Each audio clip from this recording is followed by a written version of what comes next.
They took Christina. City West. You on Fox or? I'm on Fox.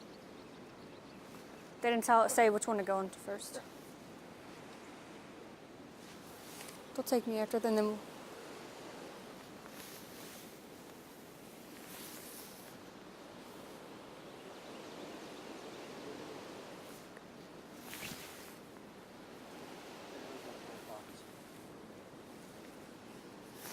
Live view 4. Trailers on 4.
This is the Guadalupe River.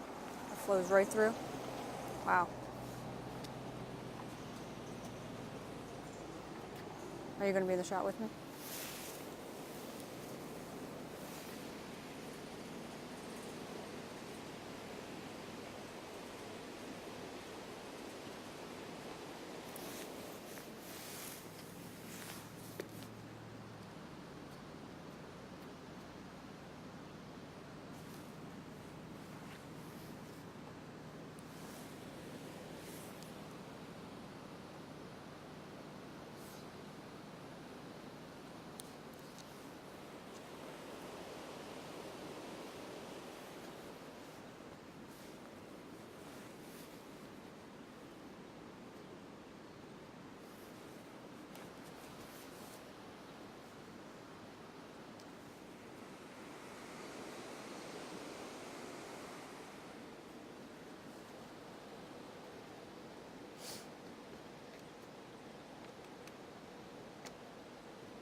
You're dialed in, right? Fox, yes. Yeah, she's dialed in.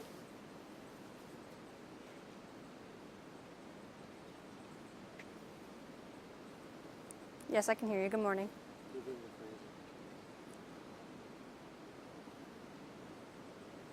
Correct. We're just about a mile from Hunt, but on the Guadalupe.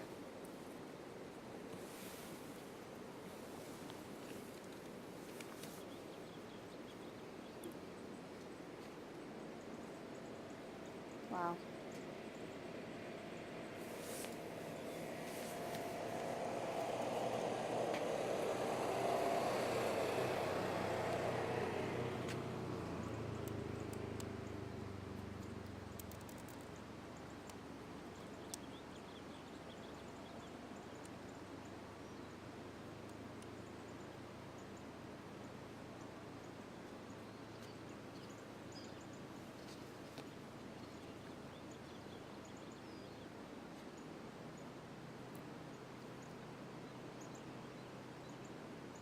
Okay, thank you. Thank you.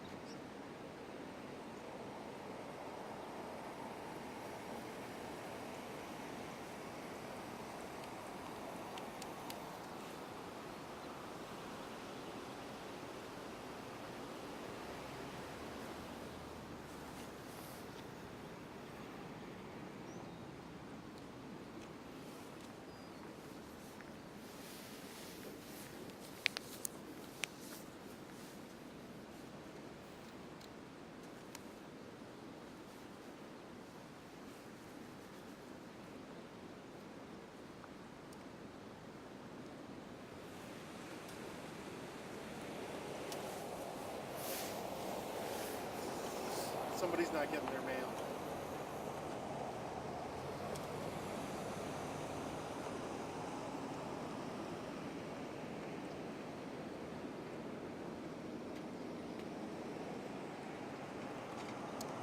So, like I said, those big. We're live streaming too, by the way. Hmm? We're live streaming too, by the way. Yeah, I know. I hear. Yeah. What was you saying?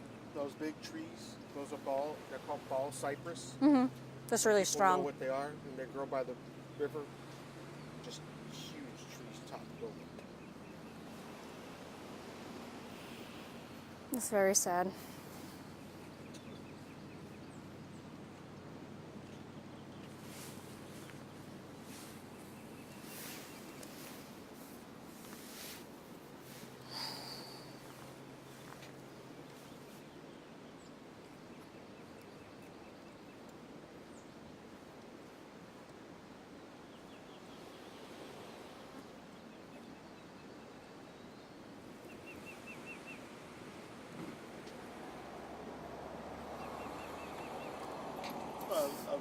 Everybody waves at everybody. Yeah, everyone's nice.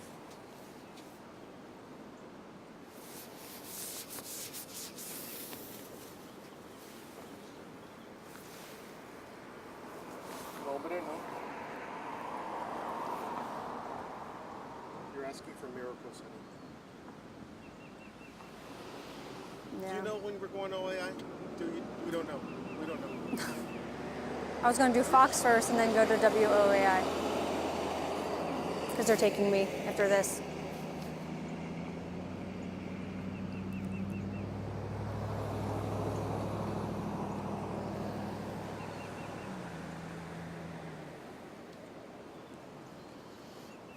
I'm saying when we're done here, we'll go to OAI and back and forth.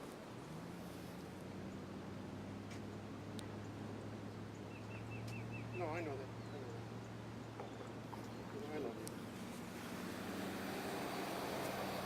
But yeah, that's what we did yesterday. We went back and forth, back and forth.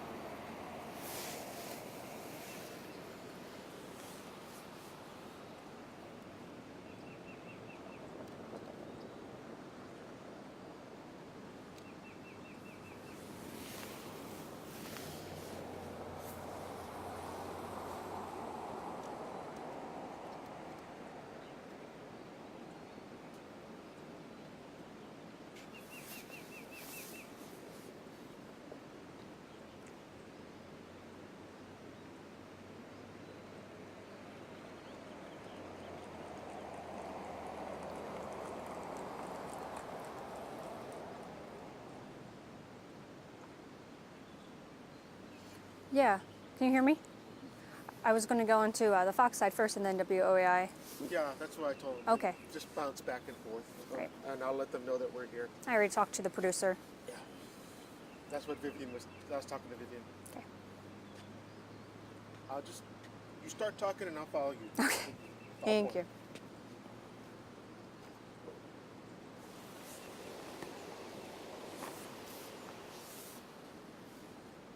All right.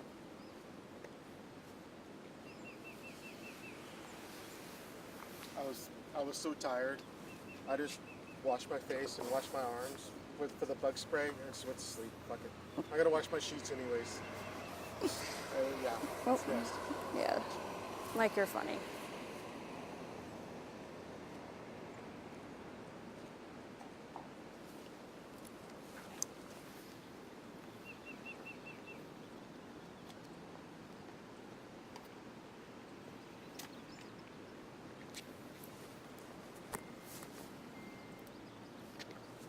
Yeah, we're gonna do bug spray in a minute.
Good morning, Matt, Ashley. So I am in Hunt. We passed through Ingram. I want to mention, it was mile longs of just destruction. You've seen along the Guadalupe River just a lot of debris. It was very strong, the water flooding through the area. So this is the aftermath of what we've seen from yesterday. Totally different. You get to see what kind of destruction we have here. So we're right next to the Guadalupe River, but I want to mention right over to my my right here, just how strong the waters were. I mean, from the tree branch, there's a mailbox sitting here. So that just goes to show like where these things are coming from. I also want to take you over here across the way where there is a rock. And that just goes to show just how incredibly strong these waters must have been just to be able to push something as strong as this out of the way. So we're here in Hunts. There's tons of destruction. The aftermath is it's just breathtaking how strong the water was here and just how overflowing it was in this area. I mean, up and further ahead, you just see just the trees that are fallen over. But we've seen a lot of first responders coming into the area that were staged nearby where Christina's at. We're not too far from her, but just a lot of destruction here in this small town. So we'll keep you updated with the latest as we hear from residents here and first responders. I'm going to send it back to you guys back in the station.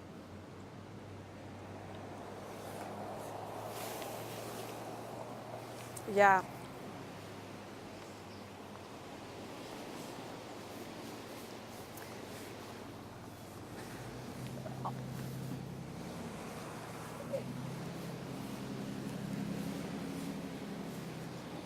Yeah, you're correct. 5'1" on a good day, but that just goes to show you just how tall this is. This is just absolutely massive. Where it came from, I couldn't tell you. I mean, there's just so much debris here. There's pieces of metal that are currently inside near the Guadalupe River. I do want to also mention when we were coming through the area, there was, I want to say it's a piece of a shed that was hanging on a tree. It must have just, the water just pushed it through. I just thought that was just, I've never seen anything like it.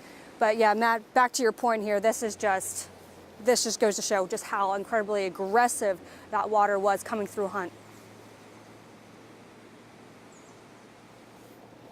No. Not like nothing.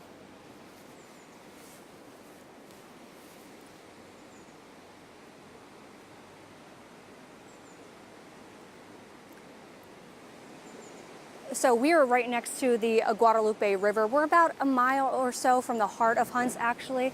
So it's not too far from Ingram, where we're from. So we're just right over the bridge of where the Guadalupe River actually is right here. So they got hit pretty bad.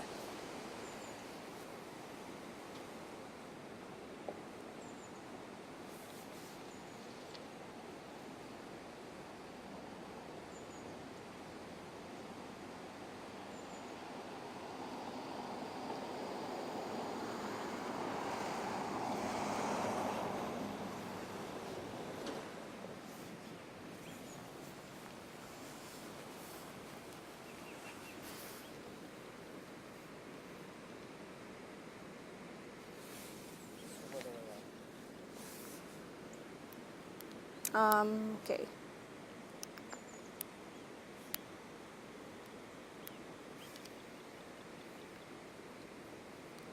What is the same next on the way out? Whatever. You ready? Hold on. Good. Live before.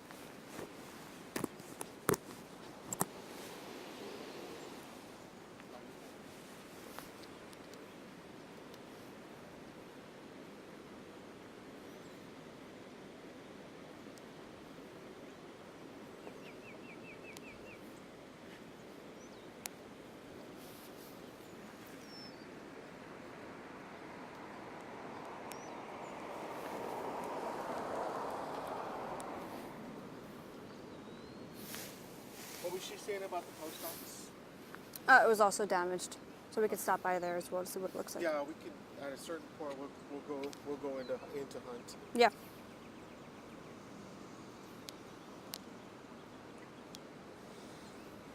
They're going to take a quick break on News 4. on the other side. Okay, we'll do. I can't. So this is South Highway. What is that? What is this road? Yeah. What is it? Oh.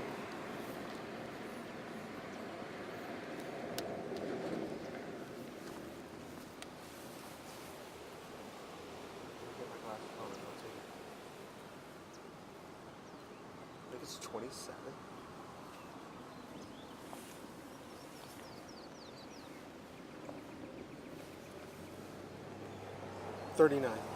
Highway 39?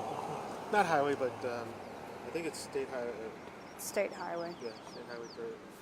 What is this? State highway 39.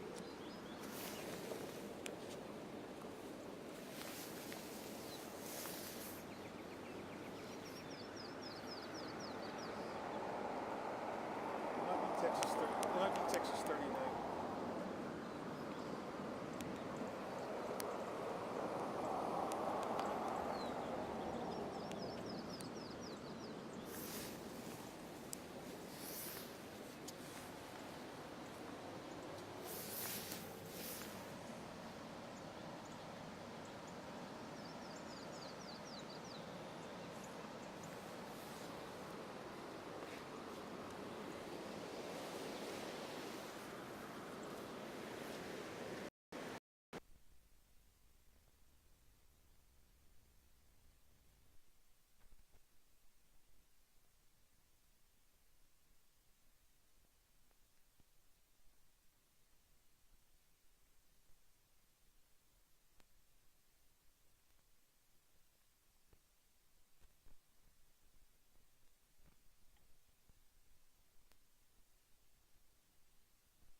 Sorry, Vivian. I forgot I turned off my mic. I was over here talking to myself.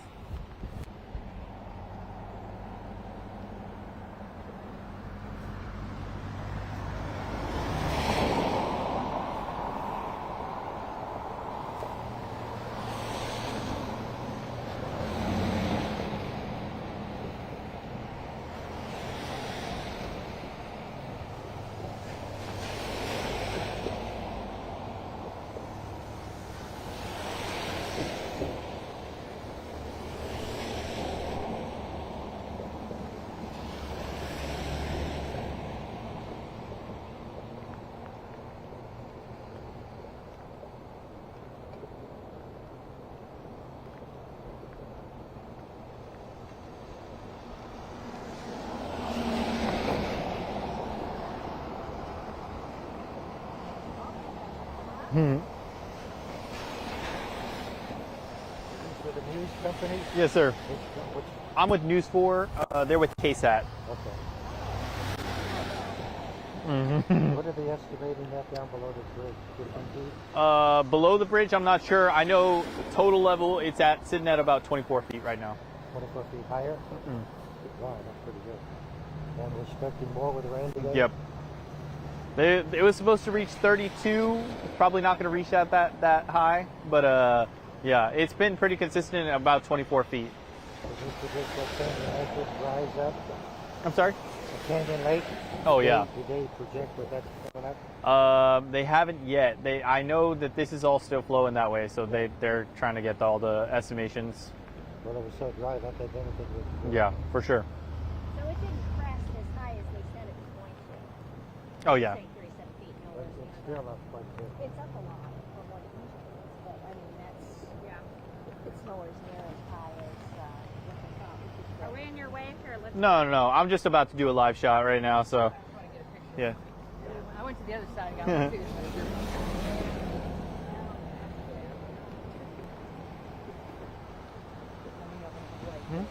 Anyway, You're good.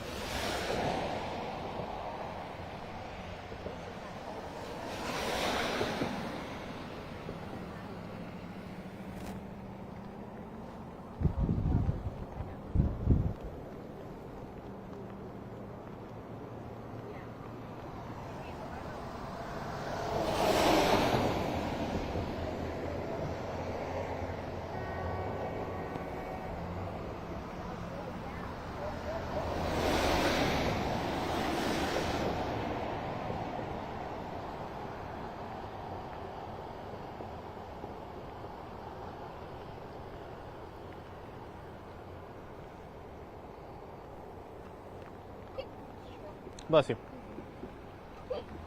Bless you.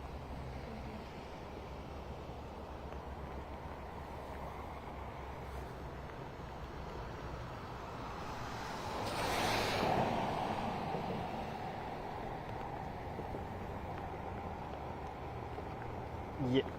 Yep, stand by. I'm gonna be behind the camera, Viv, so I'm just gonna be showing the video. That's what Courtney told me.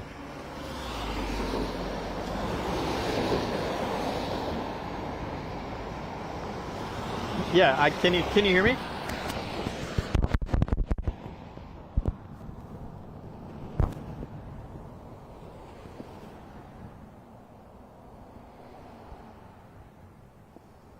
Yeah, Matt, it is significantly higher. I'm actually going to get behind the camera because I want to show you guys. This is currently where we're at along 281, just off of Spring Branch. That bridge right there is 281 southbound. We're going to show you a little bit of the river and what it looks like right now. You can see these rapidly flowing waters in the Guadalupe. I was here yesterday, and let me tell you, this was just a creek about 1.6 feet. We saw in this exact area yesterday, and now you can see it's just absolutely flowing as all of that river from Comfort flows down into the Spring Branch and Comal County area. It's flooding, as you can see here, trees. TxDOT and Guadalupe, Comal County sheriffs have been driving up and down, monitoring the situation, checking to see if they needed to close the bridge down. I think they ultimately decided that they would not. The water levels haven't reached what they were projected at around 30 to 34 feet, but they are still significantly higher right now. I believe the latest estimation from NOAA is around 26 feet. But like I said, TxDOT and Comal County Sheriff's Department have been monitoring the situation, driving up and down, back and forth, just continuously checking with the water levels, making sure that everyone is being safe. As of right now, there have been no updates from the county, but as soon as we get that, I'm going to send that right to you guys. But for right now, I'm going to send it back to the studio.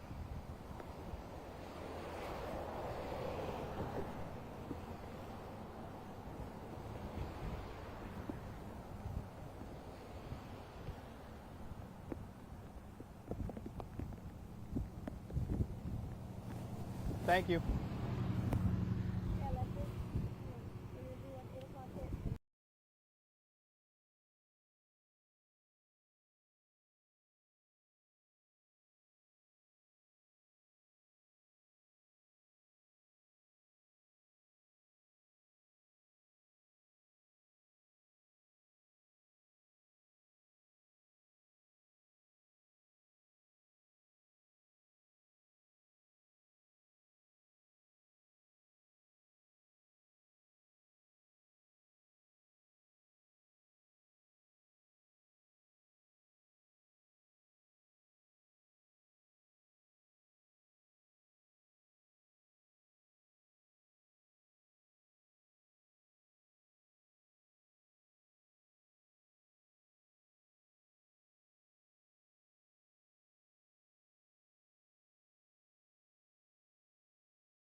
Yeah. He said there's nothing at the elementary, by the way. I was trying to ask him, but he said there's nothing there.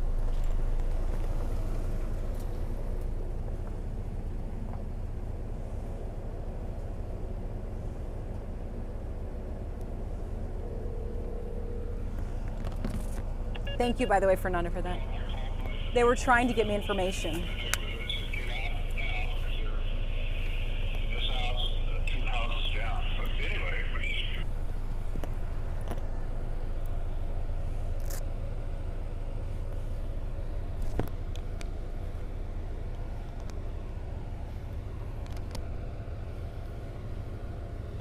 I'm gonna pull my hair back. It looks terrible. Just a matter of time.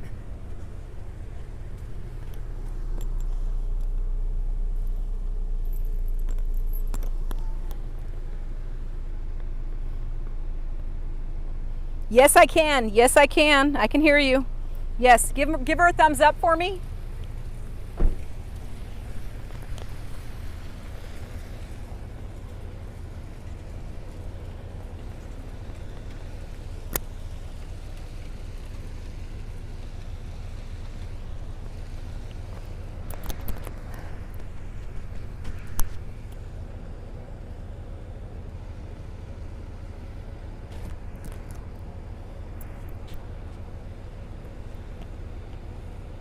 City West.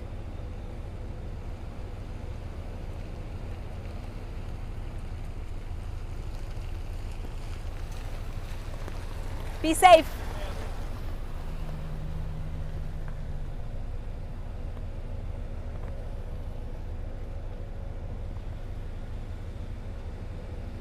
Which way do you want me to go? This way's fine. I mean, actually, this way. That way.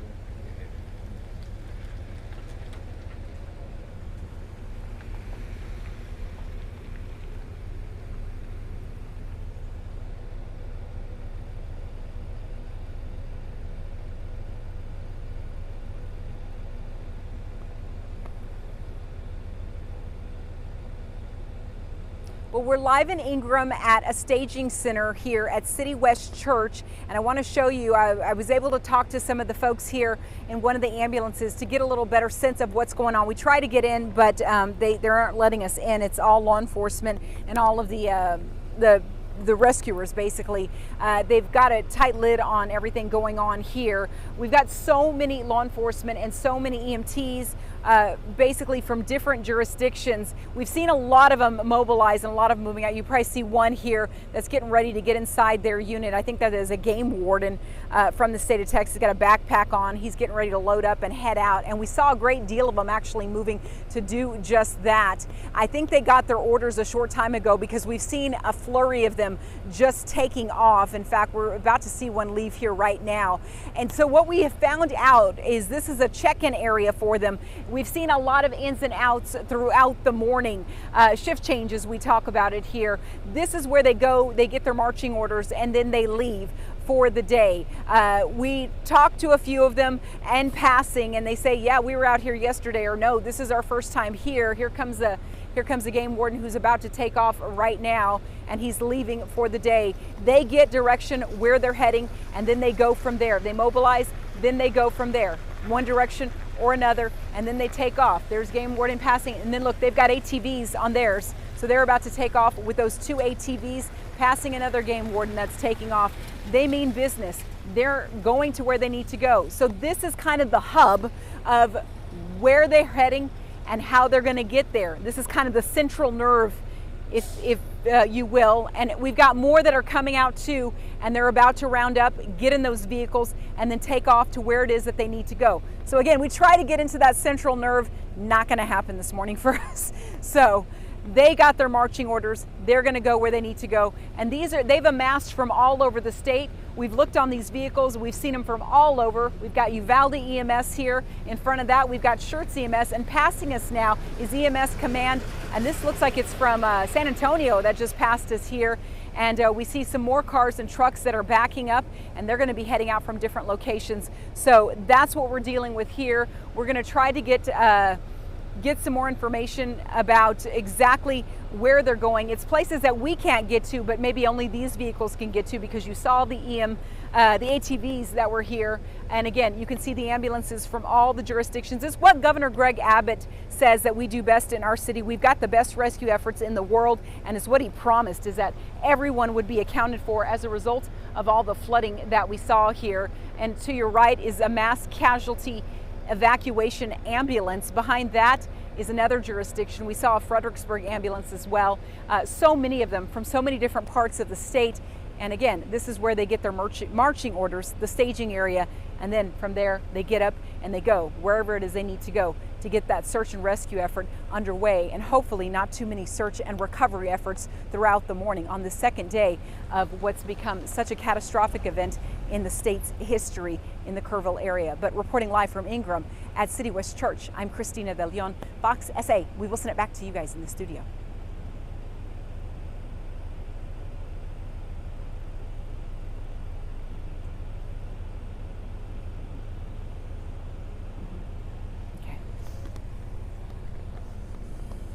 Okay.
Look at gas. It's completely knocked over.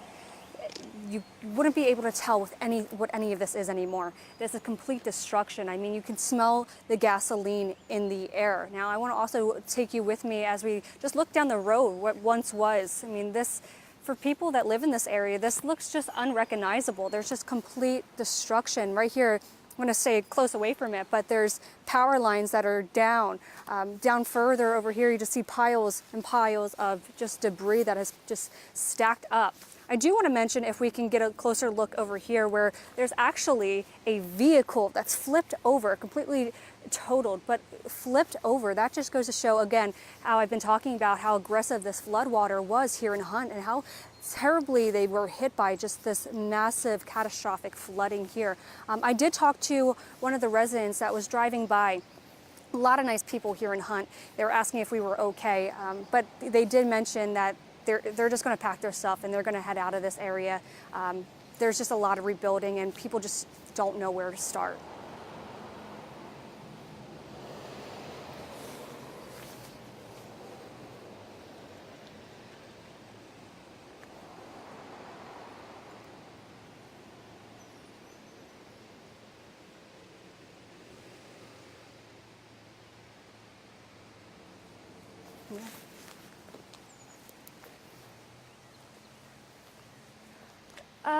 From where I'm standing, you wouldn't be able to tell how far the water got up from here, but you know, I will say there is some debris that's on top of these roofs, so that goes to show just how high these waters have gotten up. Also, the power lines here, let me mention, like, there are branches that are just hanging from the power lines, and you can hear, I'm not sure if you can pick it up from my mic, that you can hear the Guadalupe River still flowing. So it is just right across the road.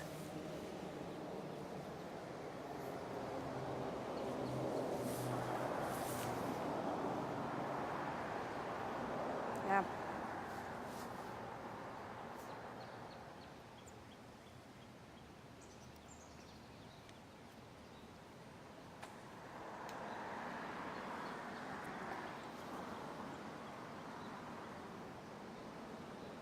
That's the only thing I'm hearing from residents. We just got in not too long ago, so when the residents that we are seeing are just passing by, and you know, they're just devastated. As of right now, I don't see any areas where they could get gas, but where Christine is at is not too far, which is Ingram, where there is a staging area and other first responders where they could reach some help.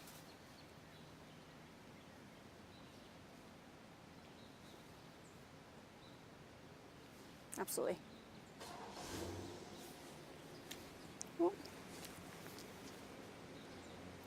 Yeah, no problem. KABB.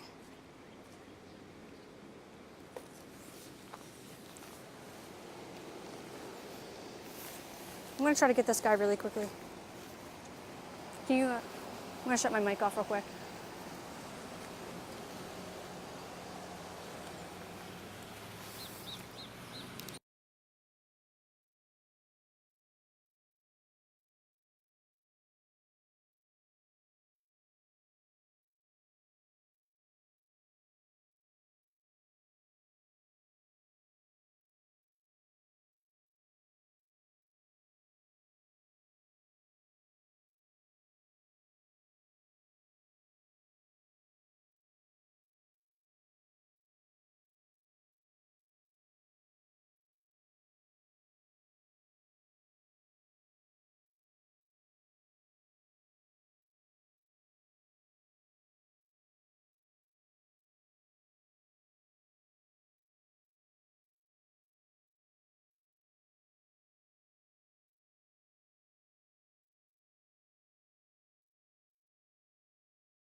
My hearing aids That's on okay. before, Taylor.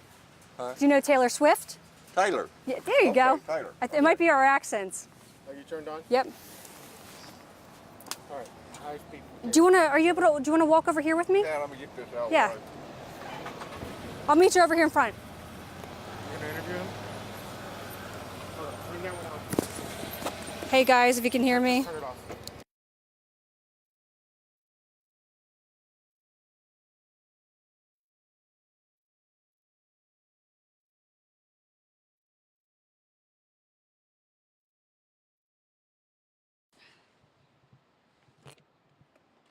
Thank you again. I appreciate your time. Oh, Jesse. Yes, I got it. Yep, I got an interview, so we're grabbing them. What was your name again? Jerry? Jerry. Gotcha. Adams. Jerry, yeah. Jerry, we'll be right with you. Just hang tight. Okay. We're gonna do some walking around. Okay. But don't be scared. Don't be scared. You ready? Let's do it, all right? No, because I was up on the hill. Okay. I didn't really know anything was happening. So. Mark. About 3:30. He'll stand with me. Yeah, yeah. You can come over, Jerry. Whatever. So I've this seen it this all. store was open and it functioned, right? Oh yeah. Yeah, that was the heartbeat of the community right there. I come down here every morning at 6 o'clock. I had coffee with 4 or 5 other guys. Not this one. Never know you had your morning either. I'm That getting guy over there come down here at 5 You o'clock walk up every to him. morning. Just walk up to him. Okay. All right, stand by. Morning, Carl. You gonna put the coffee off? Are you gonna go put the coffee off? Yeah.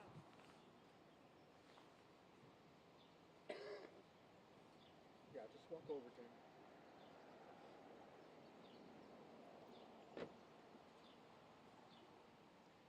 Mic check. Mic check. There, he did one. Make sure he's good.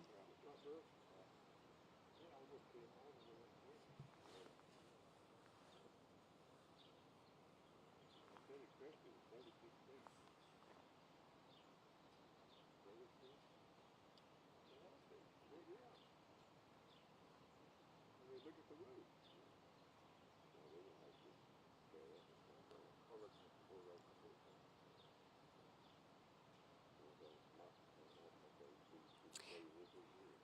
Yeah, so from last time I talked to you, we moved closer down, about 5 minutes away, closer through State Highway 39 near Dutch Lane. So I'm outside the Hunt store, and you can just see the devastation behind me. It's completely, lots of debris here. They were completely hit by this floodwater aggressively. The building is caving in. I mean, if you take a look over here, this was their gas station right here, completely flipped over. You wouldn't be able to tell what this is, and you can just smell the gasoline that's here.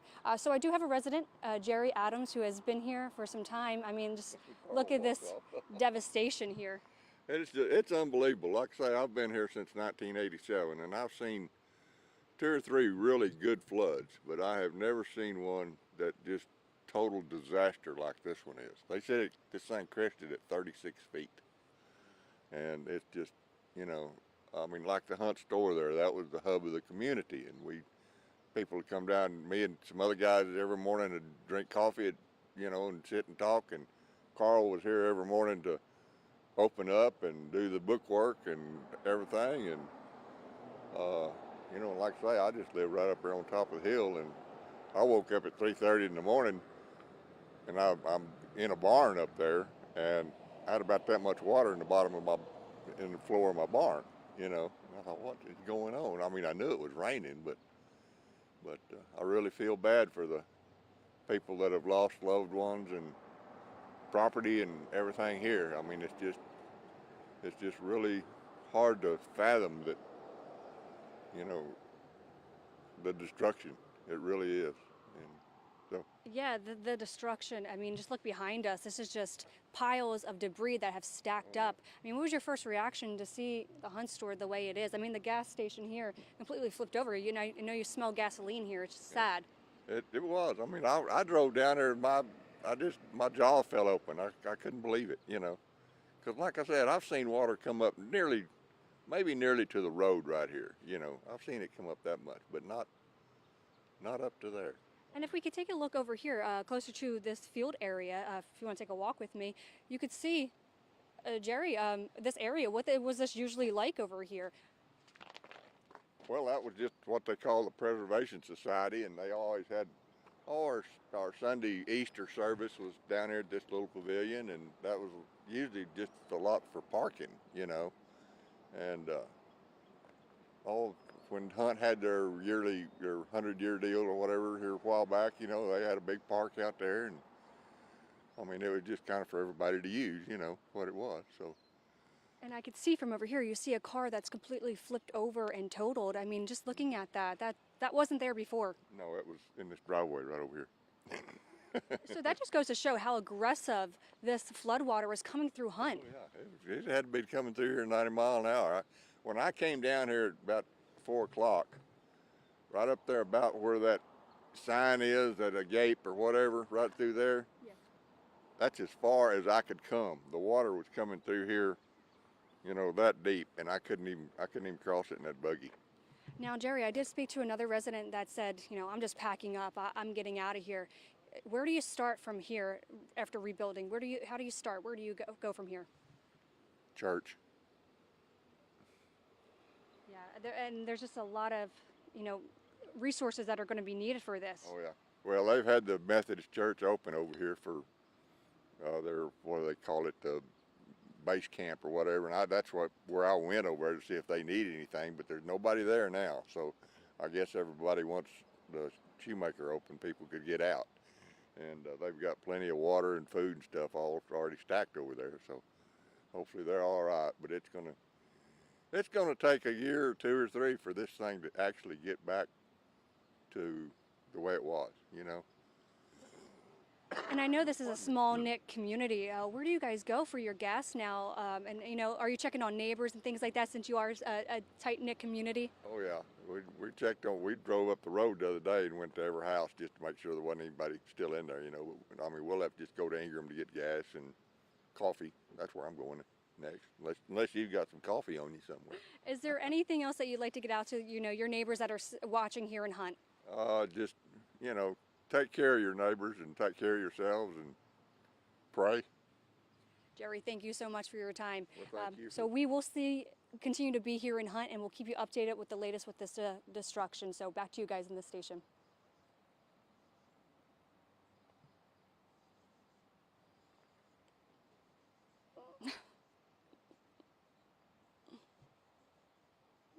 Absolutely.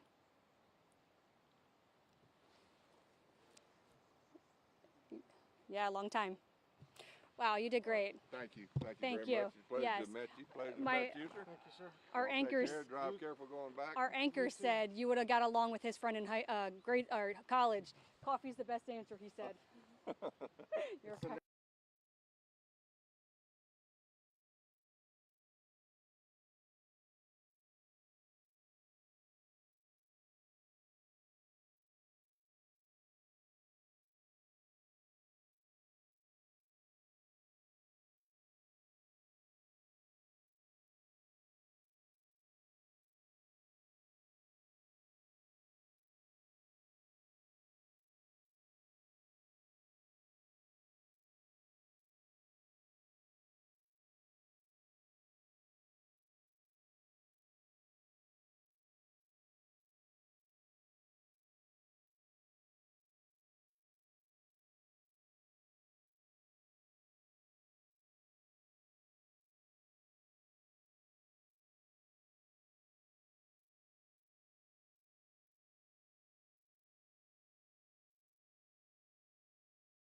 No sound is on?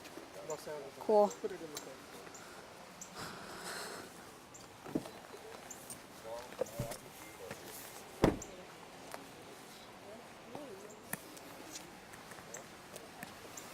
I gotta get in the front seat real quick. Oh, is that a key? That's not yours? I don't think they need it.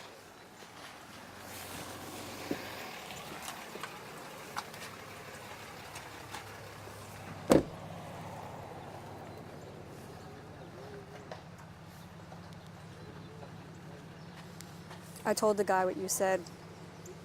Comment, he was laughing. Exclamation point.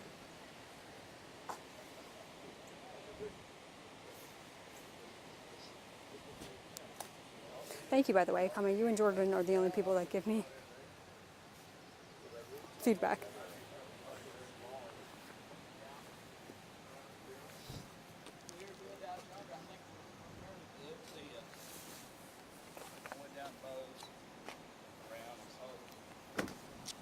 What do they want to see? They're just saying good job. Huh? They said good job.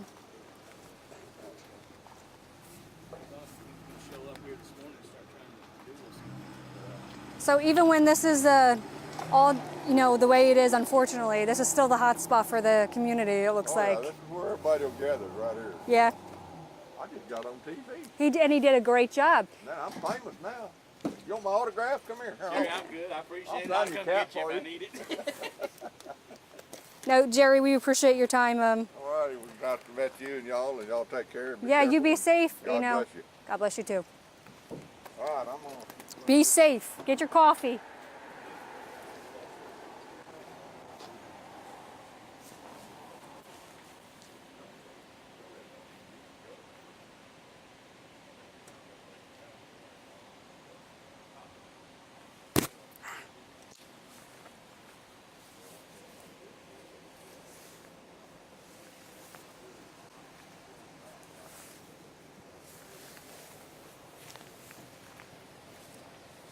Hi, sir. How are you?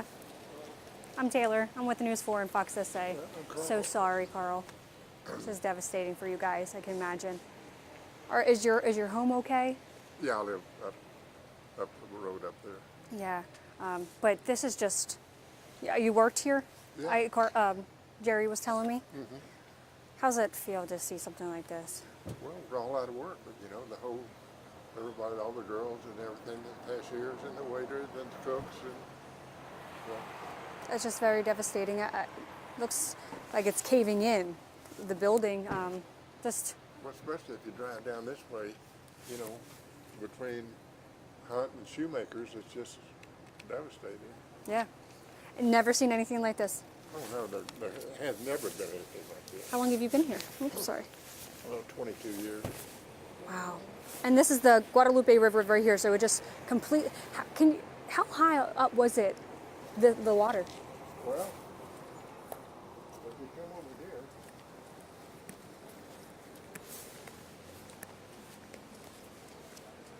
here, it was as high as that fish sign is up That's there. what Jerry was saying. Yeah. So that means it was much higher up here in this area. Well, So this looked like an ocean. it was probably, what, 15, 20 feet here?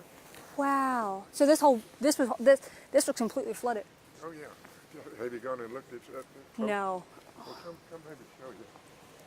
I was a little nervous just because of the.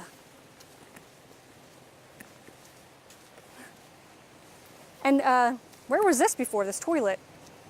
Where was this before? Oh, that was in the Get out.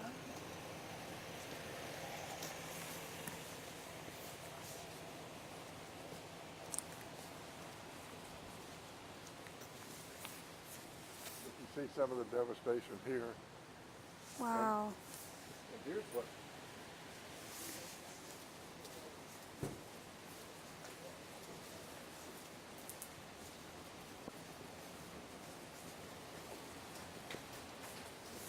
Right over here.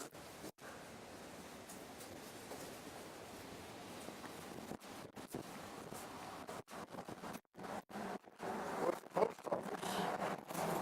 It's gone. Everything got slammed. Because coming in here, I seen a tag, someone's name tag for the post office. I'm like, okay. That's for the white bricks are for the post office. Get out. That is crazy. Wow. But you can see up this way.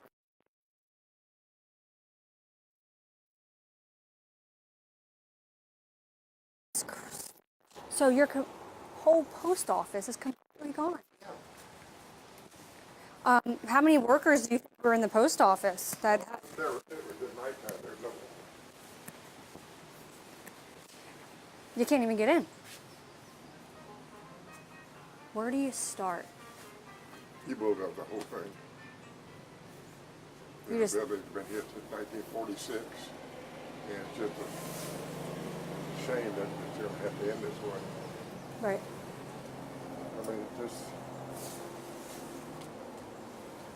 come in, take a.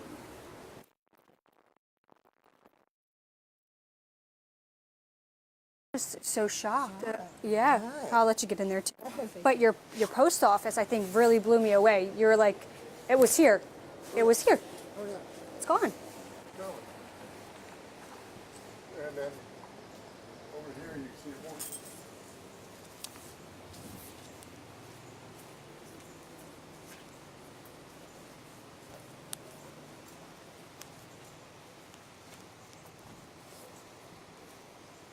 Now, I do have a question for you. We're about to go live. I know this is a difficult time for you. Would you mind talking to us live? Oh, I don't need to do that. That's okay. You know, I figured I'd ask you. If not, I'll share everyone what you're telling me now. Yeah. I'll be able to walk them through this. Is this what they were able to save? Some drinks?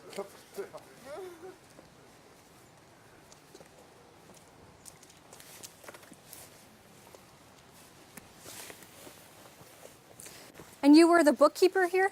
No, I'm a part-time retiree cashier. Cashier. So you got to see everybody come in. So you know everyone.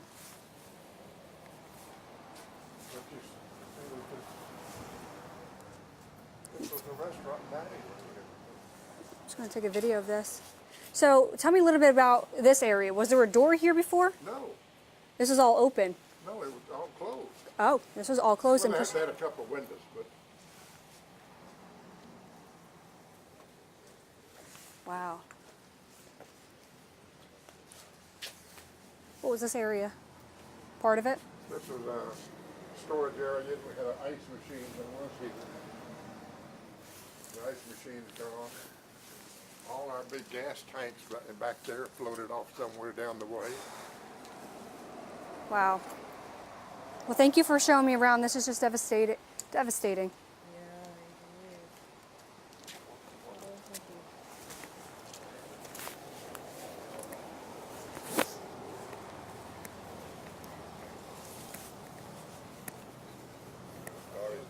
We're going to do a walk and talk. I'm going to do about this area.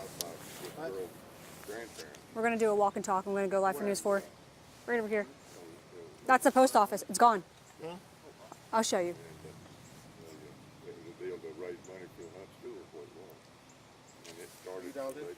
Yep.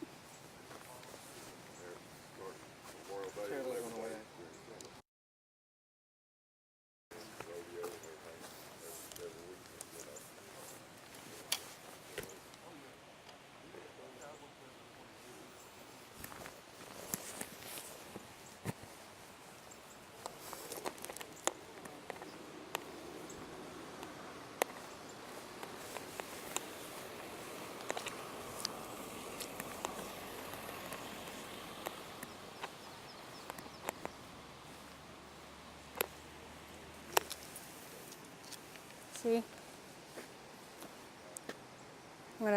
We'll start here. I'll walk through it. Post office is right there, and I'll grab a brick. I'll show you.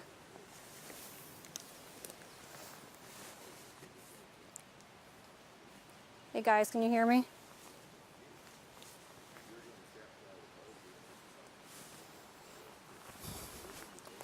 They know you're here, so.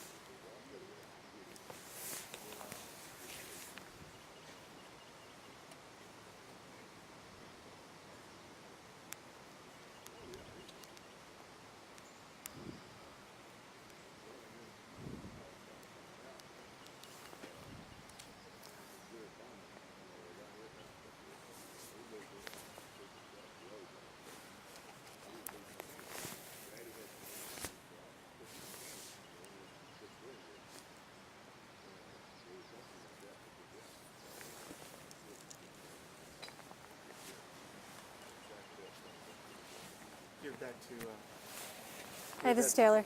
Give that to Jerry. So Stand by. You're back.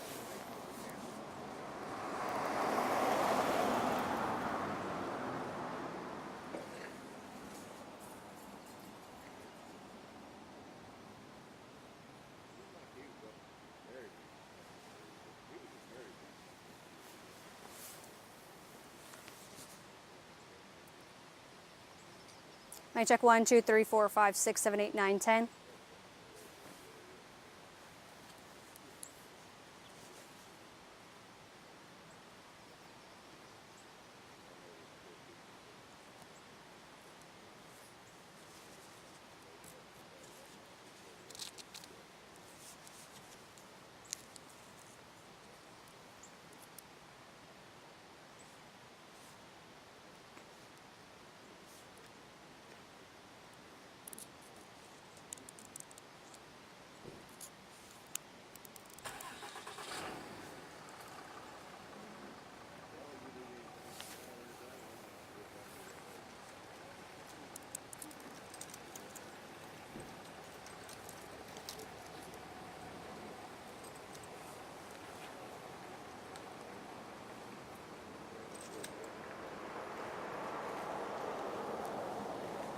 Sure.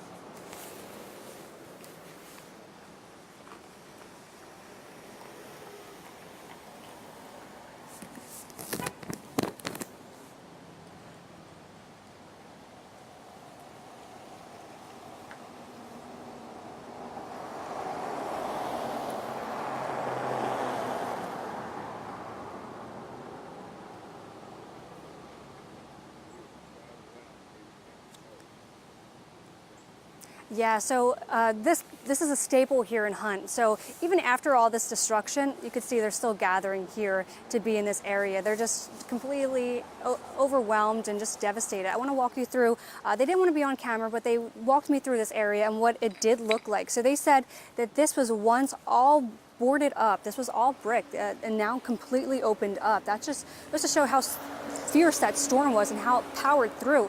I want you to walk with me down here closer so we can get a closer look inside the actual building. You could just see just the debris that is completely clinging on to the building.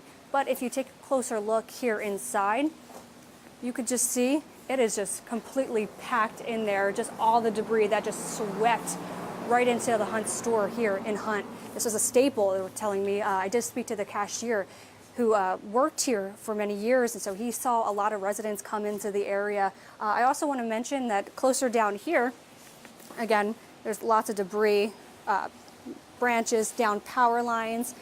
What I thought was just devastating, what they told me was right over here is where the post office once was, if you believe it. I was completely shocked. He said, this is the brick from the post office. And as you can see, it's completely gone at this, it's no longer here. But what we did find was a Cassandra, what's her name tag, which was somewhere further where we first started. It's just, everything is scattered here. It's just devastating, just the amount of destruction this floodwater caused here in Hunt. So we're still speaking with residents here, and I did ask the cashier here about like rebuilding, you know, where do you go from here? And he says, you know, you just completely take this, you just rebuild from the start, bottom up.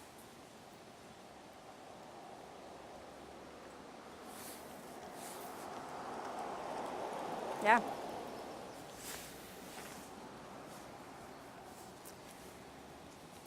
Gone.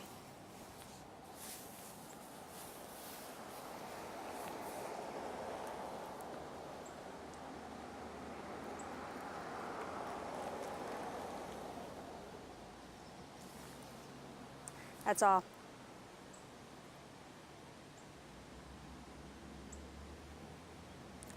Yeah, just really terrifying and just, you know, breathtaking. And I say breathtaking because it just takes your breath away just looking at this destruction. You know, what once was just yesterday morning, a post office is completely gone today. It's just in a matter of time that took.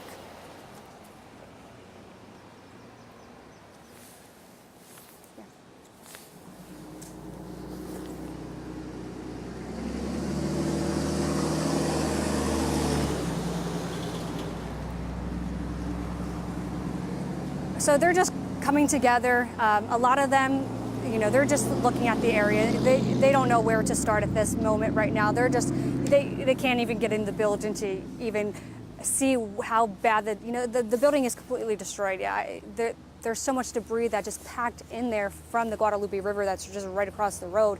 So they're just coming here and they're just looking at all of this destruction just in awe.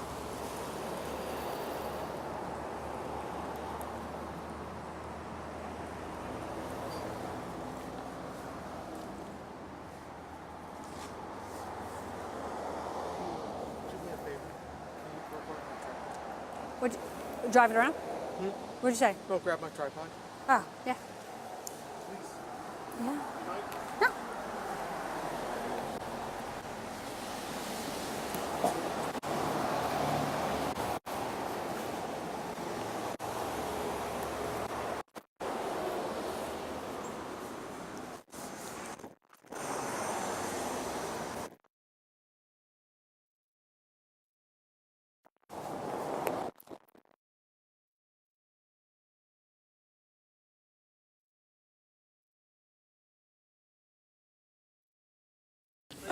Hell, look at you, man.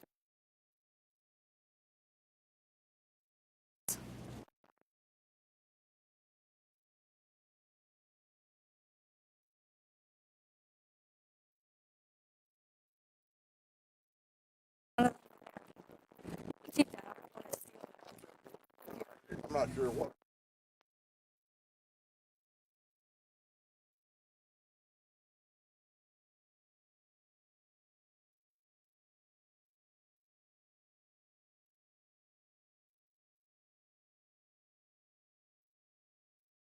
they'll bring it here, hopefully. Absolutely. I'll let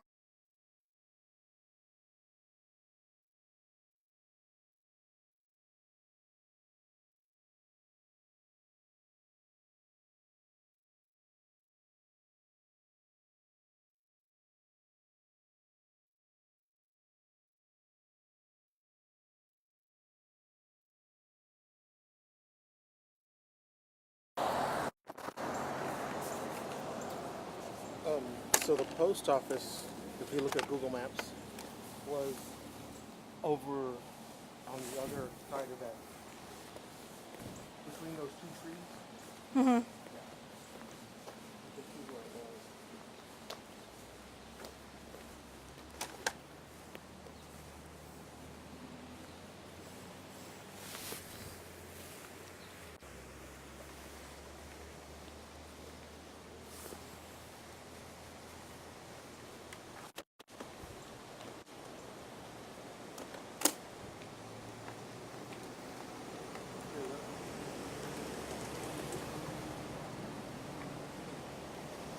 Yeah. Sad.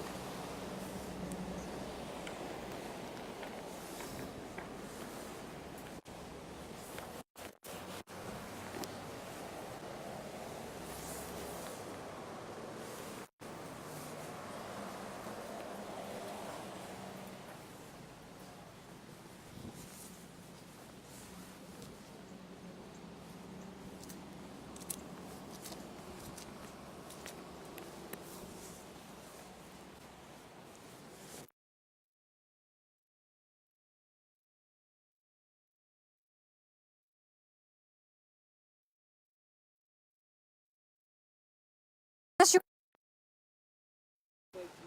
this yours? Is this yours? Your owner? No, Ah. I just use cloth over here. Ah.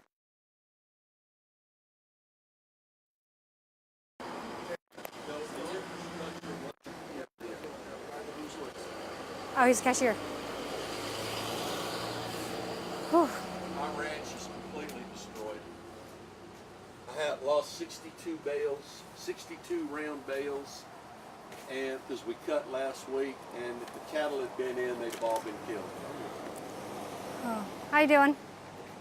Never seen anything like this. I know. You need to walk over there and see where the post office is. Yes. Stand on the slab and shoot. So I did show them. We went over here, and I shot from it right here. I have a question for you. Yes, ma'am. I talked to another resident here, Jerry Adams. Could I talk to you as well? Yes, ma'am. Sure. You know, come over here. We'll go talk to you. You are more than welcome. I know you don't like to be on camera. I think this way would be safest. How long have you lived in Hunt? Off and on since 1967. 1967. So I was here for the flood of 69. I was here for the flood of 87, 2002, and 78. I've been through 4 major floods here in the last, what, Stick. nearly 60 I'll get it. years. Do you want to get it? Yeah. Okay. And Huh? You have to I've never seen devastation like this. My ranch, my fence is gone. If the cattle had been in, they'd have all drowned. Wow. So you let them free? Huh? You let them go? No, they weren't in there at the time. Gotcha. We have people that lease our ranch and run cattle, and they had taken the cattle out because they were cutting hay. Timing. And all 62 round bales are gone. They're gone. Those bales weigh 950 pounds apiece. They're Wow. gone. That just goes to show like the amount, how aggressive and strong this was. Let me have you stand right here. Yes, I'm ma'am. going to go to the car and just grab the mic, but I'll be right with you. Thank you so much for your time. Not a problem.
this is way past 1960. There you go. You turn off your mic, the local loud.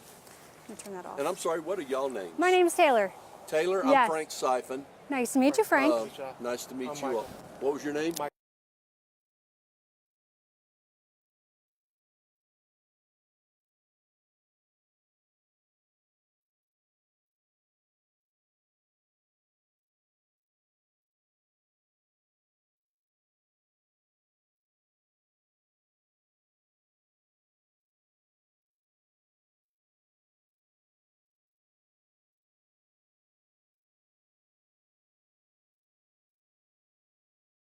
I'm just not dialed in. It's just no words. Devastating. It's going to be KABB in 10 minutes. Let me just dial in real quickly. Did we dial in right? I live in Kerrville now. Kerrville? And my Taylor's daughter and I were Fox. going to build a house in the upper pasture on my ranch, and that house would have had 6 feet of water in it. Wow. But And you're, it's well out. That's fine. It's into the 500-year floodplain. It's way above the She's 100-year dialing in right floodplain. now. it says it's busy. It's busy. There's part of the post office right there. That's what I'm saying. We found the name tag. Wow. I'm gonna take a picture of that.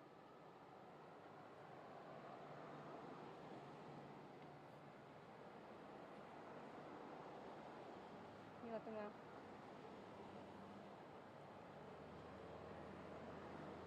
But your family's okay? That's fine. And the Yeah, IFP number is busy. all my friends in Kerrville, we're members of a dance group. We cowboy dance Really? 3 to 5 days a week. They all made it. They're all fine. That's great to hear. I mean, our friend over here just completely devastated. There's a cashier here. I recognize him. Yeah. He said he was a cashier.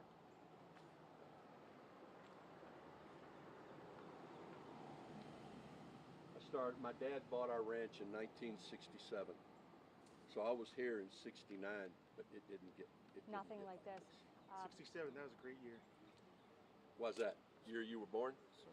I was On a 13 years Tuesday. old. On a Tuesday, October the 17th. How old were you? 1:30 in the morning. Let's see, 69, I was 13 years old. 13. I was born in 56. 56. Well, I was born in 98, so I didn't see any of that. She's making us feel young. Well, in 2002, it got up. My gate's gone. My road's gone. But it got up to the gate in 2002, and that was 4th of July as well. We were coming back from Bandera, and So it there's was just another raining. flooding on the 4th of July? July 4th, 2002, the Guadalupe got over, it got right at the bridge over down here on 39. But again, you're telling me it's never been nothing like this. This Well, water had to be I over wasn't these. here in 1932. The water got higher in flood 32 than it did even here because my dad was here as a child. And but the problem was in 1932, the infrastructure wasn't here. You know, this wasn't here. The post office wasn't here. You know, none of this was here. And you know, it just, It's devastating. you know, I put this on this morning, just walking my place for snakes.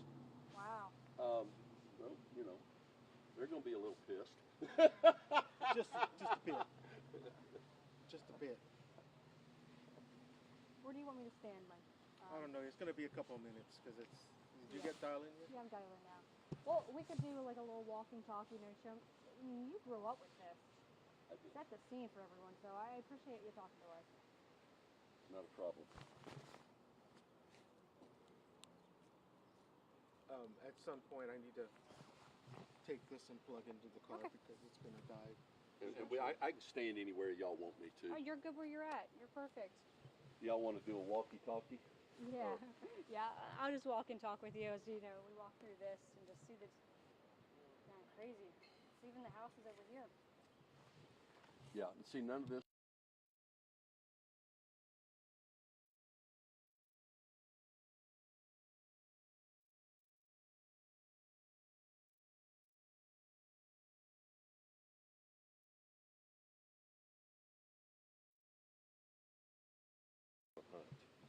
because 32, my dad said they got 17 inches of rain overnight.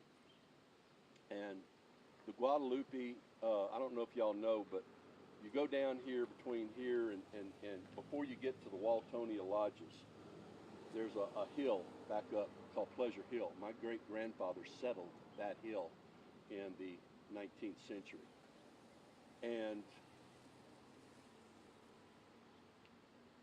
the water got up to his gate, which was probably 25 feet above the highway. Now the water did not get that high this time, but the problem was in 32, it got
so I'm kind of a dual resident, but I lived here. I love that you know your history of your family. I know, I do know my history. It's so deep rooted in here. Hey, mic check 1, 2, 3, 4, 5, 6, 7, 8, 9, 10. And my headphone is dying. Gotta give me a second. Very, very nice to meet you. Very nice. Now when I see you on TV, I'm going to go, I know that girl. Absolutely. Can you hear me? Oh, yeah, yeah. No. Yes, I got you. And if it's shaky, it's not me. Okay. Okay. You're steady on the... No, I'm almost 60, so. Here she I'm not comes, as- your not as lovely young as I bride. used to be. Oh. Yeah, okay. Does she mind being on TV? No. I sing with one of the local bands here, and so she's used to me parading around. That's awesome. Honey, you're going to get to be on TV. Okay. Why not? She said no. Nice to meet you. He's been talking to me a lot about you. All right, we'll stand here, and then Okay. they're going to come to us about a minute or two. Okay. Yeah. So how far is your ranch from here? Schumacher's Crossing. The piece of property that borders that roadside park is mine. Nice. Now, how do you pronounce your last name? Siphon. Siphon? Frank Siphon. Yeah. Nice.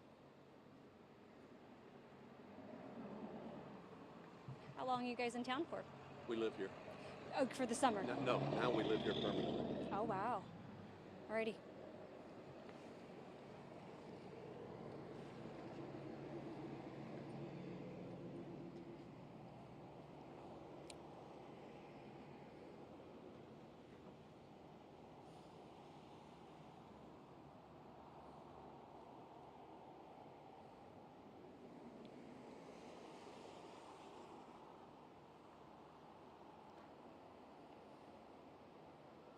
Yeah, so we're outside the Hunt store, which is a staple here in the area. I'm with Frank Siphon. Tell me a little bit about this area. I know you were getting emotional just talking about it. You grew up with this store. I did. Sorry. My dad bought our ranch, which is right down the road, about 3/4 of a mile, in 1967. I grew up at this store. And I used to drive my tractor up here to fill it up with diesel fuel. It's gone. I mean, the buildings here, as you can see, but it's just destroyed. Back here in the back, 3 months ago, my new wife and I were dancing on that dance floor to one of our favorite bands. The post office is gone. My family goes back here to 1890. They've been here over 130 years. The family name was Edwards, and my dad was here for the flood in 1932, and the water got higher than it did here, or this flood, but it was downriver, and so this very well may be the worst flood Hunt has ever seen, because it would have started back up the South Fork.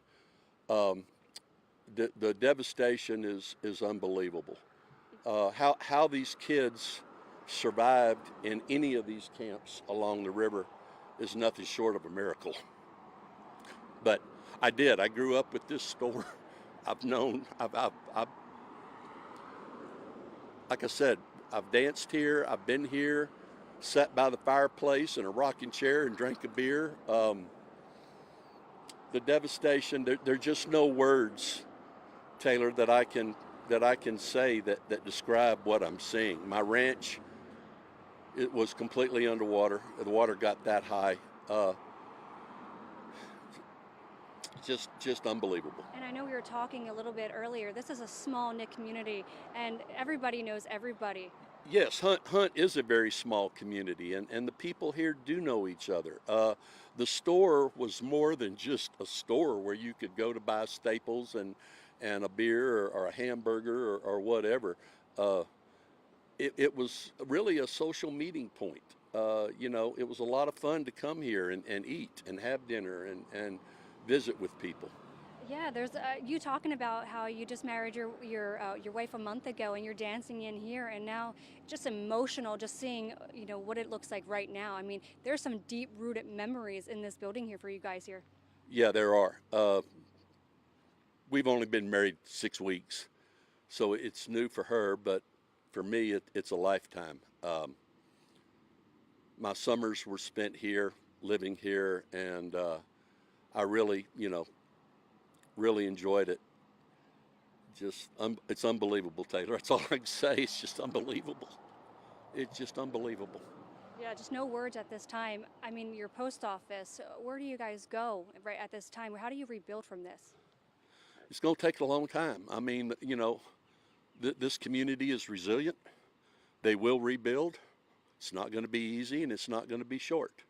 But, this will rebuild, and all of this trash will be gone, and the camps will hopefully rebuild and be a place where children can grow up. Now, Frank, where were you when you first knew that those floodwaters are coming through? I was living in my house in Kerrville. We live in the Highlands, so we're way high. But the storms, it started raining. We were at Howdy's dancing Thursday night, which is where they were doing live rescues, people out of trees. We left there at 10:15. It started raining at 10:45 because we were coming out of HEB. And about 1:30, the storms woke me up, and I was up the rest of the night. It was raining at my house probably 2.5 inches an hour. And it just kept coming. I knew it was going to be bad. About 4 o'clock, they started warning people of rises. At first one I saw was like 21 feet, and then it was 24.5 feet, and then it was like 27 feet. And I think we topped out here at 34.1 or something like that. But it didn't quit raining in Kerrville at our house till 5 o'clock yesterday afternoon. Yeah, you said you knew it was going to be bad, but you just didn't know the extent of what it actually became. I knew it was going to be bad. I had no idea it was going to be this bad. Now, were you seeing the alerts on your phone about the flash flood warning and stuff like that? Oh yeah. My phone was going off several times. Flash flood emergency, and I woke Marcella up at early that morning, and I said, "Honey, we need." And I tried to get to my ranch, couldn't. Water was completely over the highway. Tried yet last night, couldn't. So this morning, we got up at 7 and first daylight and came out. Now, Frank, I want to take our viewers over to the area where we can actually see inside the hunt store. I mean, I want you to paint a picture of kind of what it did look like before all the debris kind of swept through this area, because it looks completely different. I've got a souvenir for you to take home. Surely. Oh. Roy Bowen, who's local here, raw honey. He's got raw honey that survived to this area? Yep. So that is so awesome. Well, thank you so much. You're so sweet anyway. Thank you so much. We're going to go over to where Frank is. Well, and you can't see now really, but right back in here, right over here was the cashier stand. And then this all in here was where they had the staples. You could buy chips, beers, they had a cooler back there. Over here you can see the fireplace. In the wintertime, they would light a fire, and people could come in and have a beer and sit around the fireplace and chat. Back this way was the restaurant. There used to be a bank right in here. It's now it was an ice cream stand, but they had great burgers and steaks, and it was just like I said, it was a meeting place. But as I look in here now, the devastation's beyond anything I can say. I mean, this is how the rocks withstood it and these posts withstood it is a miracle, because I've seen posts and everything bigger here this morning that did not withstand the flood. Yeah, Frank, if we go further up to the front of it, I know you were talking about earlier. There's a better view of this. Yeah, where the building did not withstand, and it kind of crushed through the front of the building. The bricks are completely gone here. So if you take a look, you can see which once was boarded up is now. Well, this wall, here's the fireplace I was talking about.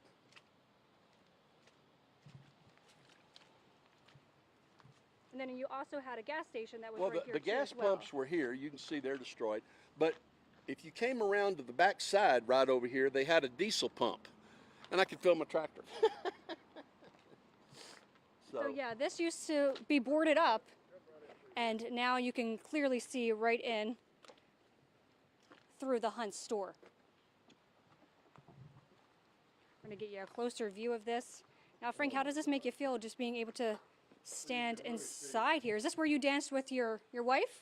The wife was back on the outside porch. Was where we danced. So this was all, you know, chips and jerky and, you know, foods and finger foods and. But none of this stuff here, you know, is No, not. no. This was actually inside the store. You could buy bottle. There was a wine, like right about here, wasn't it? There was a wine rack. Wine rack was right here. You could buy some excellent wines, and again, in the wintertime, fireplace, you know, was kind of a gathering point. And but like we were talking about earlier, Taylor, this is a very, very small, tight-knit community, and. Just emotion. You just get emotional just looking at this and seeing what it once was and now what it looks like today. You do.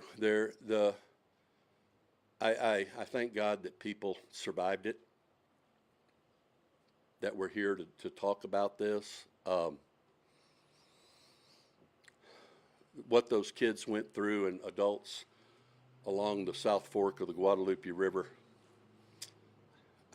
I'll be honest with you, I can't imagine. You just see how aggressive this floodwater swept through this area. I mean, you were talking earlier about your cattle and how you've lost the barrels, was it? Well, no, the cattle were, well, we lease our property, and some people here local to the community run some head out there. There were no cattle on the property.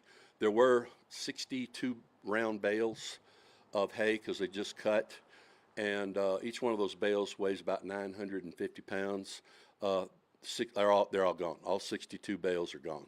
Yeah, it just goes to show again how aggressive those How floodwaters forceful were. the water was. Absolutely. Well, you heard it from Frank here. The community here in Hunt is completely resilient. You know, it's an emotional state right now, so we'll keep you updated with the latest as we are stationed here in Hunt. Back to you.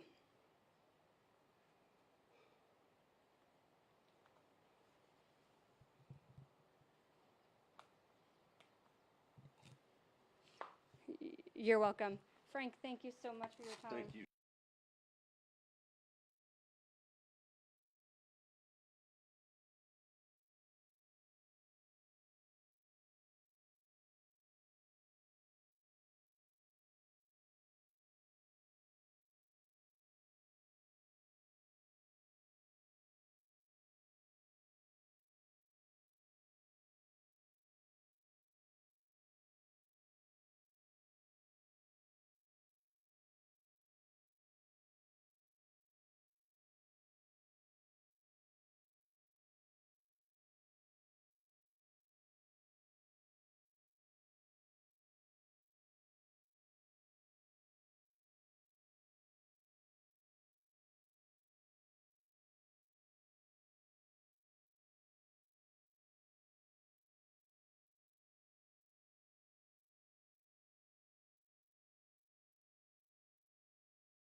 She was trying to rescue another counselor at a camp, and she got swept away.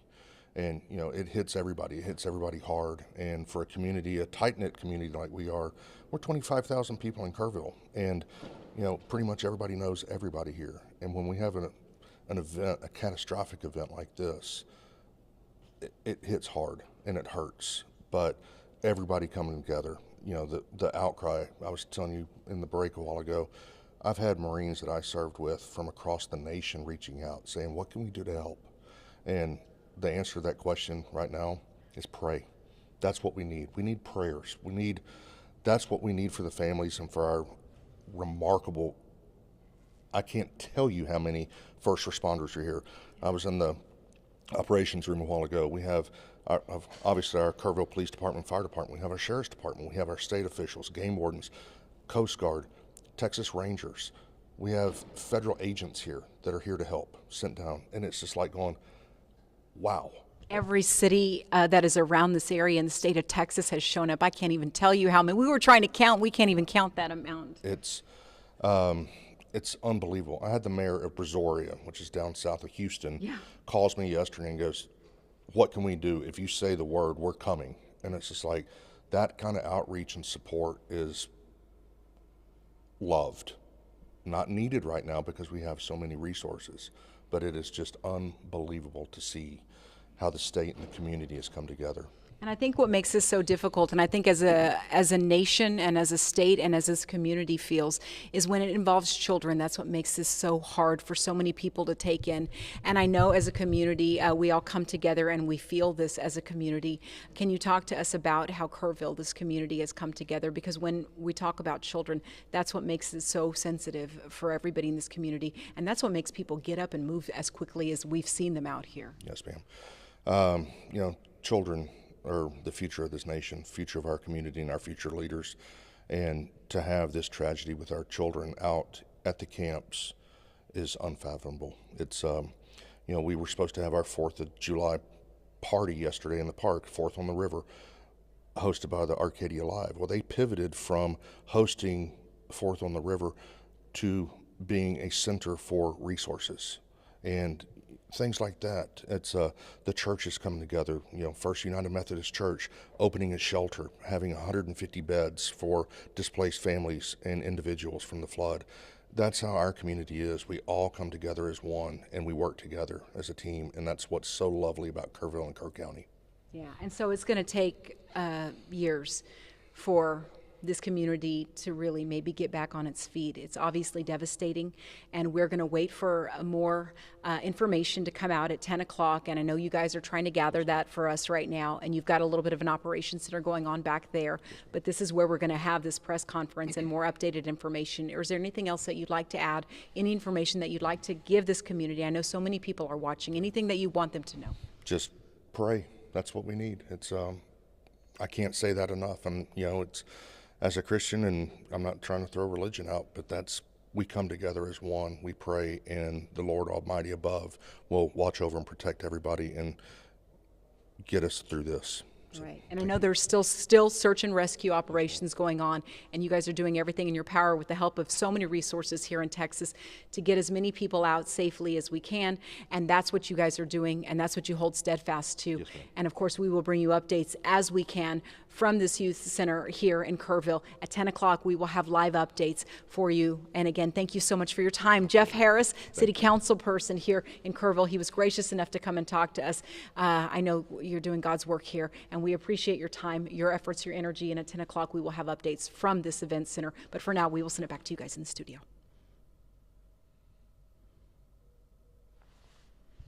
Before he leaves, ask,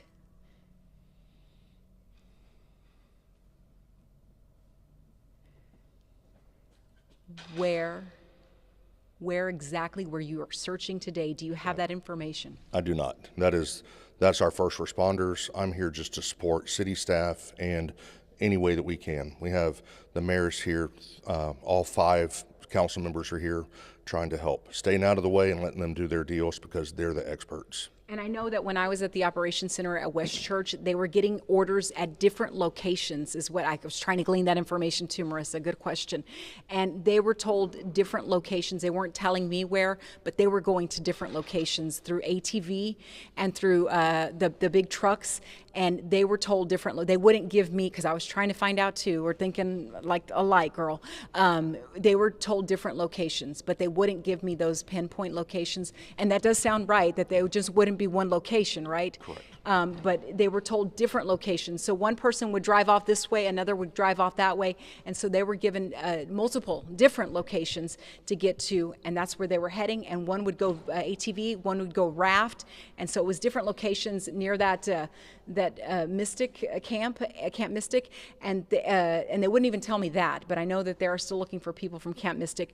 And they would head out, and that would be it. And they would remain tight-lipped about where it is that they were going. So I know that the helicopters, the rafts, the ATVs would be searching. And then we even saw brush cutting trucks also. So they were doing everything in their power. But unfortunately, they would not reveal those locations to me. And I'm sure the councilman doesn't know where those are. I do not. It's yeah. You know, we have a general idea, Yeah. but that's, like I said, that's Yeah. the experts that are doing it. Yeah.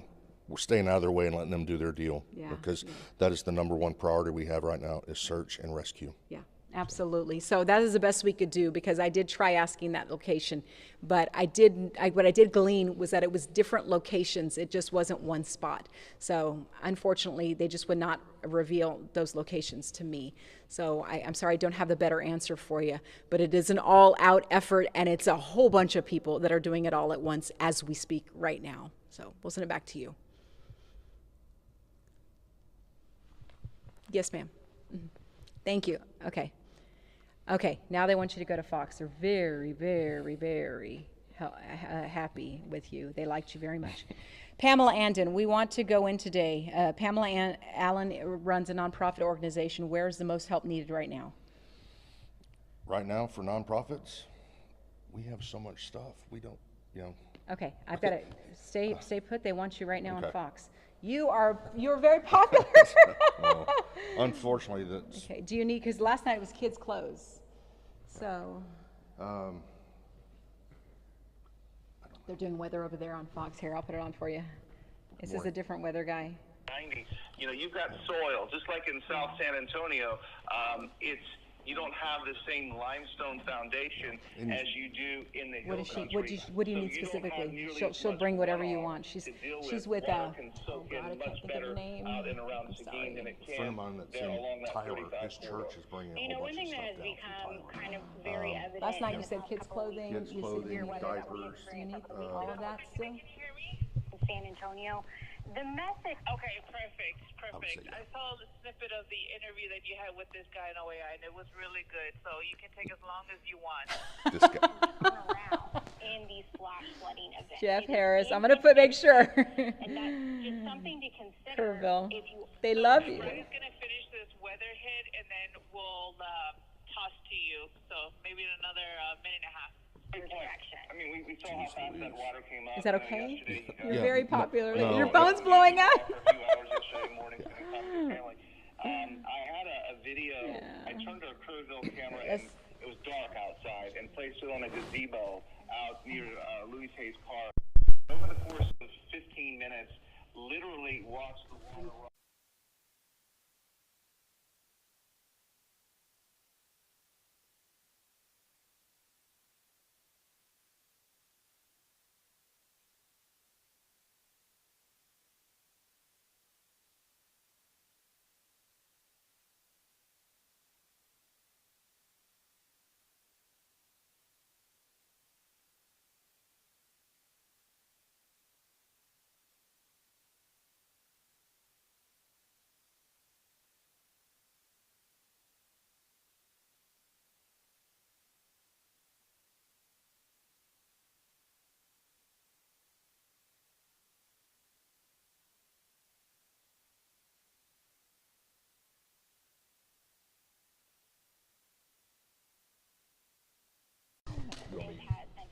Same thing. Same thing. It's the exact same thing.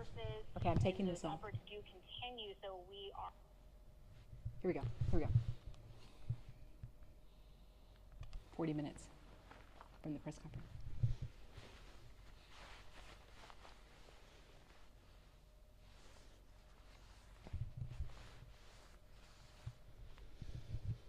Yeah, we're at the Hill Country Youth Events Center here in Kerrville, where this press conference is set to be held, and I want to show you the difference. We were at the press conference yesterday in the morning, and it was such a small area, but because this has become such a catastrophic event, it has become such a larger area because sadly there has been such a loss of life here. This is where the press conference was when Governor Greg Abbott was here last night, and it's very sad because 24 lives have been lost. And now joining us live is Jeff Harris. He's a city council member with Kerrville, and we wanted to talk to you because we talked about all of the resources that the state of Texas has offered, and what we talked about was Governor Greg Abbott promising that he would offer those resources, and boy did he deliver. Yes, ma'am. He last night at his press conference and in a briefing with the governor, just a private briefing, he said, whatever you ask for, you're getting. And they said, we need resources, we need help. And he delivered. I mean, the state of Texas is here in full force between the game wardens, the Texas Department of Public Safety, our Highway Patrol, their aircraft division, the game wardens aircraft division is here. The U.S. Coast Guard is here helping. I was in the back room earlier, and from the City of Kerrville Police Department to the Kerr County Sheriff's Office to the state agencies to the federal agencies to the National Guard to the U.S. Coast Guard.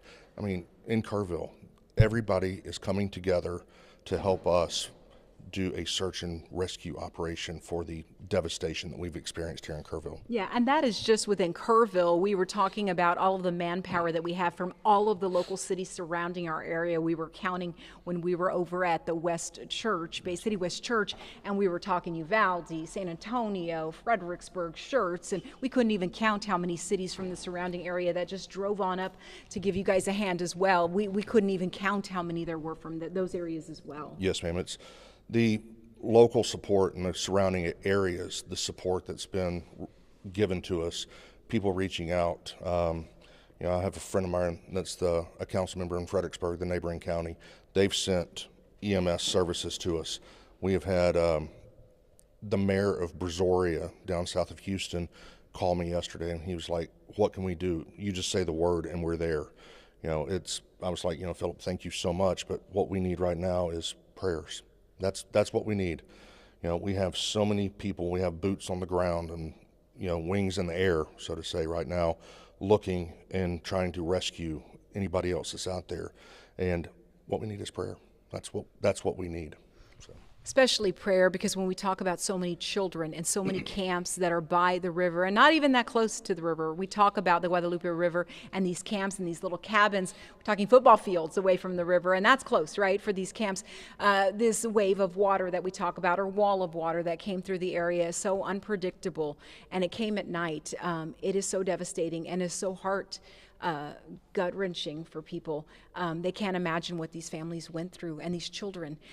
That's what makes it so devastating for so many people, this loss of life, and the fact that people are working as we speak now to try to see what they can find on these lowest parts of the river. That's what makes it so hard for so many people. What can you tell us right now as far as the operation, the mission, and the Operations Center you have going on here too? Yes, ma'am. Operations Center that we have here is packed full of first responders, EMS, law enforcement, fire department, federal agents. They're all here helping, trying to figure it out so we can get out there and rescue. That is the mission right now, search and rescue, get everybody that is out there safe, get them home, get them secured. The wall of water that you spoke about, the Guadalupe River starts in West Kerr County, and it flows all the way to the Gulf of Mexico, down through Victoria. But, for this devastation, this tragedy that's here, the support, the outreach has just been unbelievably amazing. So. And it makes it so hard because there are children involved, and I think that's what makes it so sad for so many. But the fact that there are people right now, trying their best, trying to rescue, trying what they can to see any signs of life out there. So just know that that is happening right now. For any parent out there watching, know that your loved one is being looked after, looked for right now as we speak. There is endless amounts of resources that the state of Texas can offer that are out there looking for them. Absolutely correct. I mean, Governor Abbott last night said, what you need is what you get. And, you know, we have helicopters with FLIR, forward-looking infrared radar. They were out last night running up and down the river all night. I live not too far from the river, and you could hear the helicopters all night long. You know, they're doing what they're here to do. With that, I'm going to say one thing: let them do their job. We don't need everybody coming to Kerrville or people that are from Kerrville going out there and trying to start doing search and recovery or search and rescue missions. Let the experts do it. They're trained in it. So that's the biggest thing that's going on that we need. Let the experts take care of their business. Yeah, and I know some people were asking, where are they right now? Well, I was trying to get those answers too, because I know I'm trying to think how you guys would think. There are several places right now, and they would not give me specifics. Believe me, I tried. There are different locations down by the river, which we can't get to, that only those first responders can get to. There are several locations. They were going by ATV, they were going by raft, and we saw brush cutting trucks too. They are doing everything in their power right now to make this a search and rescue effort. I know there is some search and recovery efforts going on. There's 24 confirmed dead, but right now as we speak, they're doing what they can to rescue lives, maybe some survivors out there right now. And I know that there are so many jurisdictions. Can you speak to the protocol, this operations center that you have going on, not just City West Church, but you've got stuff here too? Yes, ma'am. This is the emergency operations center. Okay. So this is where the ones that need to be here, this is where they are. They're planning, they're coordinating, they're sending, you know, the orders out to the troops, the boots on the ground, so to say. And, you know, that's what they're doing. They're going, you know, Kerr County's a big county. The river's big in Kerrville. It has a lot of tributaries that come off the sides. The water can go anywhere. We know that. And, you know, that's what they're out there doing. They're searching everything, turning every leaf over, kicking every rock, looking for people. And finally, I just got some text from people. If you guys need anything in the city of Kerrville, I know maybe people are asking, I'm trying to think how you guys are thinking. If you guys need anything, do y'all need anything in the city of Kerrville? If people are asking, I've got some text. If people are asking, what is it that you guys need in the city of Kerrville? What would you say to them? The Red Cross on their website has a list of everything and where to go, what to do. You know, like I said a while ago, the outpour of community support has been unbelievable. It's, you know, the First United Methodist Church set up an emergency shelter. They're taking, you know, even animals are being able to go over with their families. You know, the Arcadia Theater is a shelter. It's a reunification center that we have here. And it's, you know, what we need right now, if it's not on the Red Cross list or on the City of Kerrville's website, the one thing we need is prayer. That's what we need. We need prayers for our first responders, but most importantly, we need prayers for the families and the children that are missing. That's what we need. All right, and at 10 o'clock, we're going to have updates. I don't know what's coming. They have not promised what is coming in these updates, but hopefully we can get some more totals. We can get some more rescue totals. That is the prayer right now, rescue totals. Maybe not recovery totals, but rescue totals is what we are asking for. And prayers is what we're asking for too. I don't know if we need any more items. I haven't heard that because you have get a flood of items, haven't you? Yes, ma'am. Thankfully, right? Yes. And you've got food items too. Yes. Lots of food. We have lots of food. Okay, so, which is great. That's what we do here, right? We feed each other. Feeding each other. The first responders are, you know, they're being very well taken care of. Okay. You know, local restaurants have opened their doors. Close the doors to the public, but open the doors to the first responders. How about that? We can't eat anywhere, but these guys can eat everywhere. No, it's great. I'm so happy to hear that. That is what we do in Texas. We take care of one another, and first responders just know that they are doing everything they can to search and find your loved ones, and know that it is happening right now. And at 10 o'clock, 30 minutes from now, we will have an update, and hopefully a wonderful update on more people who have been found, and hopefully they are reunited with their families. Jeff, I want to thank you so much for even talking to us and giving us some time. And in 30 minutes, hopefully some more real numbers and real totals. I appreciate your time. And again, prayers for everyone. We will send it back to you guys in the studio. Thank you. Thank you, thank you, thank you. Thank you for being real news. No. Because we've had some. No. I told you I wasn't going to I know. hope. I promised.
just intense.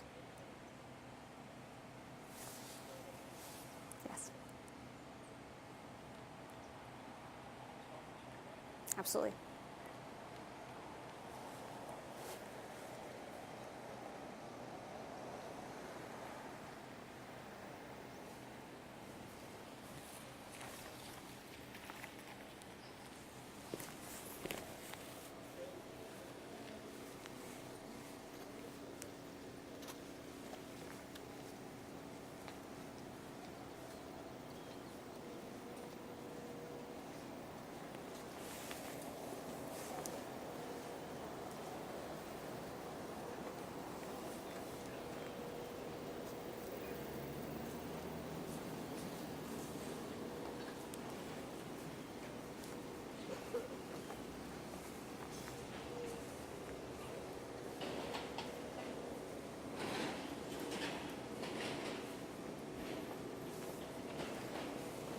They're just clearing the road. The fire guy told me they were going to come clear the road. Gotcha. I said gotcha. So, Why do you put both in if you can't hear? I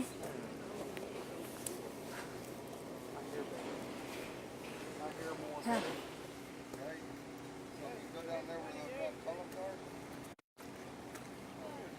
Hey guys, how are you? How you doing? Good. Is this any of your anyone? It's this place, yeah. Which one? BB. The one in the blue. The blue.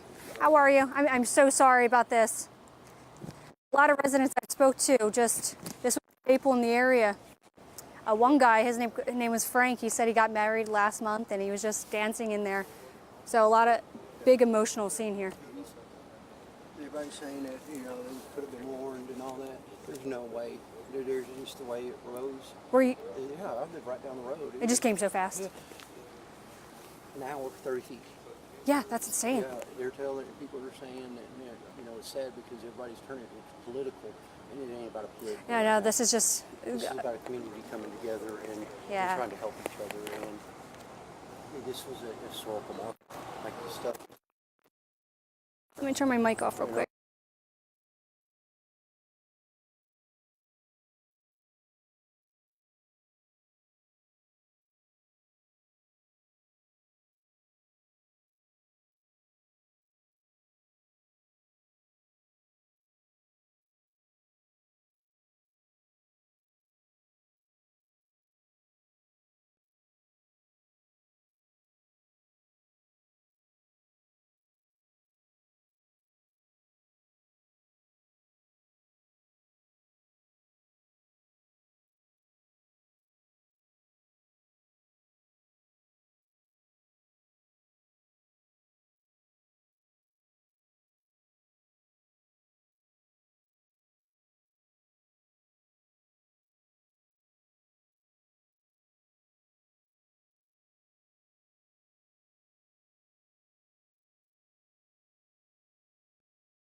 Card.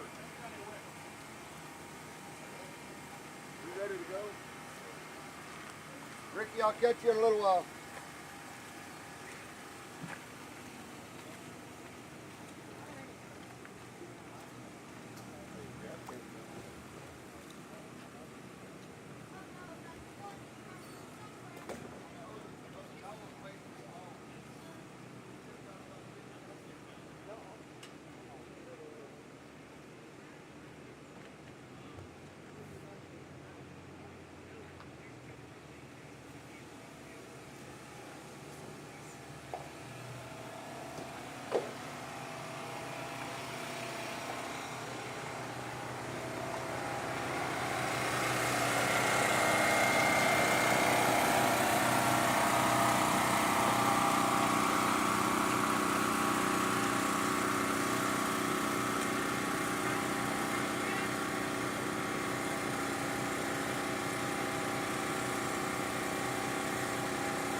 I gotta pull up.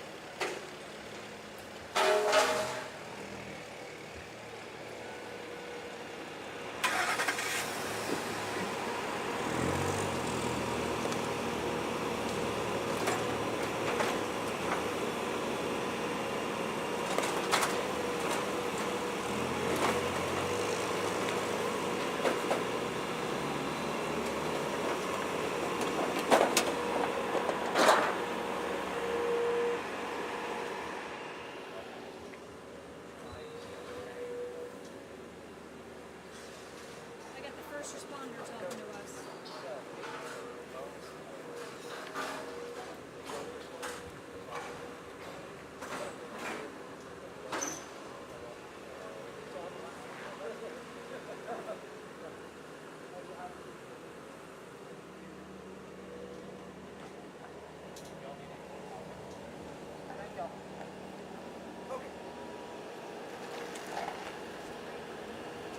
We're still waiting.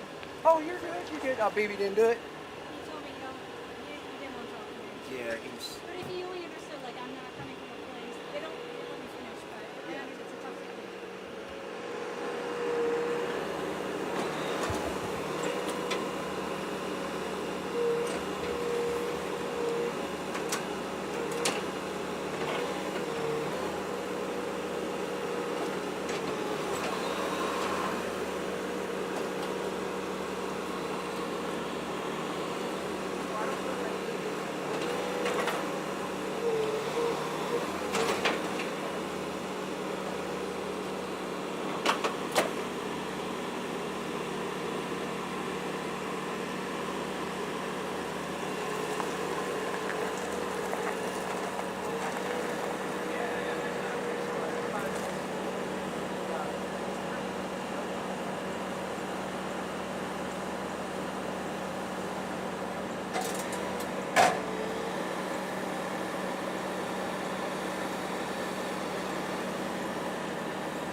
If anybody needs a level, this is your chance. Mic check 1 2 3 4 5 5 4 3 2 1. Mic check 1 2 3 4 5 5 4 3 2 1. Check check check. Everybody good? Norm, you good? Good good good. Yeah.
good.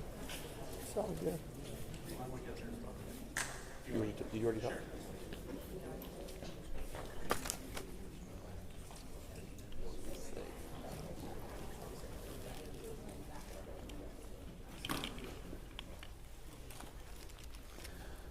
Good morning to everybody. We appreciate your being here. Appreciate your coming out here and covering us in this difficult time.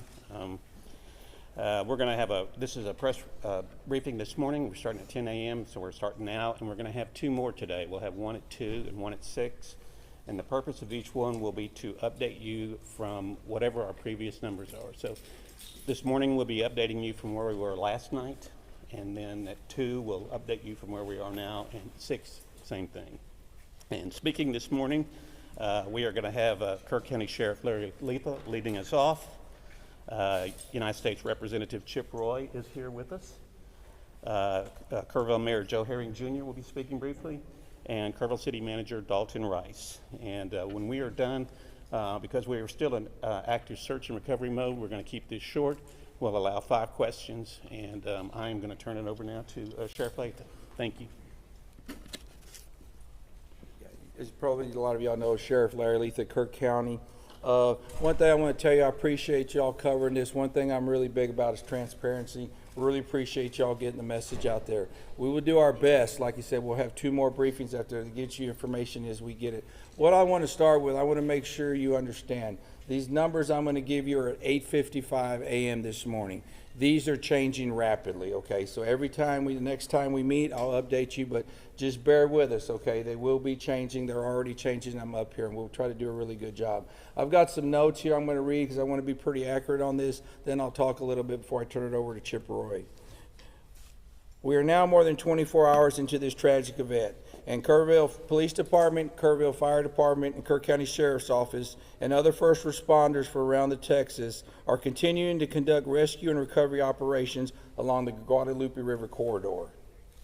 So far, we've evacuated over 850 uninjured people, 8 injured people, and have recovered 27 deceased fatalities at this time. Of these 27, 18 are adults, 9 are children. Of that, 6 of the adults are unidentified, and 1 of the children are unidentified at this time. That's at 8:55 this morning. We're unable to release any further information on deceased at this time, as our thoughts and prayers go out to the loved ones. We are working hard to locate anyone who is still missing and to ensure they are safe. There are 2 ways that you can report the missing people. This is something I would really like y'all to spend some time getting out. One of the ways is via phone. We have a call center set up to accept information and share that information along our relief and incident commanders. That number is 830-285-1111. I'll repeat, 830-285-1111. It's 258. Correction, 258. Sorry about that. I'm going to repeat it one more time. 258. Number for the final time is 830-258-1111. Is everybody good? Okay. The second way is via email. Like the phone number, information received will be shared along our relief teams. That email is floodrecovery@co.tx.us. Repeating one more time, floodrecovery@co.tx.us. There is a shelter for the general public who needs assistance at the First United Methodist Church, 321 Thompson Drive in Kerrville. 321 Thompson Drive, Kerrville. At present, we don't need material or volunteer donations at this time. We are coordinating with a strong state response currently. Cash donations can be made to the Community Foundation of the Texas Hill Country. Once again, donations can be made to the Community Foundation of the Texas Hill Country. Our first responders have been working tirelessly and will continue to conduct search and rescue operations until all citizens are accounted for. Tragic incidents like this affect us all. This community is strong and will continue to pull together during this tragic time.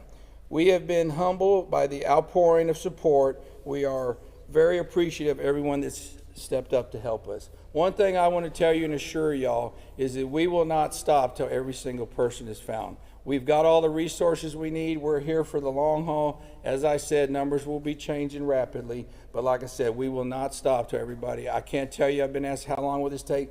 I can't tell you how long it's going to take. It's going to take a while. Appreciate y'all.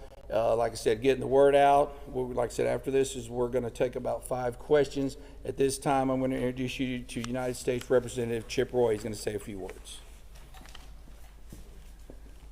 Thank you, Sheriff. I'll be brief. I'm here to show support for the community. My family comes here to Kerrville for 4th of July virtually every year. Come here for Robert Earl shows, and we were planning to be here for the show with Robert Earl and Beckman.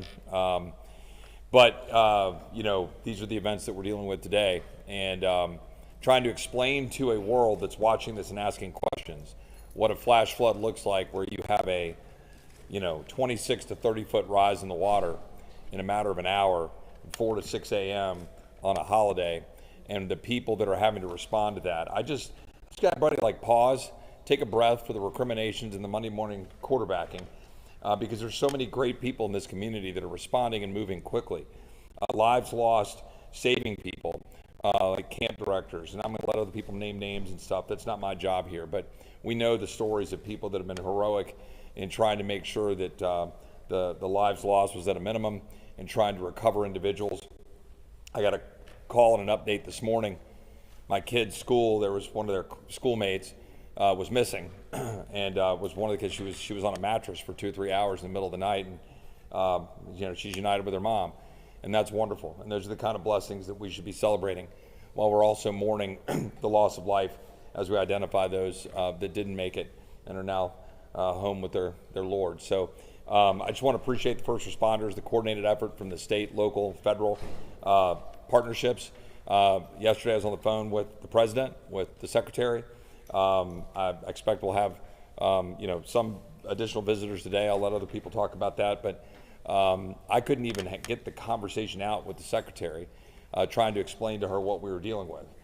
That doesn't happen often for me, but it took me a while to collect myself to even be able to tell her what we were looking at.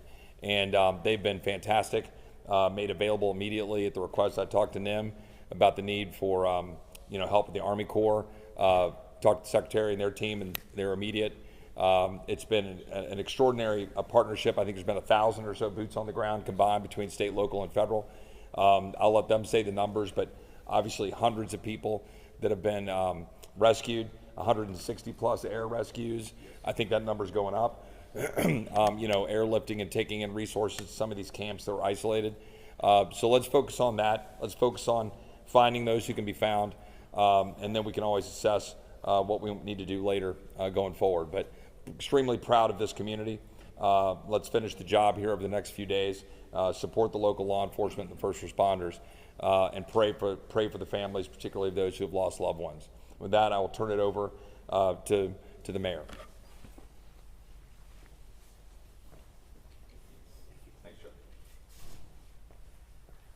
I'm Mayor Joe Herring Jr., Mayor of Kerrville, Texas. I'm glad you're here, and I have a few comments to make. People need to know today will be a hard day. It will be a hard day. This is the message I want to share. The city of Kerrville is thankful.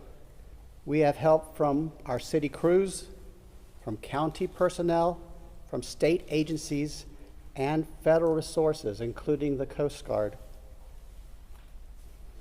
I have been asked how people can help. The sheriff has mentioned that a fund has been set up by the Community Foundation of the Texas Hill Country. Information about this can be found on the city's Facebook page. In fact, if you want to know how to help, I know from my phone, from my texts, from my emails, thousands of people across our state and the world want to know how they can help. The easiest way to get information about that is to follow the City of Kerrville Facebook page. City of Kerrville, City Hall, Facebook page. They have done an admirable job of making sure all resources and all information is available, not only to the citizens of Kerrville, but to the citizens of the world. I'm thankful you're here. Today will be a hard day. Please pray for our community. Thank you. Next up is City Manager Dalton Rice. Thank you, Mayor. Dalton Rice, the City Manager for the City of Kerrville. Just wanted to give a couple updates on operations.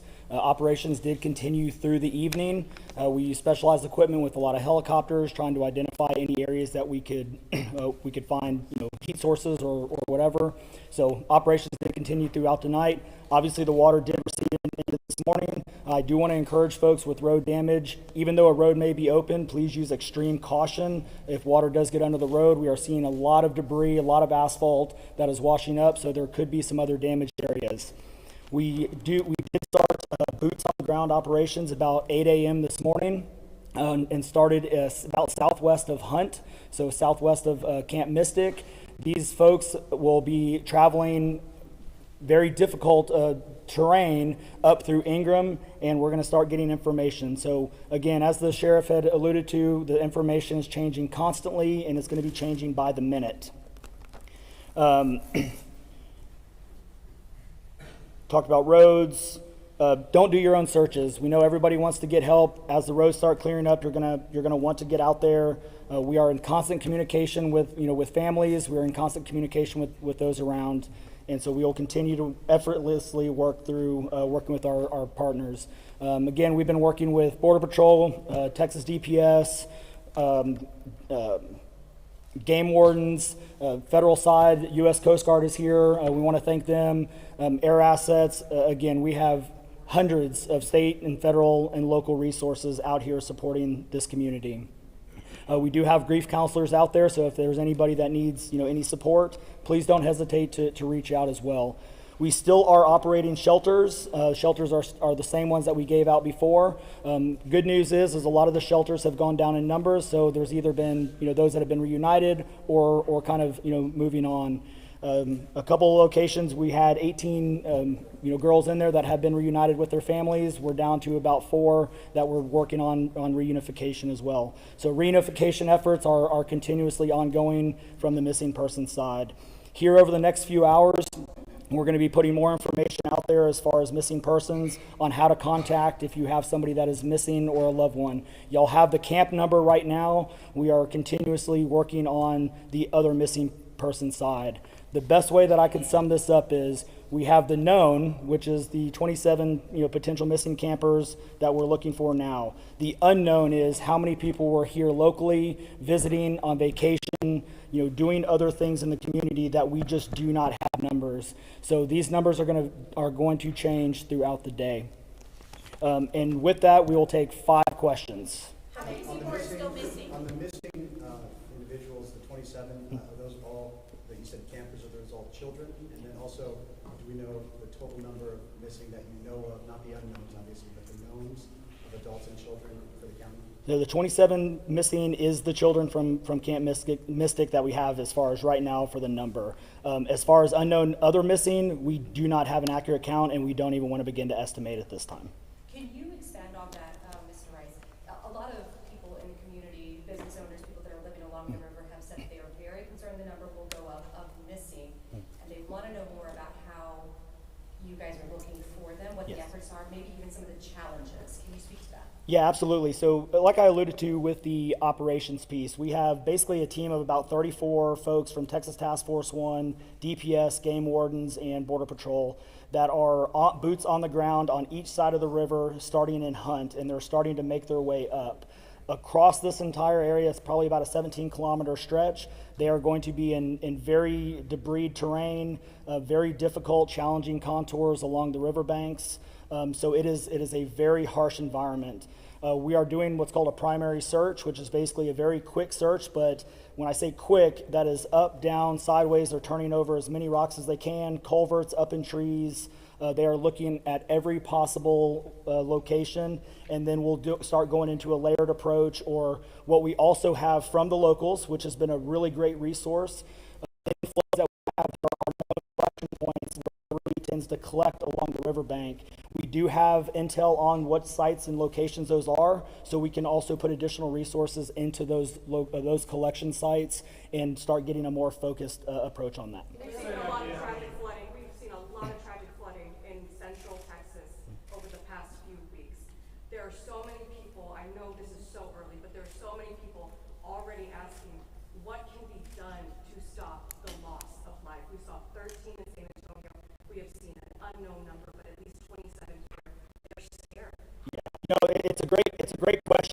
I think that's a question that we definitely need to answer at some point in time. Right now, this is on the search and rescue efforts.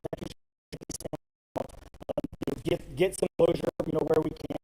So I think that is a great question that we need to ask ourselves, but right now we want to focus on search and rescue operations. Are there still rescue efforts going on right now? Yes, we are. We have been in continuous search and rescue operations. Again, this river, even though it started in West Kerr, this goes all the way down through East Kerr County and is continuing on, to the southeast.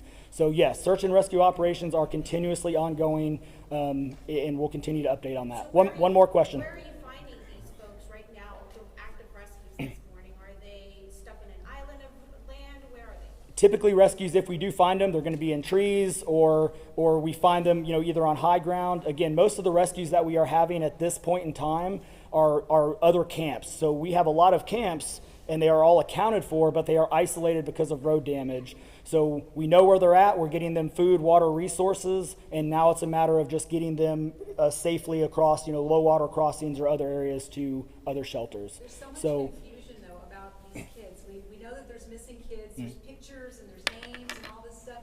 Are you going to give a list of the names of the kids? Absolutely not. We are not going to give a list of the names. We want to protect, those families and their information. The other thing I want to point out, and thank you for bringing that up, these families are getting bombarded with spam calls and spam information. So we want to keep the kids' information and these families' names out of any public, light, to give them the opportunity to grieve and to make sure that we give them the best possible resources that we can and get them reconnected as soon as possible.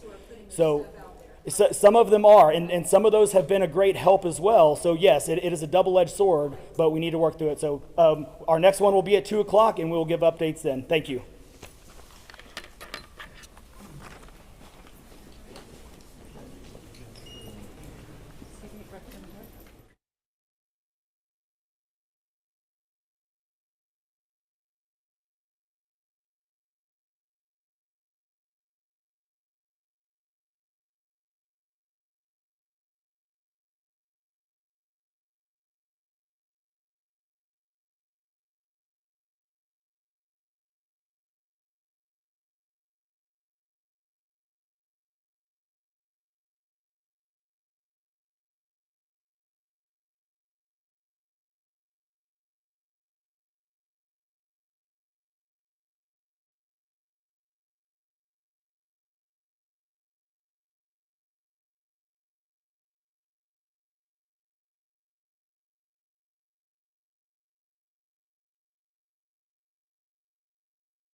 has no more than I do. Yeah. So you know, There we go. What's your first name? Kurt. Kurt. Yeah, I'm the assistant fire chief. Gotcha. All right. Buddy. Take a step behind her. Okay. And then Fall up in a sorry, hole. man. Don't fall in the hole. Not in the mud. Not in the Stand mud. by. Okay. Here you go. Yeah, hold on.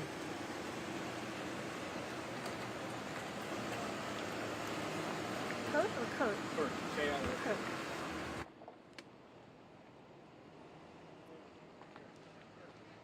We had electricity, we'd watch for you on TV. Yeah, I know. Gee, thanks. That's all I need is. Thank you. All right. We'll talk to you here in a little bit. All right. Be careful. Assistant Fire Chief? Yes, ma'am. All righty. How long you been here? 27 years.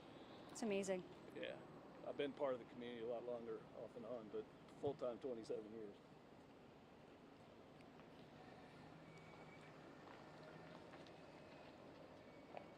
They're going to come to us in a few seconds.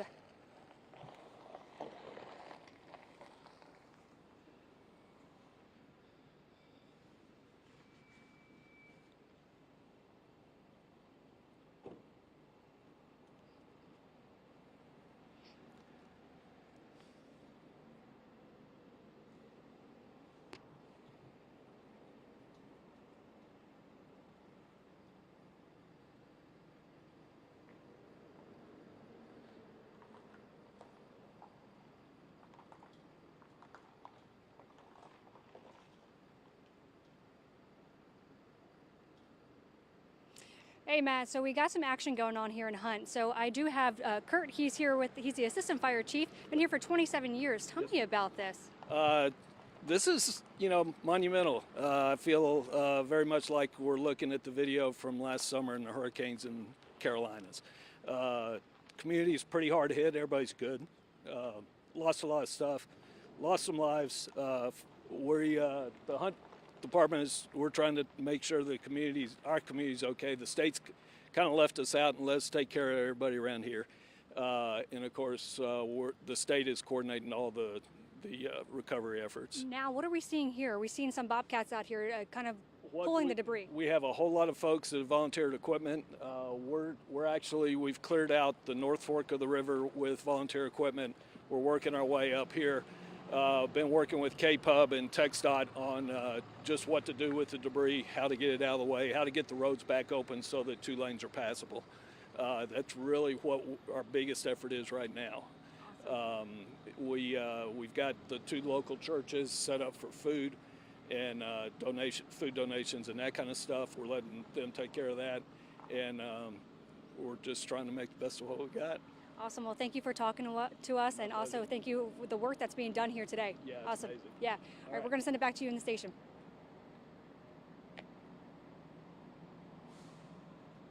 Can I get your phone number real quickly? Yeah.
stack it in there and make it last over at the station at the firehouse.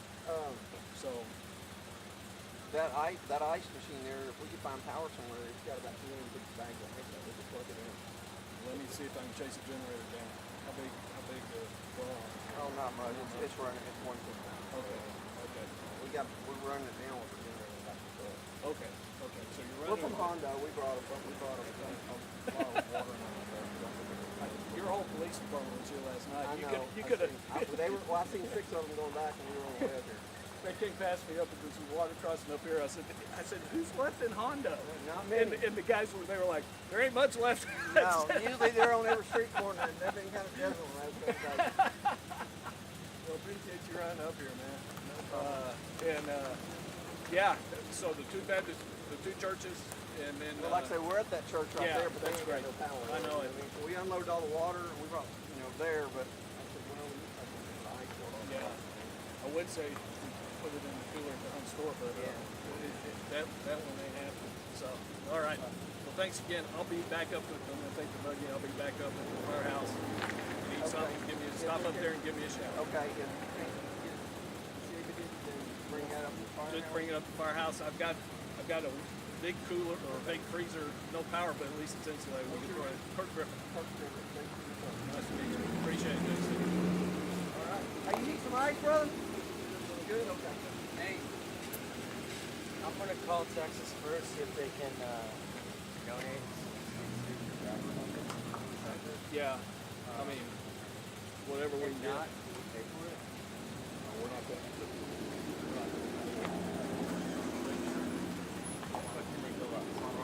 Are you fire chief? Assistant chief. Yeah, I really hate to get into thinking about that at this point. All right. See if they'll donate. All right, good. You guys picking up overall?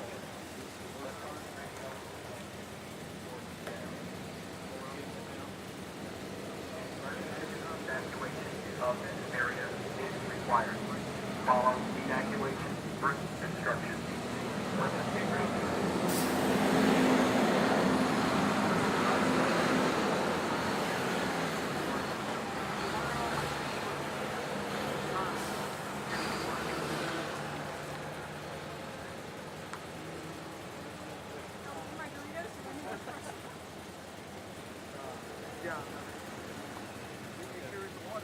Oh, yeah.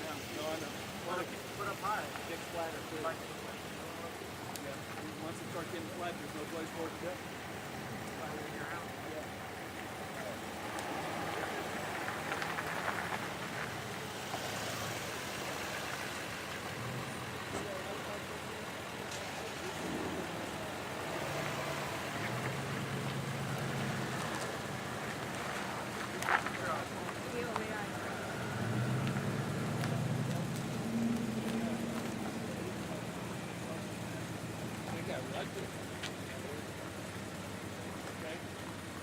Talk to him. Okay.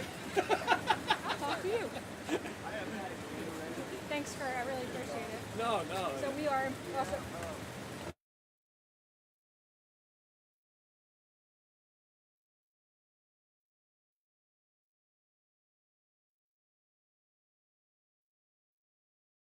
Oh, it's getting muggy out.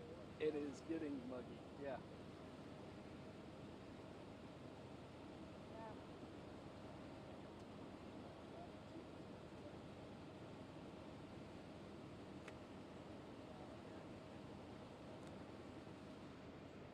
I hear it.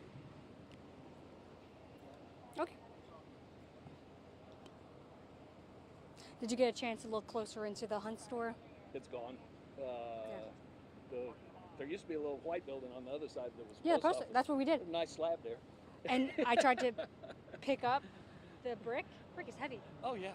Just goes to show the. I've seen water in places that, it's crazy. It's, Yes. I tell you what, everybody, the funniest thing, everybody that I've talked to is, where are we going to get all the things going on? Where are we going to get our mail? That is a question, though. But I mean, yes, sir, thank you. You really want to get your bills. I think everybody. Maybe they'll give you a break. Who was it? It was Oh gosh, what did somebody tell me yesterday? I can't even remember. It's just been, so nuts that we're Just shocked. yeah.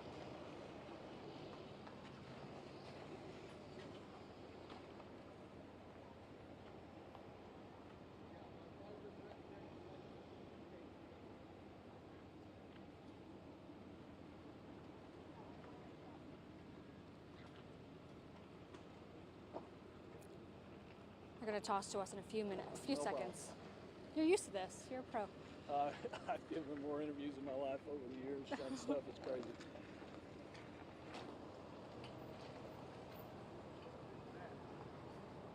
You can head up there.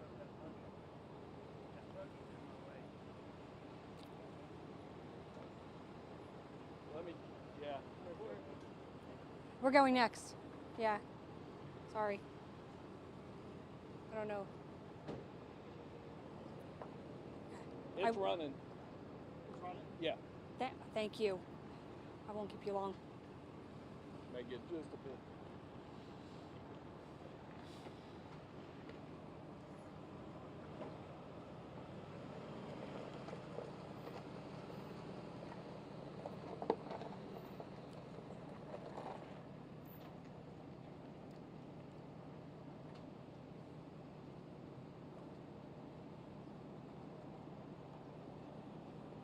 He's heading up to the church, Jimmy.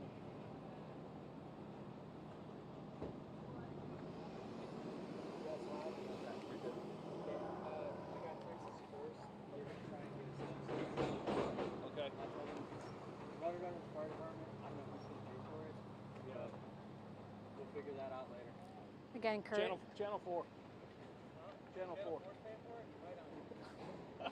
Thank you again for standing here and talking to us. We No appreciate it. worries. I know you're busy. No, like I said, it's just kind of coordination stuff. It's nothing.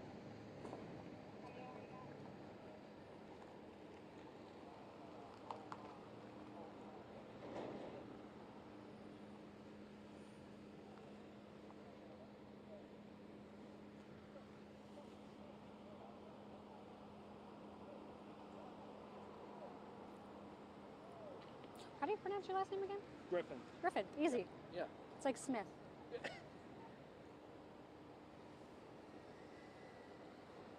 Griffin, as in Peter Griffin?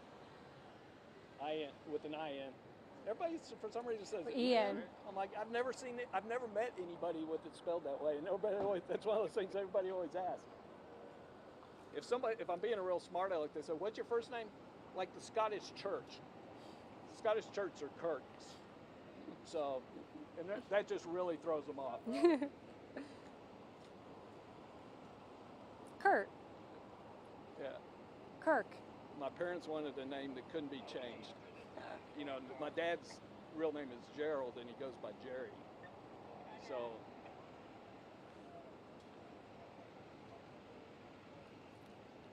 It was Kirk, right? Yes.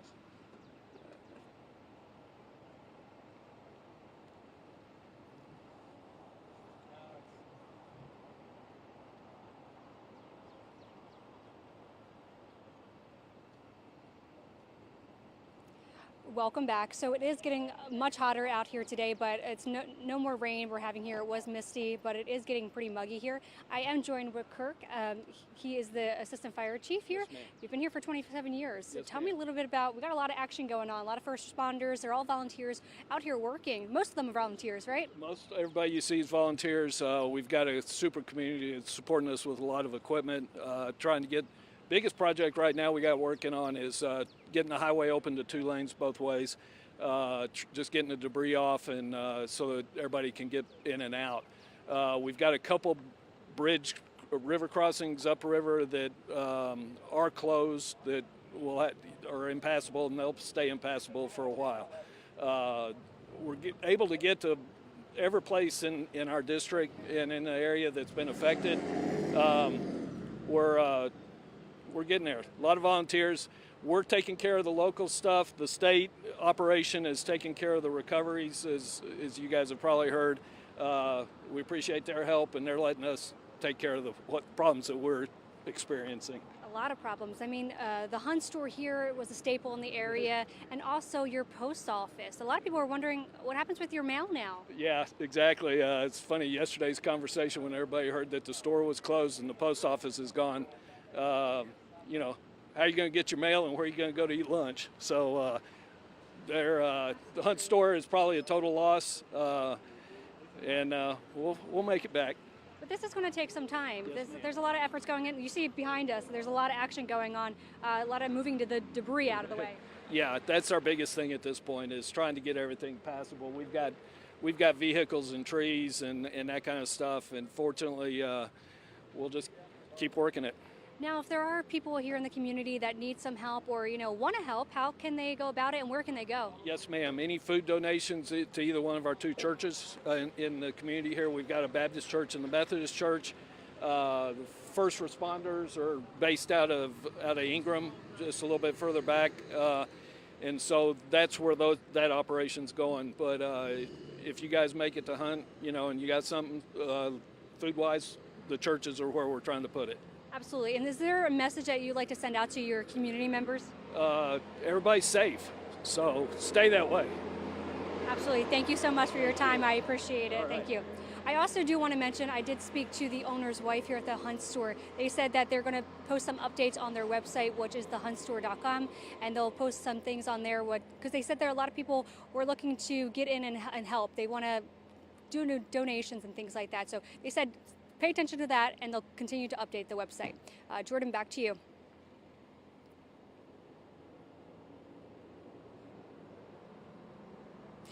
He's still here, yes. Yes.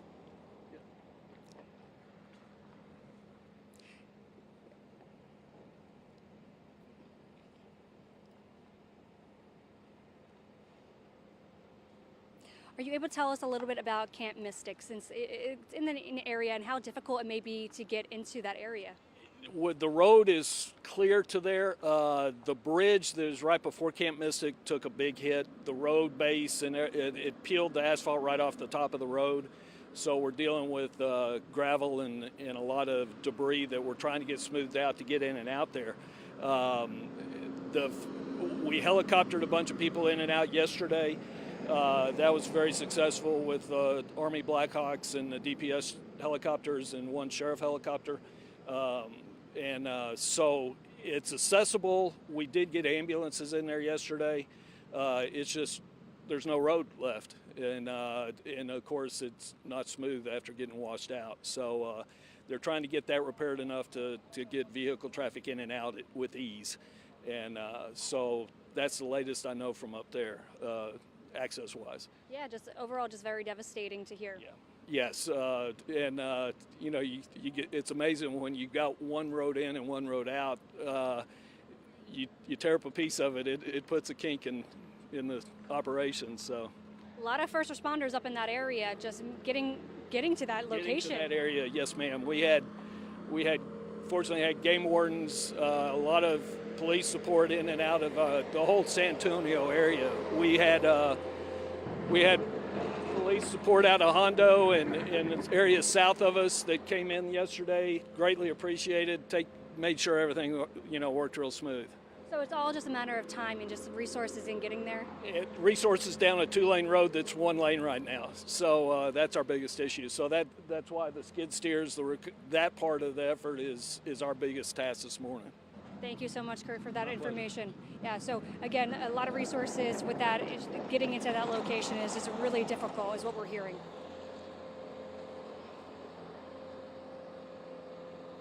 Absolutely.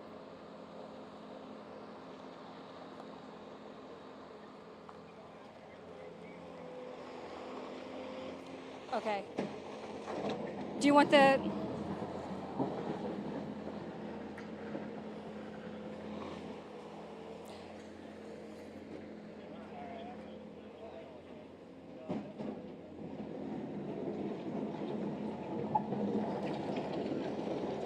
I hate to do it at home again. Hey, can you guys hear me?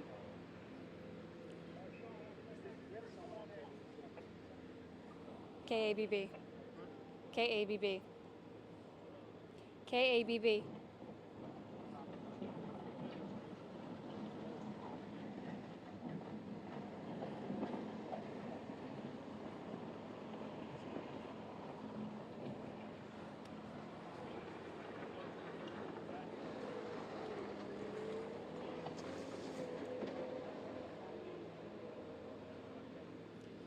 Kirk, can I borrow you one more time? Sure. Take your time right there. Yeah, you're good. Take your time. I'll call you over.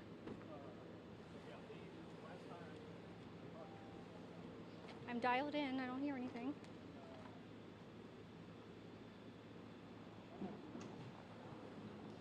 Hello, can you guys hear me? Mic check.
Thank you again.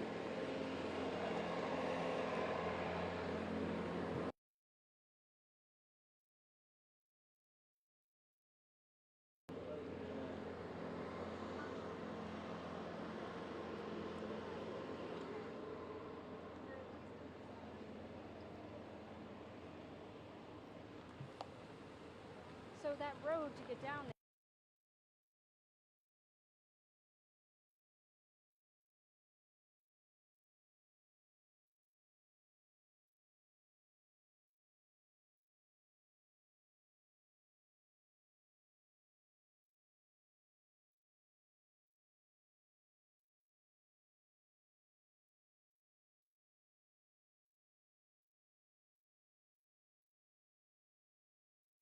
So that's been our biggest problem is just we had to wait for the river to come down.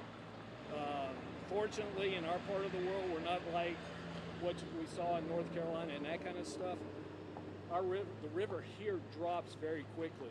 Down where you were talking in Seguin, once that river gets up, it doesn't go down. Like we were saying, it's just good. flat. Yeah. And so fortunately for us, it comes up and it goes down, but it did a lot when it came up yesterday. Yeah. Thank you, Kirk. Yeah, no problem. It's close enough. I think I said it right the first time, right? My mom, yeah. No, my mom would be fine. As long as mom's happy, right? Right. I don't want no problems. You don't want mom's problems, yeah. Okay.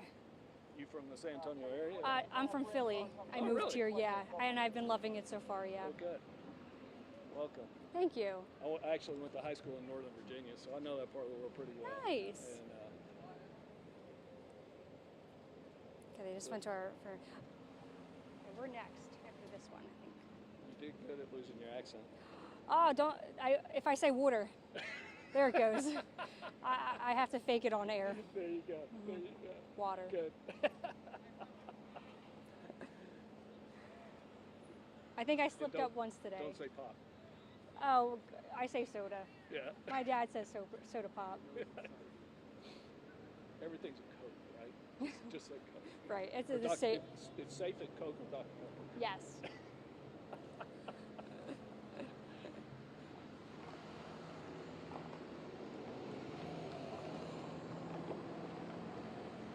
Wow. Is he still good right here? Do you need him to move anything? He's good right here? He's good right there. Yeah. He's professional now. I wouldn't go that far. I'm just an old Aggie engineer, so. Oh, we got some more people. Oh, looks a lot of help coming. That's the owner's family. Nice. So.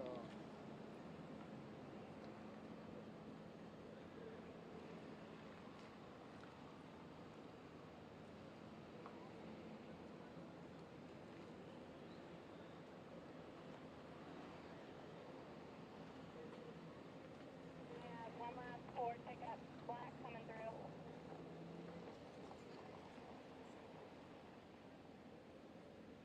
So, Kirk, all them gentlemen over there, volunteers? All volunteers. That's awesome. Yeah. Good stuff. Every piece of equipment that's been behind us or been past us, that's all folks just volunteer. Where do you put the debris? Right Yes. now, we're just pushing it, trying to get it off the road. Just off the road? Yeah, Gotcha. so we can get 2 lanes of traffic. Eventually, TxDOT and local Handles it. folks will start cutting it up and getting it out of the way. Mm-hmm. From here out, there's a lot of lines down like what you're seeing here. And so, yeah, it's... And is the whole community without power right now? Majority? Everything from the intersection west. The other side of the river over there has power. So, It's just like because of this right here. well, part of it's because of this, and so much of the stuff is down further out. We were very surprised when the power came back on across the river last night. That's good. Yeah. Good to hear. Yeah, my house is over there. Heck, I got to take a warm shower. So,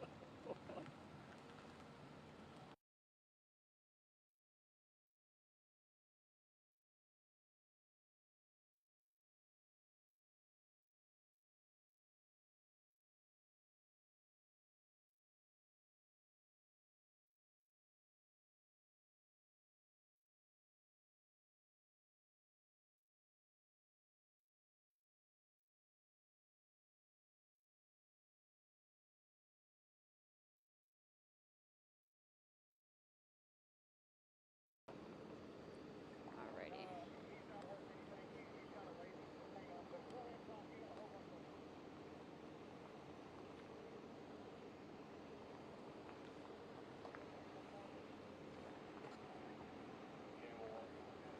Thank you again. I know we're just standing here just waiting for the show to show, but I appreciate your time when there's a lot going on behind us. I freed you. I've been doing stuff I need to be doing anyway, so otherwise I'd be standing in front of the fire station doing the same thing. So Then I don't feel too bad.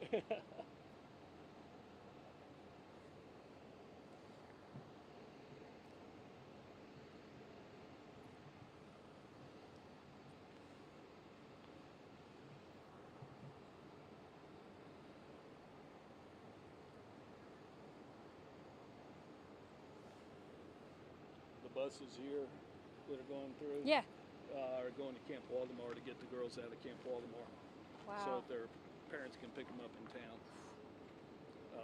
We did that yesterday with Camp Lahana right here, and the girls out of Camp Mystic. So a lot of camps, right? Just in our We've where we're at. got 6 just in a stone's throw here. So Mystic is the largest. They have 600 kids out there in a 4-week term. We're ready. I think it's us now. You don't mind talking about that? No. Okay, cool. I mean, ask me the question. I answered the best I can. Thank you. Okay. I think it's us, yeah.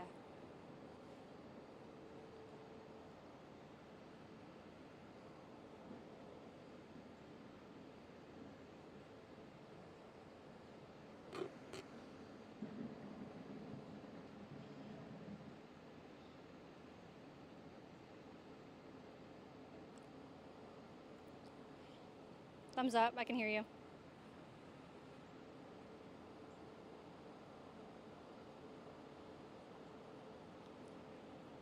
What am I on now?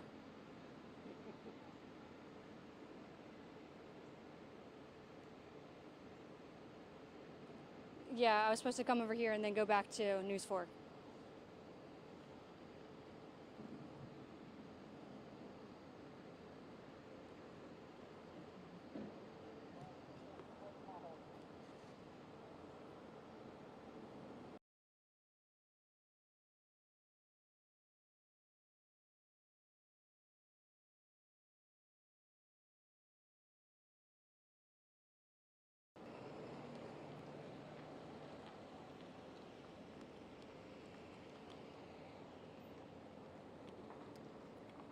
Okay, they're with our meteorologist right now, so then they'll take to us.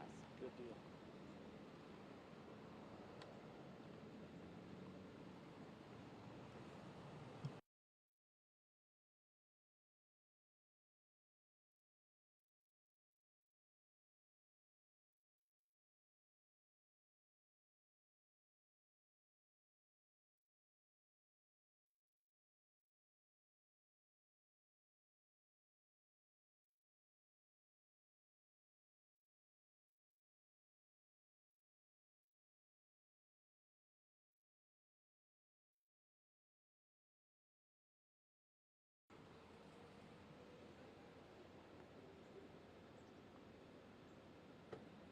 Get a cup.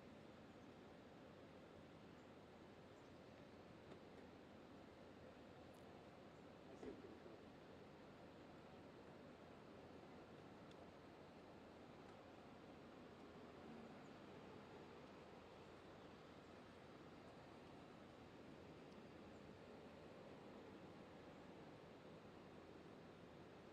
Over there. It's not me. Can you take me now?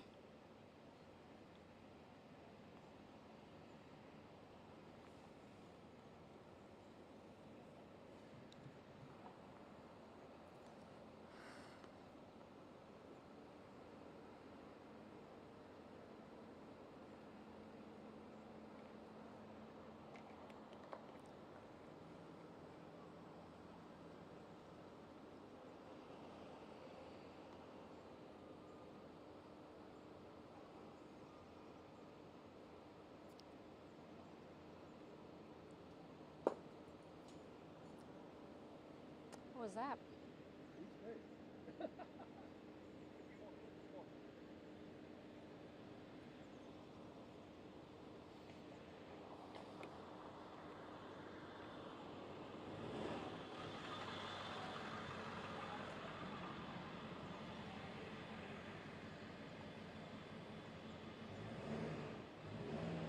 Right.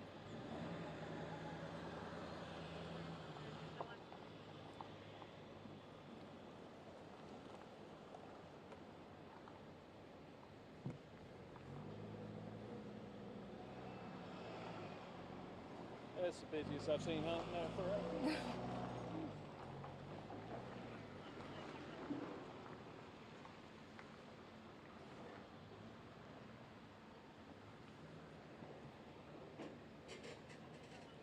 Ready? Here we go.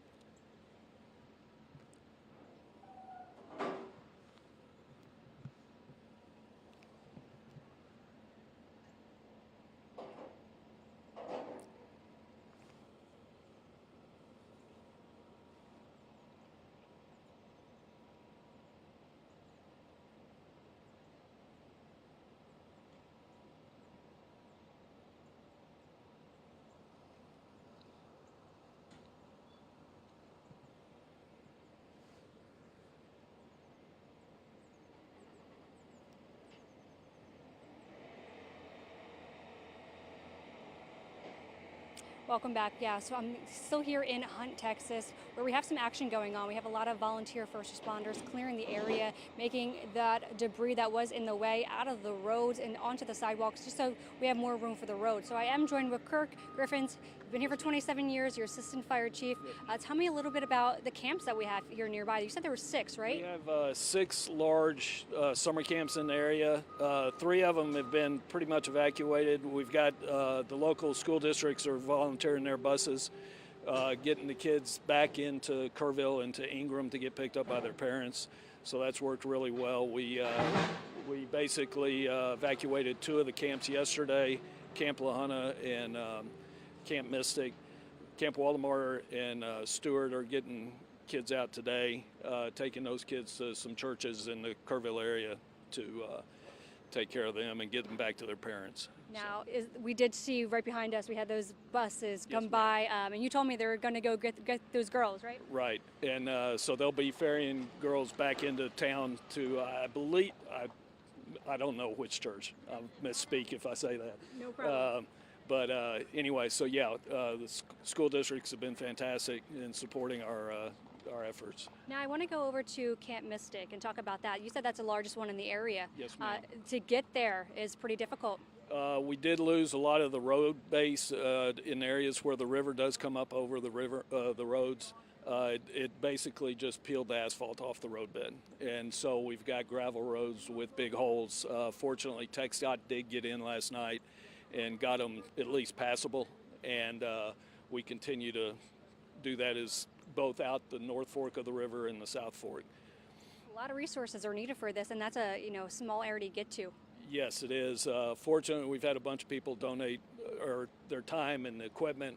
We've got volunteer crews running skid steers clearing the highway so that TxDOT and emergency responders can get in and out on 2 lanes. Now, as for here in Hunt, Texas, a lot of crews working here today, clearing the debris from the roadways, because there's a lot of debris here. This is heavy material that has been from the post office that you've had. The post office to the Hunt store to fences and everything else. All the rock has been knocked down.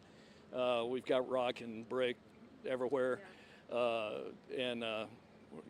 We'll clean it up and keep going. How long will you guys be out here doing this for today? We'll be out here until we shut down. So it'll be dark plus. And I want to mention, it's a small community, so this is all volunteers working their time. Yes, ma'am. The dozen or so skid steers that you've seen, one more just arrived, those guys are all volunteers. And I also want to mention, that this community has stepped up. I know a lot of people are talking now, what can we do next? What happens next? What can people do next? And if they need donations, where can they go? Our 2 churches in the area, the Methodist Church and the Hunt Baptist Church, are taking donations as food and dollars for us right now. So if you need to, feel free to contact them the best we can. Currently, we have no phone service, but cell phones are working spottily, if that's all right.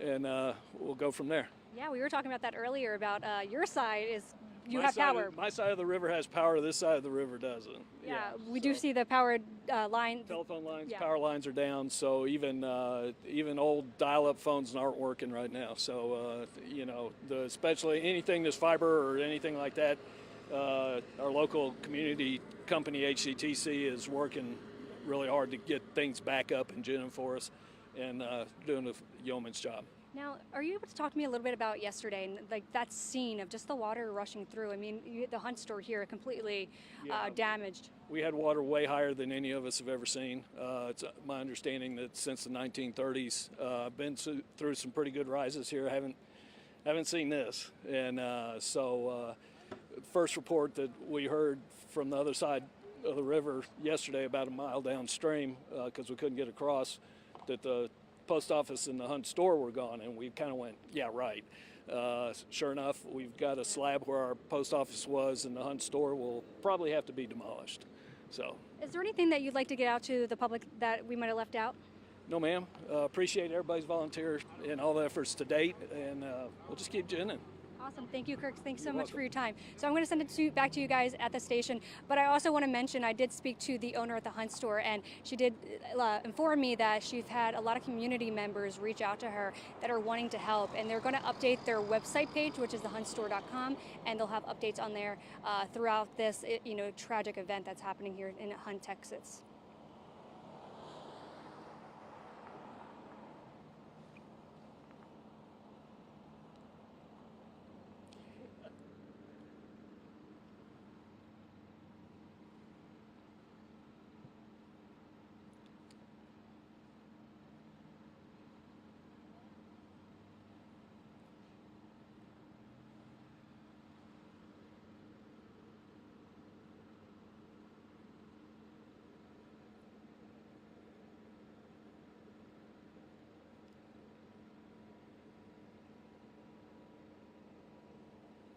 Yeah. Just want to talk about the evacuation numbers, just the high numbers there. That's a lot of people. Were they fully evacuated? Some areas were. We had some areas that, of course, we couldn't get out because of the river crossings. We have so many river crossings in here, 1 mile, 2 miles, 3 miles apart from each other. So everybody just got to safer and higher ground in their local area, and then as we find, like I said, I believe finally about 5 o'clock last night, we got the main artery open to one lane, and then we were really able to start evacuating the folks. That's when we got the 2 camps yesterday out of here, and we continued through last night. So yes, ma'am. Yeah, lots of efforts to get all those evacuated, I can imagine. Absolutely.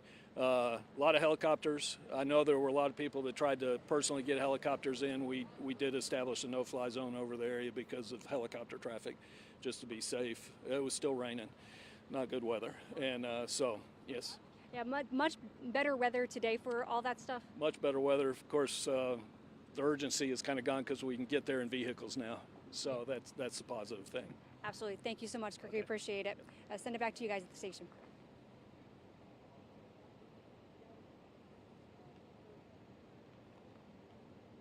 Good job. Thank you so much. I think my you're pleasure. clear. Yes, My of course. pleasure.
Mic test, mic test. Can you hear me?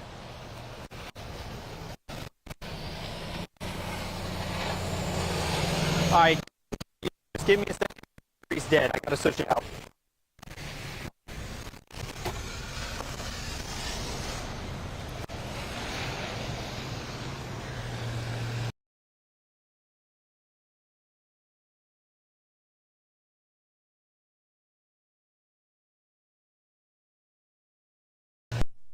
Mic test, mic test.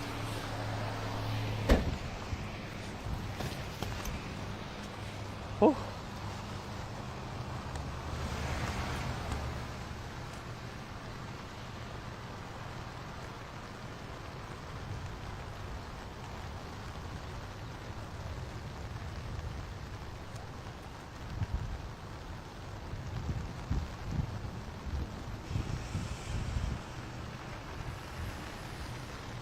Well, yeah, man, it's getting pretty hectic out here.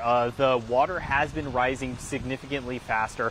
It's a little bit heavier in some areas, like you can see behind me. They were doing some water rescues here at HEB. This car behind me actually just flipped over that curb probably a minute or two ago. The officer was informed, and so she headed on right over. You can see her trying to assist the people in the area now. But I'm actually going to do a 360 here, because you can see there's a river of water just absolutely flowing down these streets into these businesses.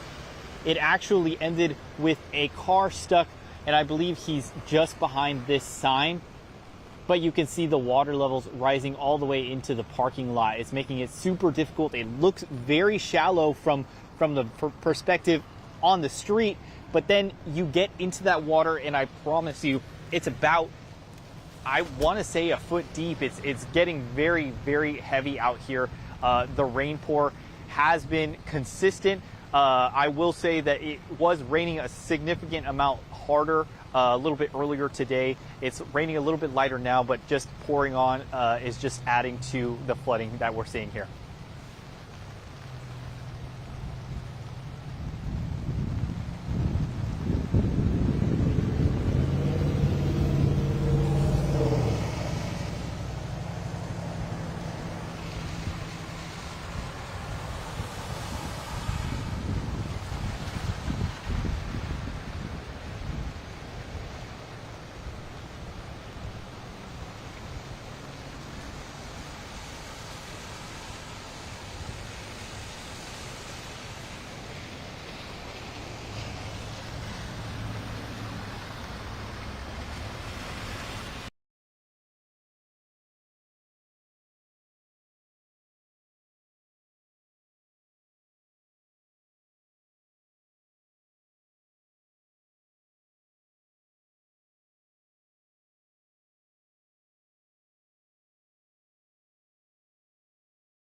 What'd you say? So how did you get so far?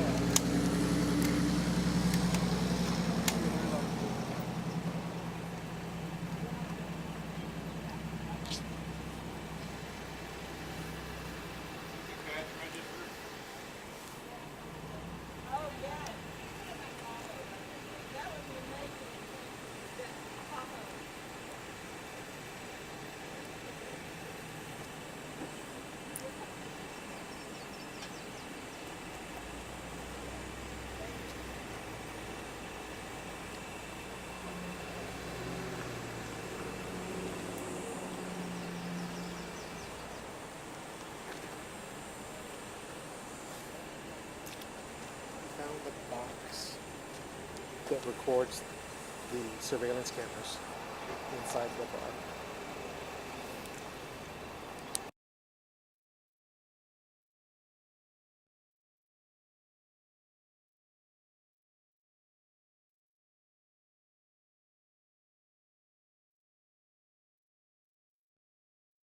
Crazy to see.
Good morning. I just want to give you guys an update. For people that may have been joining us now and didn't see our earlier talks with residents and things like that, just want to give you an update of what this area looks like right now. So if you can take a look behind me, this is a small knit community. This is a staple here. This is the Hunt store. This is where a lot of people would gather, eat, drink, dance. I spoke to a resident who actually got married 6 weeks ago, and in an emotional interview with him, he told me that right over here where that opening is, that was all blocked off with brick and closed off. That's where he was dancing with his newly bride, and it was just emotional for him to see this scene and the way it is when he grew up with when he grew up with this building here in the area. You could see behind me, this was a gas station as well where people could get gas. It's completely tipped over. Gasoline has poured out. But I do want to mention right here are these bricks. These are really hefty bricks. We're seeing them scattered throughout the area. If you go down further, not too far, there was a post office, and these look like the bricks that belong to the post office. So there was once a post office not too far from here, and it's completely gone at this point. You see the front door just laying there on the ground. If you drive by, you wouldn't be able to tell what it is. Now, I did speak to the assistant fire chief, who has been here for 27 years. He said he hasn't ever seen anything to this degree. Now, not too long ago, we had first responders, and mind you, they're all volunteers here because it is a small community. They were with their heavy equipment, just brushing things out of the way, all the debris that we have here, because there is a lot. Like we talked about earlier, it does look like a tornado hit this area. That's how damaged it is. The floodwaters were just so strong that came through this area, but we don't see them anymore. They've since cleared out, but they were making some way down further, so we did see them there. So yeah, there's a lot of people still gathering here. We have the owners that were also here. They didn't want to talk to us on camera, but the wife did say that she has a lot of people in the community that are reaching out, asking to see if they could help. So she said, direct them to the website. That's where she'll update them on what they could do to help and what the next steps here are. So that's the latest here in Hunt, Texas.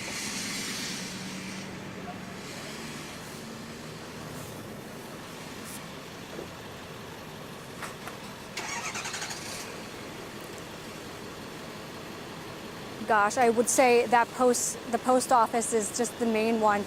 One second it's there, then next it's gone. That's just unimaginable. It's just devastating scenes that we're seeing here. And you know, this building here is just a staple, and it's completely, you know, damaged. And the next steps, they don't even know what to do. They don't know if at this point, it doesn't look like anything is salvageable.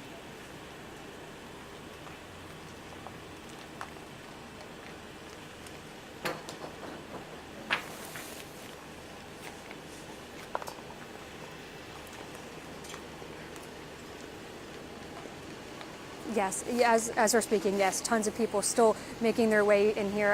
Lots of people just taking pictures because they grew up in this area. And again, this is just a staple. And they just cannot believe what they're seeing. Like, I did speak to someone earlier, and they were like, they couldn't believe when they heard the news of this was destroyed. They were like, no way. And then they've seen it firsthand. And yeah, it's just, the views here are just devastating.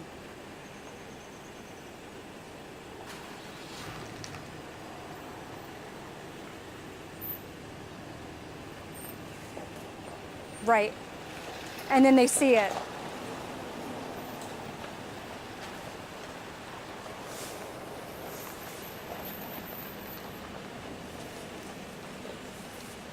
Thank you.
warnings issued, the flash flood emergency that we've been issued.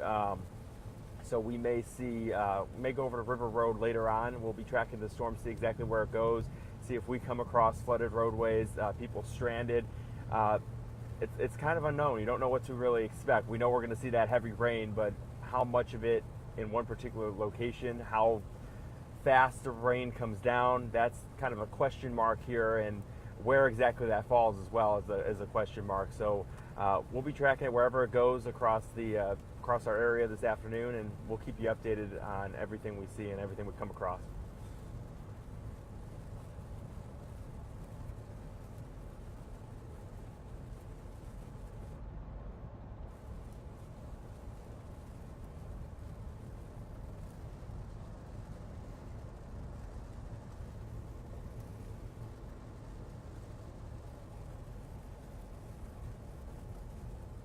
I might call Fox now.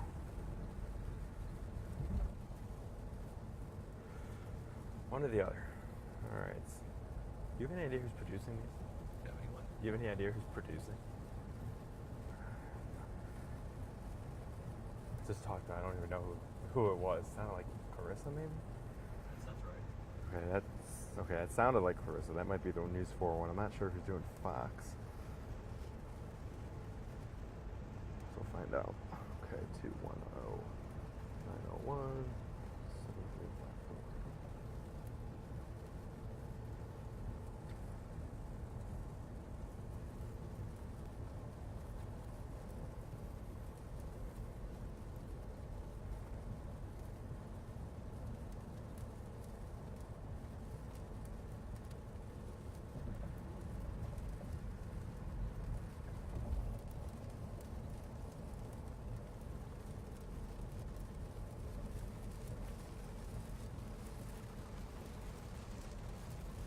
Hey, this is Storm Tracker. If you guys want to take us at any time, let us know.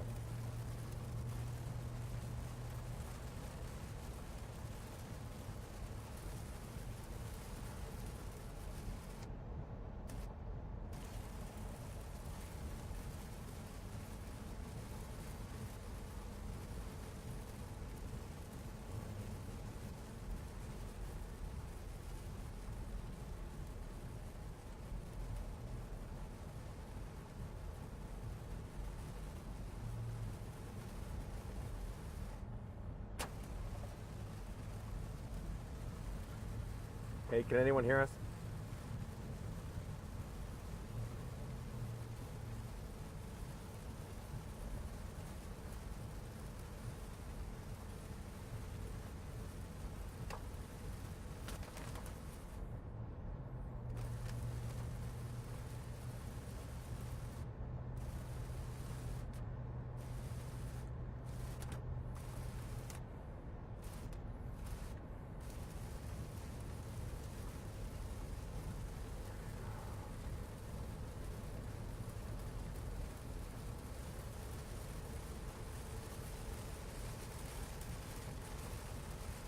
You're gonna come into it now. It's gonna be pretty heavy.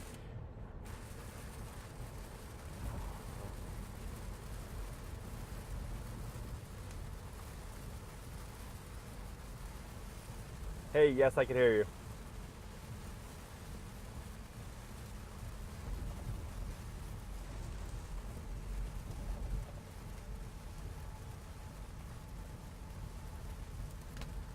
Oh, is it? Oh, okay. David gave me this number. Okay. Sounds good.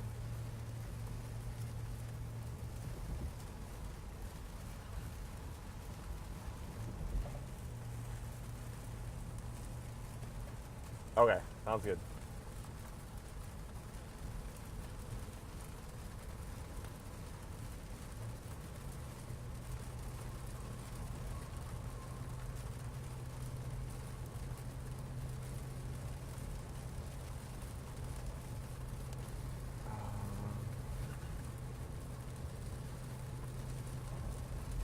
Get off at Borgfeld Road. Get off where? Borg? Oh, Borgfeld. Okay. Yes, you can take us. Yes. Driving to Timberwood Park.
Hey Brad, yeah, we are 281 northbound here near Evans Drive on the far north side. We're right in that heart of that storm that is producing that flash flood warning here in northern Bexar County. And as you see, torrential downpours right now. We have some ponding on the roads. We're going to be getting off here in a few miles and kind of just driving around Timberwood Park to see if we encounter any flooding. Right now we haven't come across anything on the interstate except some ponding on the roadways. It's a slow go, very heavy rain, and also some frequent lightning as well. But it is very rainy at the current moment. It was rather light rain down to the south around the airport, but when we came into that heart of that storm right now, sitting right over Timberwood Park, the Stone Oak area, up towards Bulverde, this is what we're seeing. This is what's under that. Very high rainfall rates at the current moment, and if it rains like this, it's not really moving very much. It can produce flash flooding in a quick amount of time. So we're here on the scene. We're going to be driving around, see if we encounter any of those flooded roadways, and we'll keep you updated. But it's coming down very heavy right now here on 281. Brad?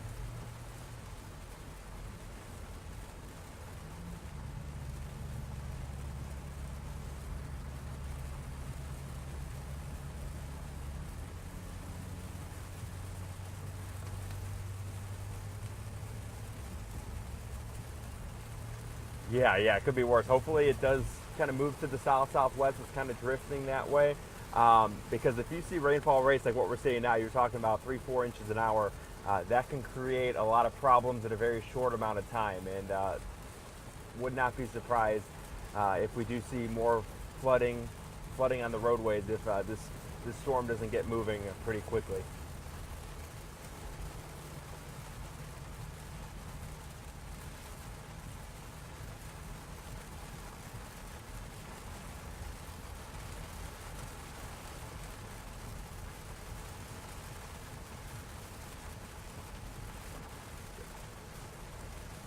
Yeah, our plan is to get off on Borgfeld. We're going to go west into Timberwood Park, kind of drive around those more hilly areas over there, see what we come across there. But like you mentioned, this is a new built road here on 281, and it's starting to definitely see more ponding on the roads. We're seeing about at least a little bit of water on the roadways right now for sure. So people are definitely slowing down here. So if it's happening here on 281, it's likely going to be happening on those more hilly areas off the interstate.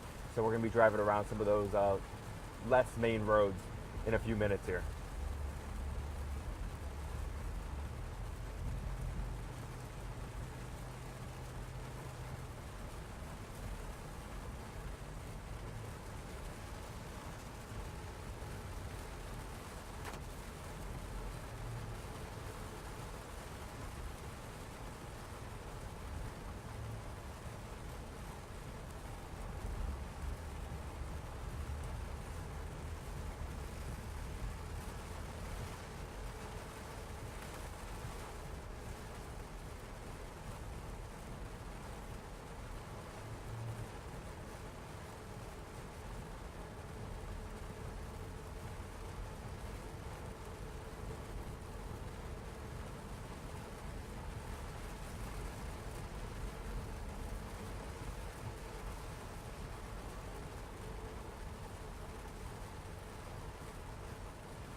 Hey Vivian, I'm going to call WAI and then I'll call you back.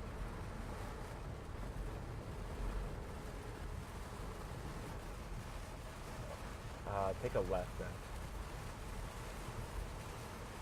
What is going on here? Okay. Hey, if you guys can hear us, take us whenever. We're seeing flooding.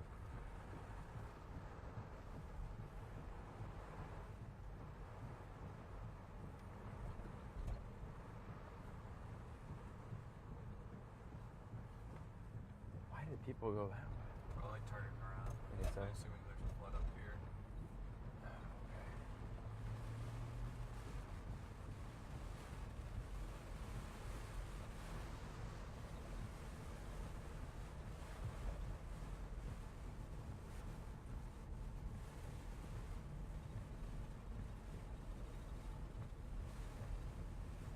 Oh yeah, what is going on here? Hey guys, take us. Hello.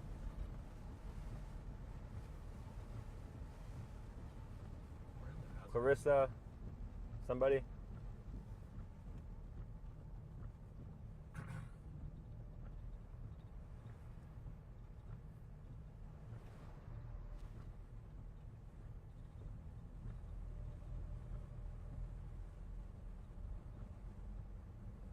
Hey guys, take us. Hello, hello, hello. Anybody?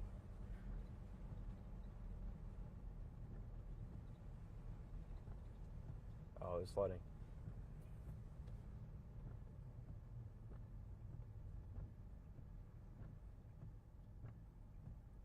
Hey, it's Joe. We're in Storm Tracker. We're across flooding right now. Yes, so we're coming across here. This road is closed.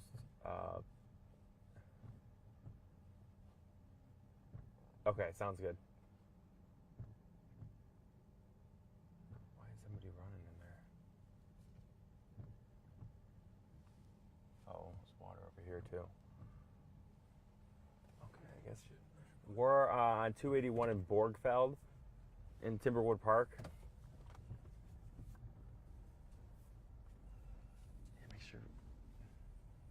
make sure you can get out of here too if this rises quick. Oh, is someone trapped?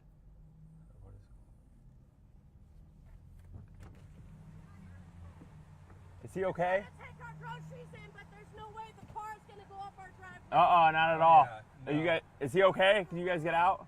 He got swept down. What did? He got swept down the driveway. He did? Yeah. He got swept down the hill. Is he okay? Yeah. Okay. We just got to figure out how to get our groceries in the house. Okay. They're coming out to break to us right now. Thank you. Can you face that way by chance? Face this way? Yeah. I'll pull maybe right up the side then.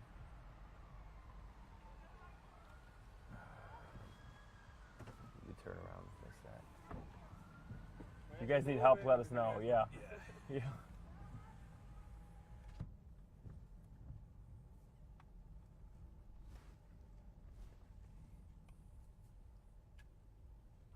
Be like right here. Bridge, though. Stand by.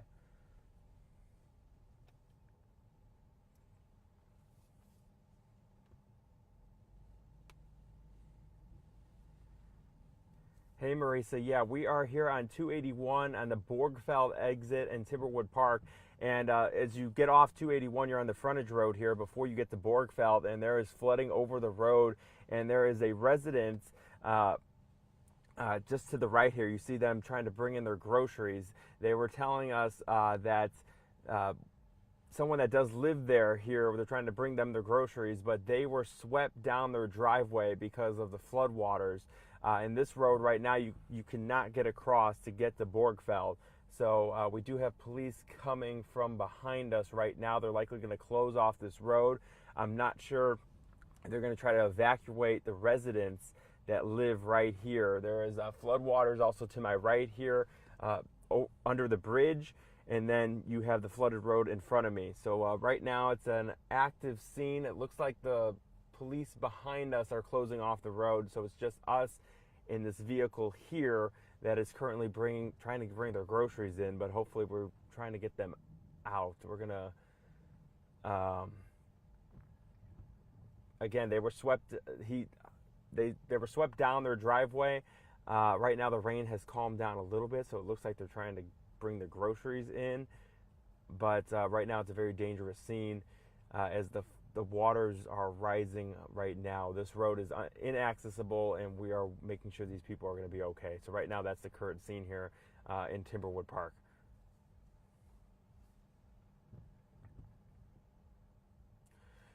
No, the car was not swept down.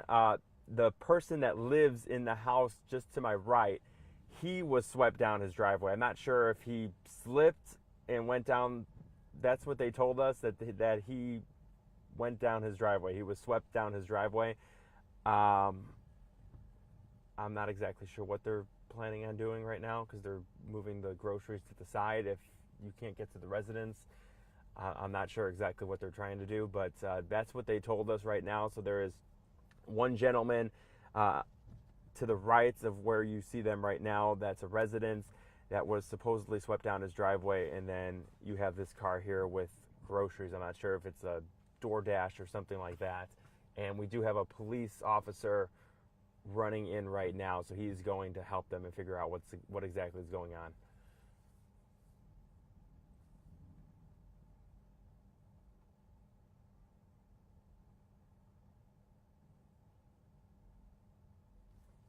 Thank you. Okay, I'm going to call Fox real quick.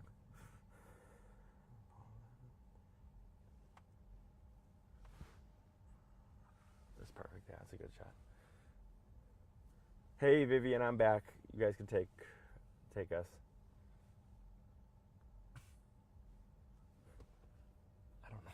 It must be a DoorDash or something. So they're just jumping off.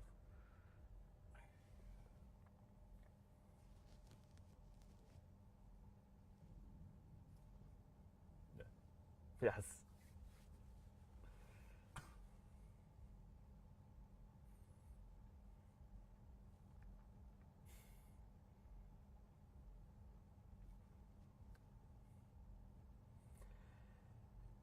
Yes, so we're here at 281 in Borgfeld. We were getting off at the exit, but you see the frontage road in front of us. It is flooded.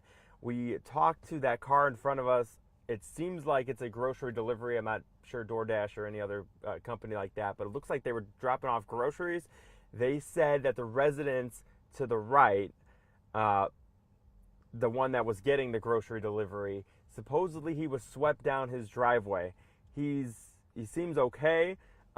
He's right at the fence line, and then this car just unloaded all their groceries and put it here on the side. And now a police officer, they're blocking off the road behind us, and he is trying to figure out exactly what is going on. Right now all the groceries are just on the side of the road, but can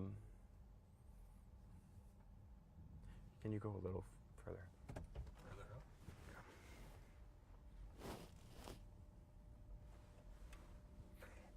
Yeah, it's hard to see too. Hold on, let me switch this away so you don't see me.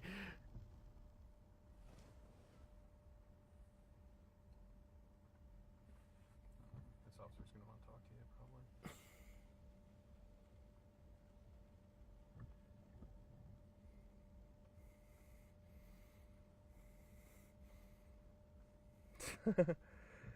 probably. Yeah, I do not see the wiper. Oh. It's hard doing it from the front seats. Hold on, right behind you. How's it going, guys? Hi, how's it going? Yes. Can you give us any information about what's going on? Low water crossing, they live right there. Are they okay? Yeah, they're okay. They're okay, and they don't want their faces on media, so. Okay, no problem. Yeah, we got dropped off. That's an Uber. They live right there, but obviously they can't access the road. Gotcha. Yeah. So you guys are closing off this road for right I have now? a patrol out there, but people are still coming through. I have more vehicles, more patrol units on the way to close off the exit. Okay. Are you gonna evacuate him, or is he okay? Their house is up on the hill. Okay. I guess that he was swept down. He said. Yeah, he's secured up there. As far as I'm aware right now, I told him to stay up there. Okay. Yeah. So if you want to scoot back, just so I can get this traffic. Sounds good. We'll go back. I don't know if it's gonna overflow, but it's pretty high right here as well. So I don't want this vehicle swept up over. Thank you so much. I appreciate it. Hey, Brad. Yeah. Hey, Brad. Yes, he was swept down his driveway. They're going to have us move. That was an Uber that's delivered groceries as well, and also dropped some people off. The residence to the right is uphill. So they said he's okay. They are worried about the water rising here on the bridge that we're on. So they want us to back up. I'm not sure. Yes.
Everyone's okay here. I'm gonna turn around and go back south a mile. These people have no like fucking survival instincts whatsoever. Yeah, I know, they were just distressed. Yeah, that's what I thought. I don't know.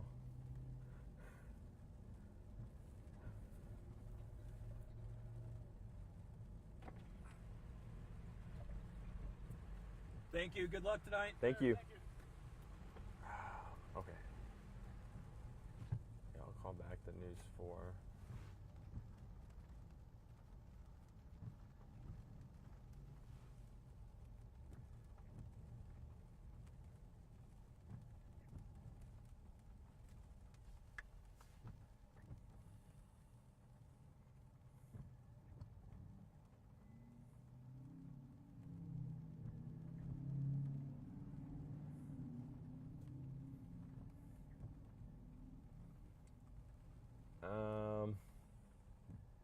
Do what you can, I guess.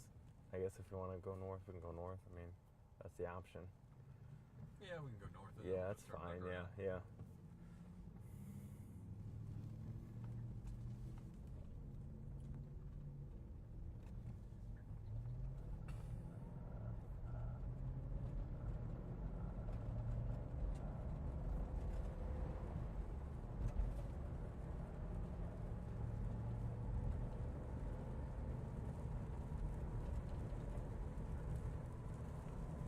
Yeah, the residency's up there.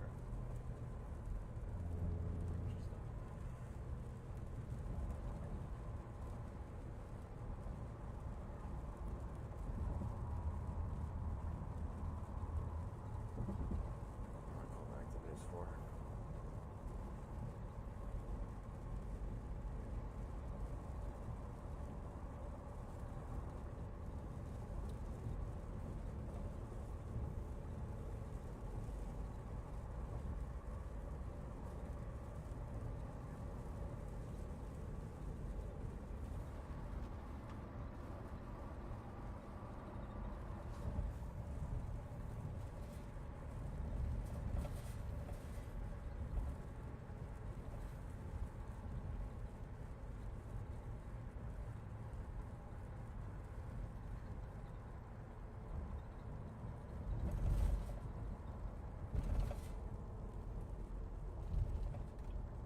Everybody's done the same way.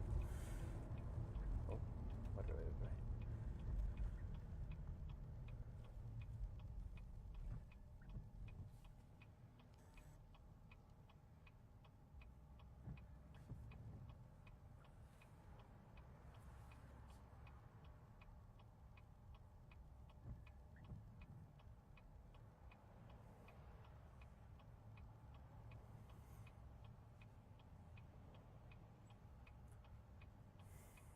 It's kind of collapsing. There's still some heavy rain. So I think maybe for a little bit, at least the next 20 minutes, we'll stay here. Maybe I'll text David because they were evacuating River Road on New Braunfels. I mean, if the rain kind of calms. Hey, what's up? This is Clarissa? Joy, hey Joy.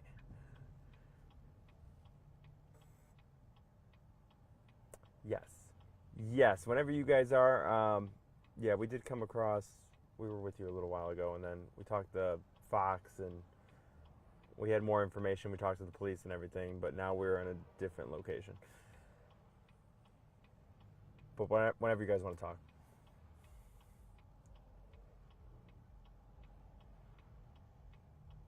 So I guess we track the rain for now, and then if that collapses, then I'll see if anyone's going to River Road. What was that? Rain's back behind us. Yeah. I kind of want to get off if we can, which is like, what road's open? So I'm going to try Borgfeld. Let's try Wilderness Oak. Because then we can try to go right into Stone Oak, and there's hills and stuff, and that might be some good stuff.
Wilderness Oaks and take a right, then and just drive around.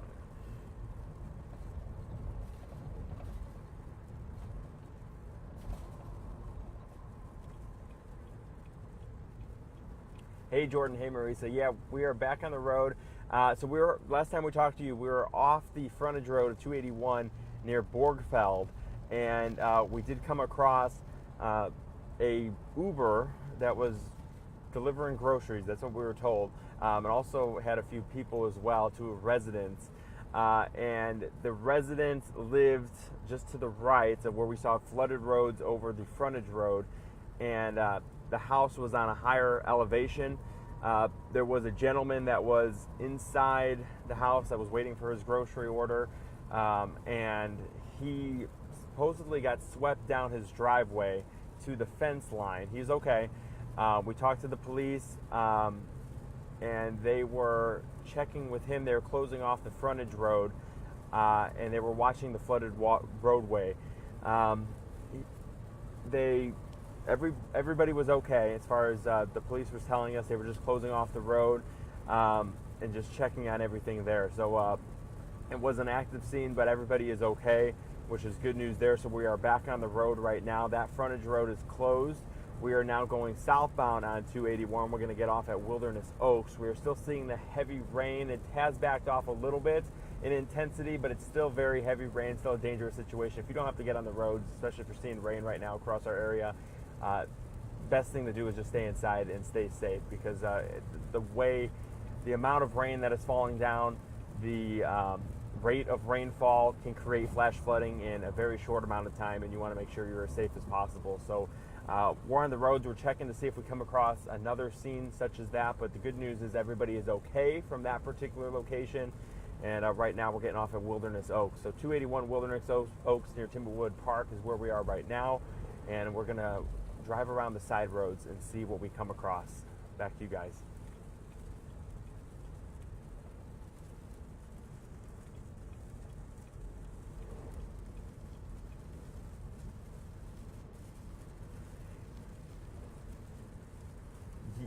Yeah, so the plan right now is we're trying to follow the storm that's currently producing that very heavy rainfall. Right now, the heart of it is in northern Bexar County around Stone Oak, Timberwood Park. It does look like the intensity of the rain is starting to back off a little bit, so we're going to do a little drive around this area, see if we come across any flooded roadways.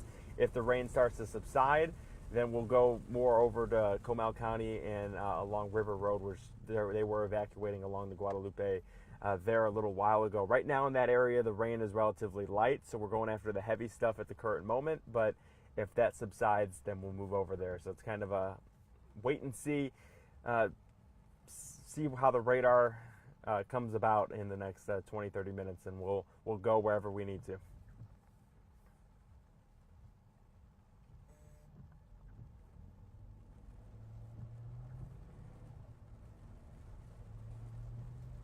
Cool, thanks.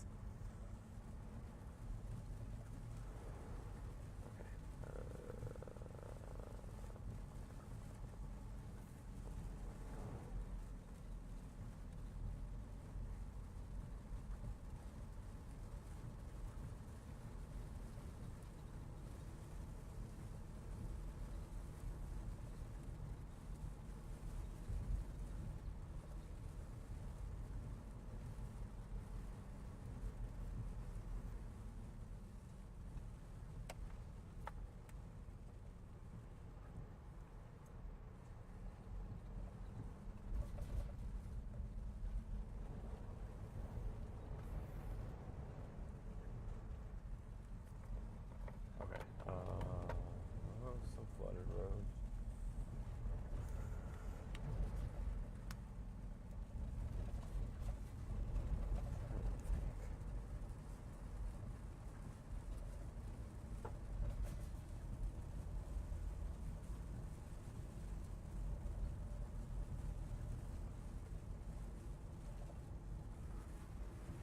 Turn off the mic real quick. I'm gonna call David.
think I think if no one calls us, I think we just go to New Braunfels.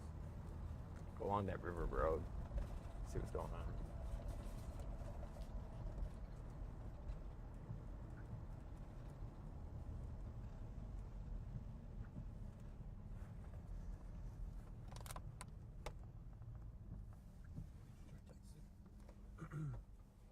Whatever. Try texting them. I guess I could text them. Yeah, that's a good idea.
Hey, you have us too, but we don't have any.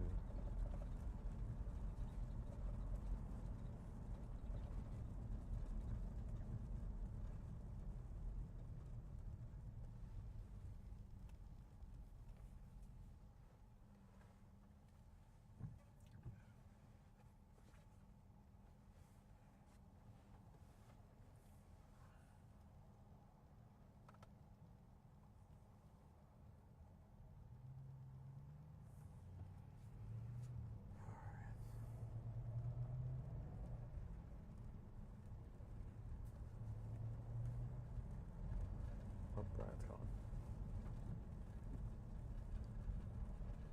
Hey, Brian. That's all right. I just texted David too. The rain has let up for the most part around San Antonio. It's really just light. We came across a little flooding, but now there's not much. What do you want us to do? Do you want us to go to New Braunfels, or does Ethan have it, or what? What do you think we should do?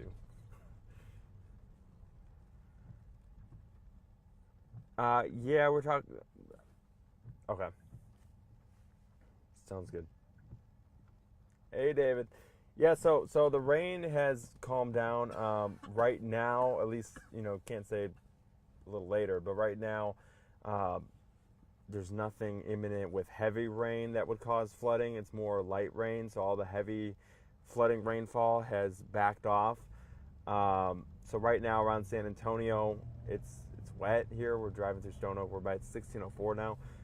We did come across a little flooding earlier when we did have that big time rain, but now it's more just light rain. So what do you want us to do? Do you want us to go to New Braunfels, or does Ethan have that covered, or what? What do you think we should do?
you guys can hear us, we can go live whenever.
This doesn't look great. Look at all the road closures. I want to try to get down here. I don't know how. Maybe they're letting some. Sound like Taylor's trying to get close.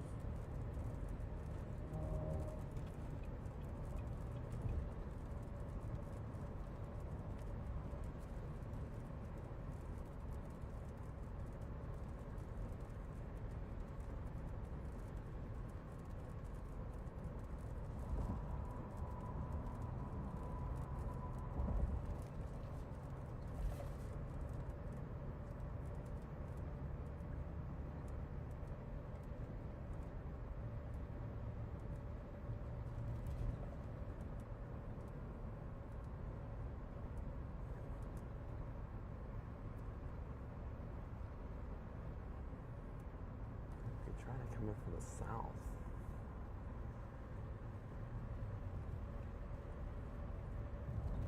We can't be there at night though. Those roads are, especially if we gotta go this way.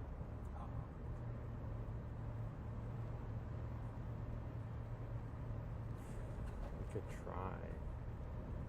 So am I taking I-10? Yes, sorry. Take I-10.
did get to it.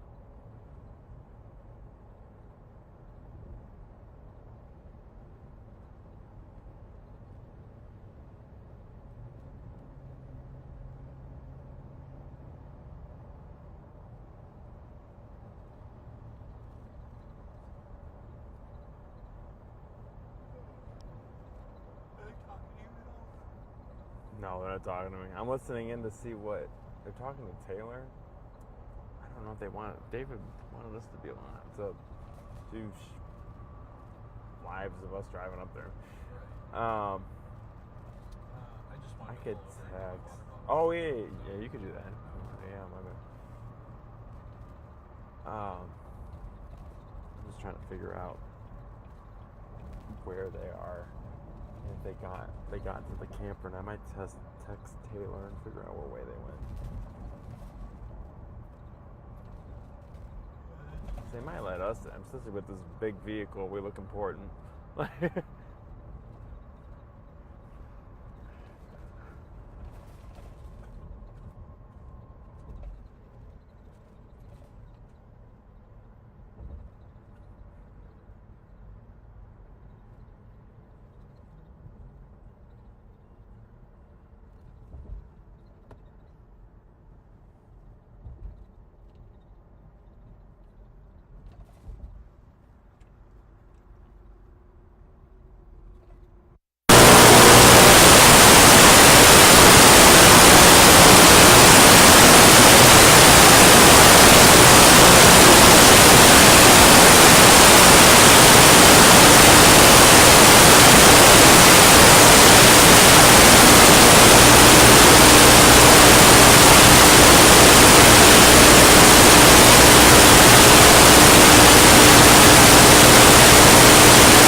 It's just a lot of different random items just all scattered around from the debris.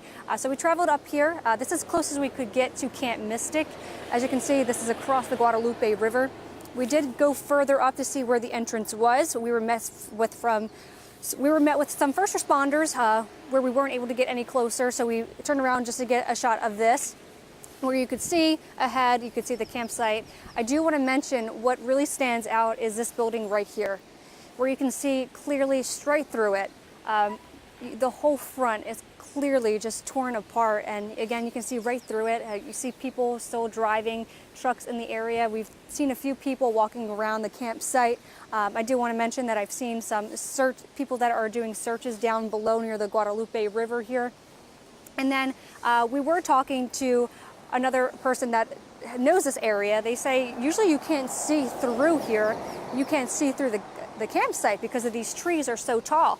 But now you can see clearly. That just it's because all the trees are either knocked down or just lying flat. If you take a look over here, you can see just the damages that have occurred from this storm and the floodwater that took over this area.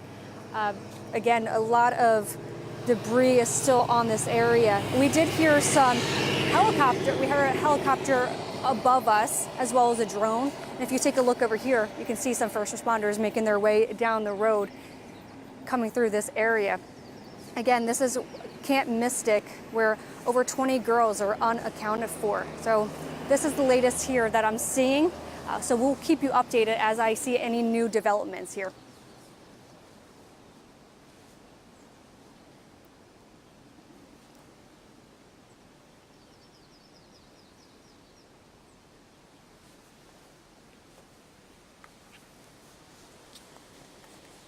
Thank you. All right, I'm going to work on that mini pack.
As a reminder, we'll be in there for 3 minutes tops, so once you see me make a move to the door, follow me.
Yes, I will go live. Was live there. You will be able to.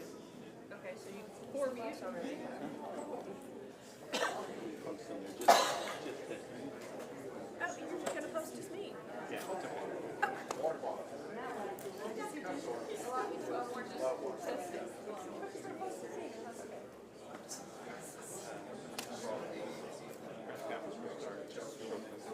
That's me. Yeah, that's not me. That's me. I'll let you approve. I mean, I could be City of Turtles there. Oh, you can? Yeah. Well, then Copy and copy and paste.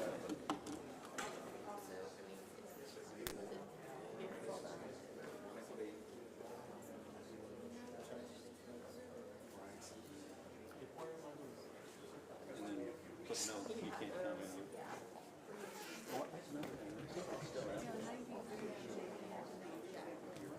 It's right there. That's the story.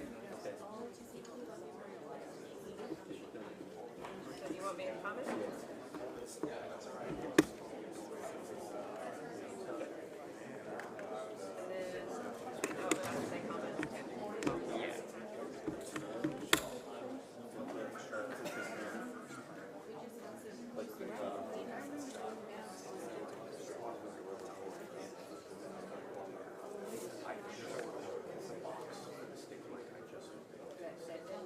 Maybe because people are. That's okay. I wonder if they can comment while it's running. Because I mean, you can't. Hear what we're saying.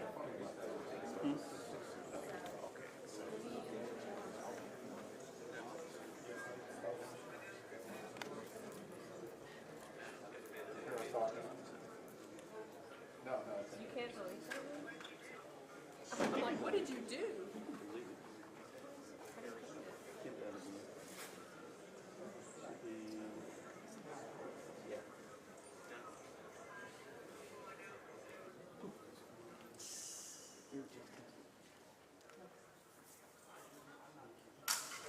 Okay, now you need to get out of the City of Turtles and go back to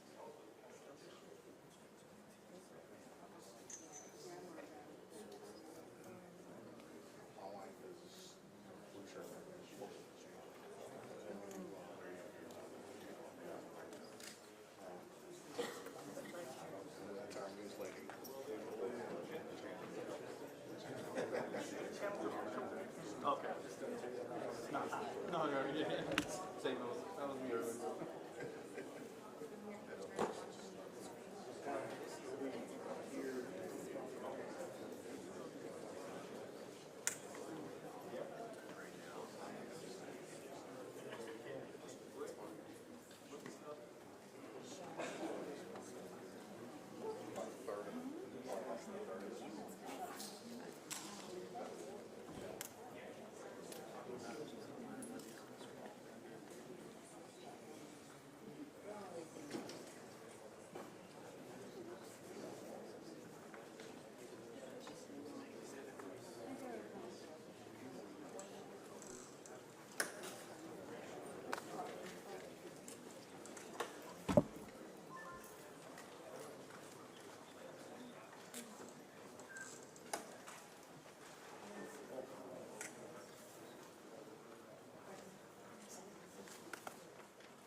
Have they talked to you at all? Green chat.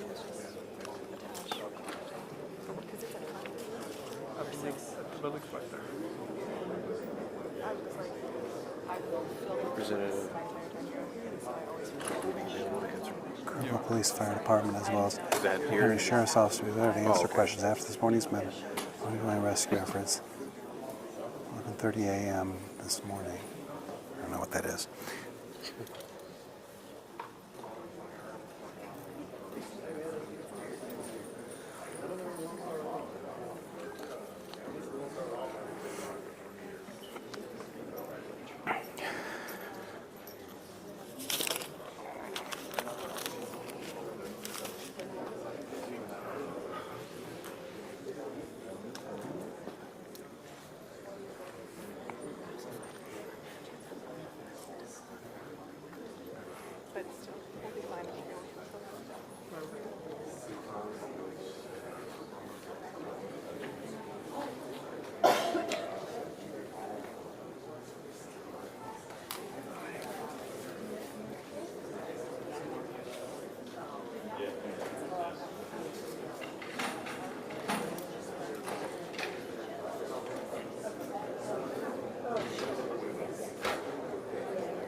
That's good. That's good. You can take your tripod back. Or you want to take yours and yours. That way you want to lug two of them around. Yeah, if you want. Are we moving? We aren't moving live view servers, are we? No, it'll be like YouTube. So I'm using LiveView 2 now. I was going to use LiveView 7, but So we are live view 2. yeah. They should already see us. Are you done for the day? Once you go back? Okay. Yeah. If you want to put my tripod on my desk or something.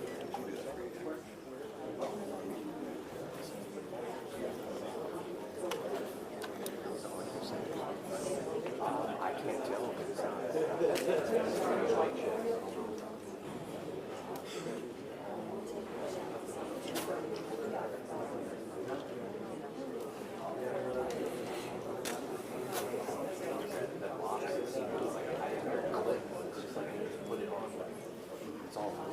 I thought he sent one of you a message saying that he wanted us to swap out. That's what I saw. That's what David said when he sent us over here, because he said that you had to take back. Yeah, and that Carlos was going to stay here with us to do the Starlink. Yeah, was it your phone or his phone? They just showed me that it said, you From know, Jack Green. Somebody. This one? No. Okay. Yeah. Just a minute ago, somebody showed me something that, no, Fernando, you're not shooting it. Roy is shooting it. He has LiveView 2. Carlos is going to be here to handle Starlink. Yeah. And then me, Christina, are heading out. I don't know why he's giving me a hard time about it if he's the one who asked for it to be that way. I don't get it. Does Starlink need to be hooked up? How does that work? I've never used that. Wireless. Oh, wireless. Oh, so that's already. So do you have to go back there and do something when they come out, or? No, he's just going to watch. Yeah. It's gonna help make sure everything looks good. Got it. Okay. I'm sorry I was pushing you, just negative. No, that's all right. I get it. You're good. Yeah. Have you tested your audio? Make sure you're on the proper setting of line level and mic level. Louise, leave me alone.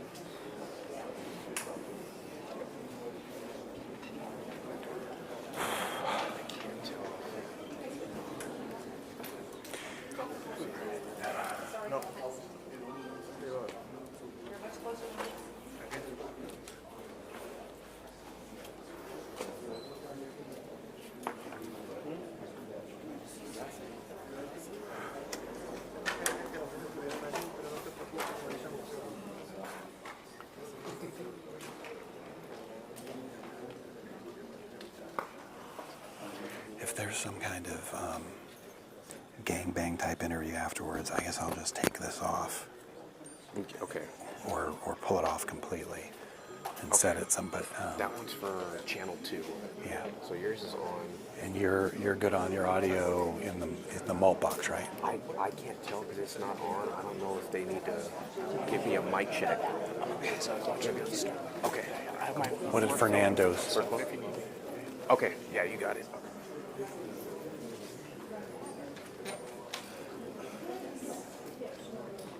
So you did. Here, let me ask you. Excuse me.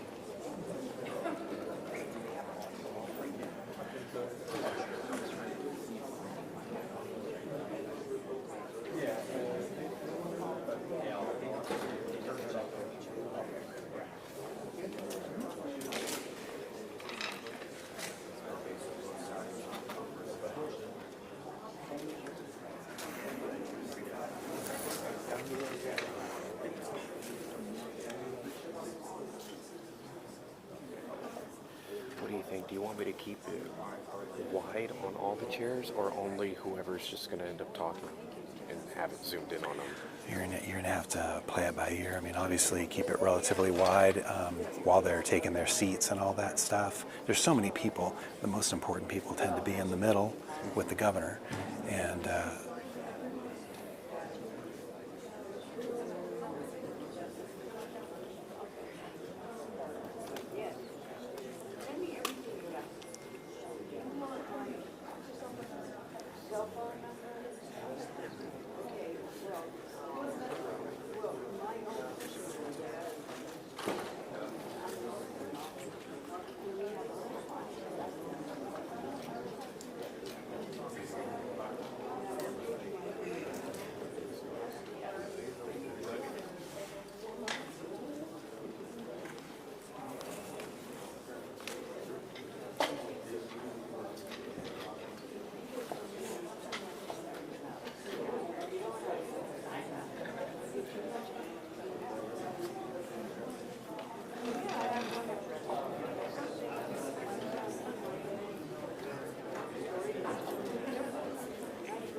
all under control?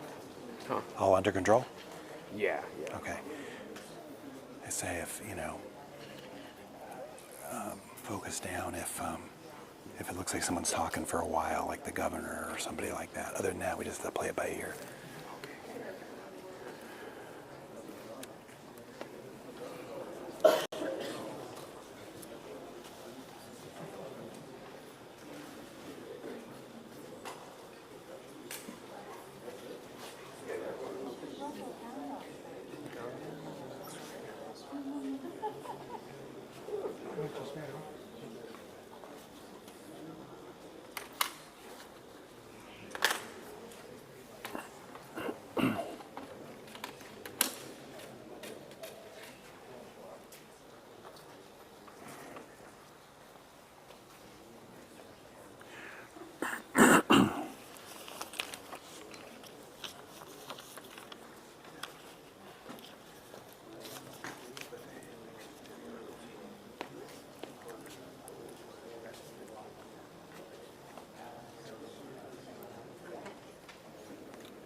some dessert.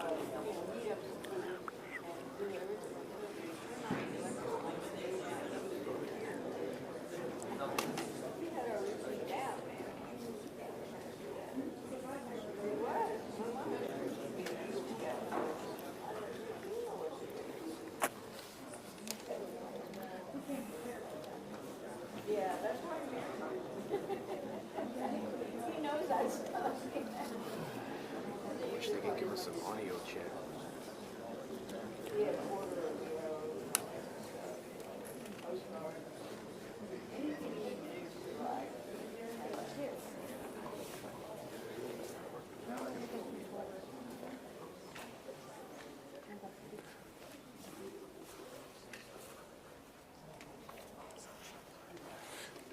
Go by the camera. I'll go ask Chris if someone can give us an audio check.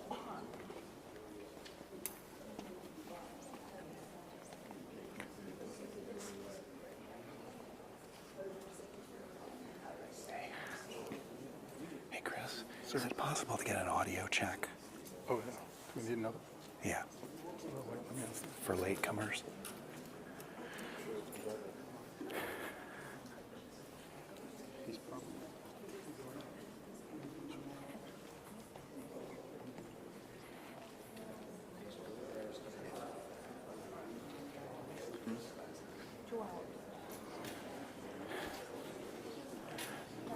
He's trying. He says no.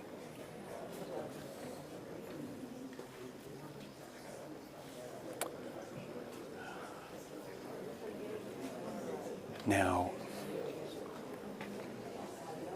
you're worried about the audio because he pulled out his cube and you put yours in? Mm-hmm. Yeah. That's why I was just kind of like, I didn't know if the mics were on, but I guess they're off, so I just, and Louise is texting me, so I just want to make sure that the audio is working fully. Will you be able to tell quickly? The minute they start talking, yeah. Because here's the deal is that, yes. We can't do it because we're already, the stream is up, so the audio is muted until it starts. So we can't do another test because then we'd unmute it. Okay. And but it looked like at 10 o'clock somebody went up first and gave a little Yeah, there'll be like a little, preamble, probably like, a segment or two for you to adjust real quick. you know, coming out here will be the governor and blah, blah, blah, or whoever. Gotcha. Yeah. As soon as they walk in.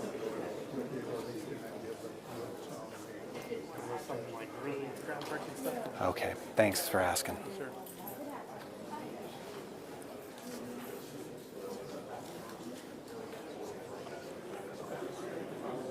What?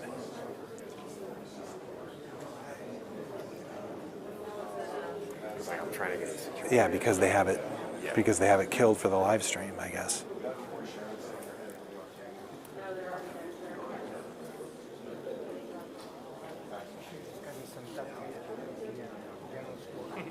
I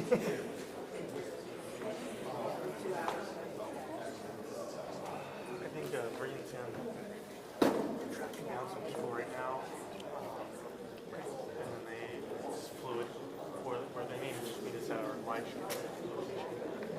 Maybe the best.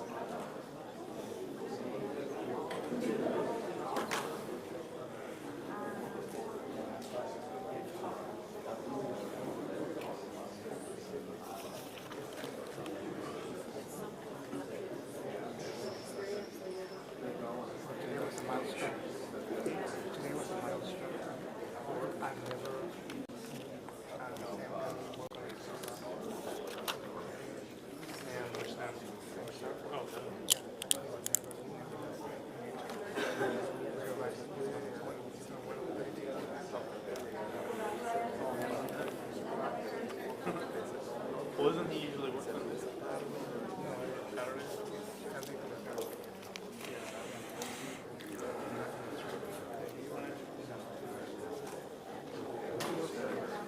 Huh? He looked at it too. Respect his boundaries.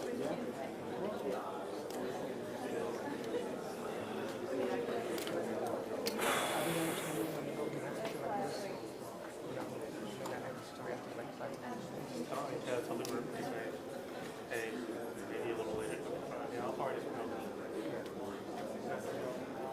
bank on the 501 there. Yeah. The grab. Yeah, it's going to be.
Saw the text.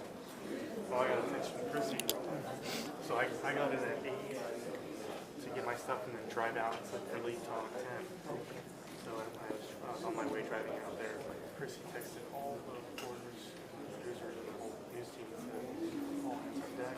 Like, be ready to go. Everyone needs to go on that phone call. That was fun. I'm sure some people woke up a little hungover. So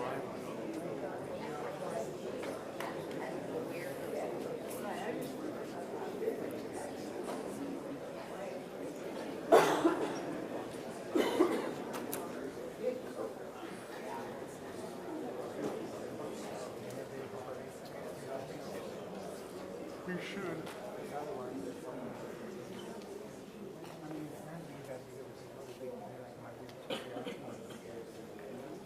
You know where the deck out here, you know. I'm driving back and forth. You're gonna stay here. Yeah.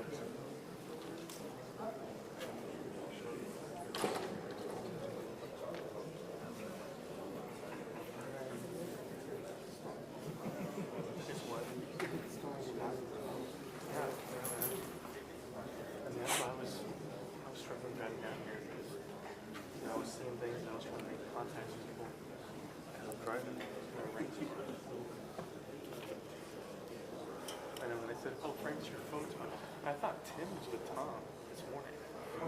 So when I said Frank's your photo, I was like, "Oh, I guess I'll just meet him down there." And then I realized, "Oh, Frank's down there."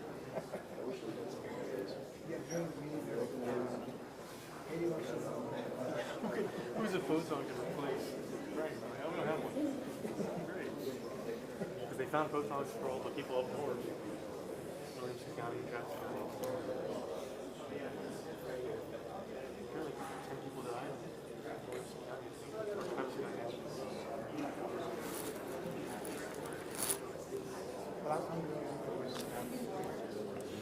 Yeah, I mean, I think for a second there, I thought he didn't step up. I would have been in jail.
You feeling better about it? Yeah, because we were all talking and they said the same thing. They kind of wish that they would give mic checks right away. Okay. But yeah, they have them muted for the stream. Okay.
Stand by.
thank everybody for gathering with us here today, and we are especially pleased to have with us today Secretary Kristi Noem from the Department of Homeland Security, who will share with you a lot of information herself. Before I do pass the mic to her, there are several things that I want to announce as well as some things to share. First, what I have observed in this community over the past 24 hours is what I call quintessential Texas. When Texans face a challenge, we come together, we unite. And that's exactly what's happened over the past 24 to 48 hours in this community. Nothing more than extraordinary devastation. And the worst thing that could have happened in this community fell upon it. They could have fallen apart. They could have fought against each other. But instead, they understand the importance of unity. That's what Texans do. It's what we will continue to do. Along those lines, something else to double down on what I said last night. We will be relentless in going after and ensuring that we locate every single person who's been a victim of this flooding event. We're not going to stop today or tomorrow. We will stop when the job is completed. Between now and whenever that day arrives when the job is completed, this is a 24/7 operation, day and night, because we know that we are looking for Texans and Americans, and we put them as our top priority. We will find every one of them. Additionally, I want to let you know that overnight, there was an increase in storm damage and rainfall and flooding in other regions of the state of Texas that were in addition to the ones that were in the disaster declaration that I made yesterday. What I'm going to sign today is an expanded disaster declaration that adds the following counties to what I signed yesterday. This disaster declaration includes Bexar County, Burnett, Caldwell, Guadalupe, Travis, and Williamson counties.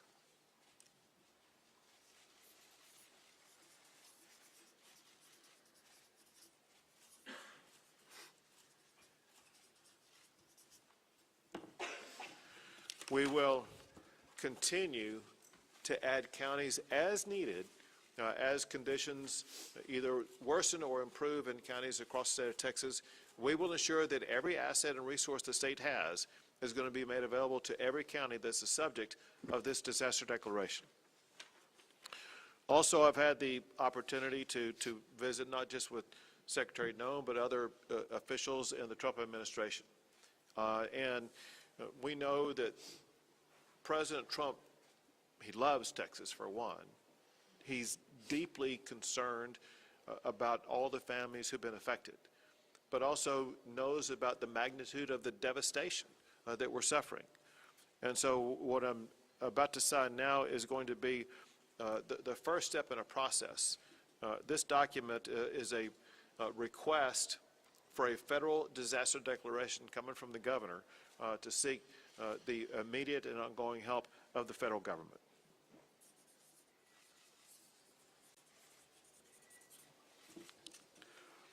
I want to express my gratitude in advance to President Trump for his entire administration for their devotion to the state of Texas.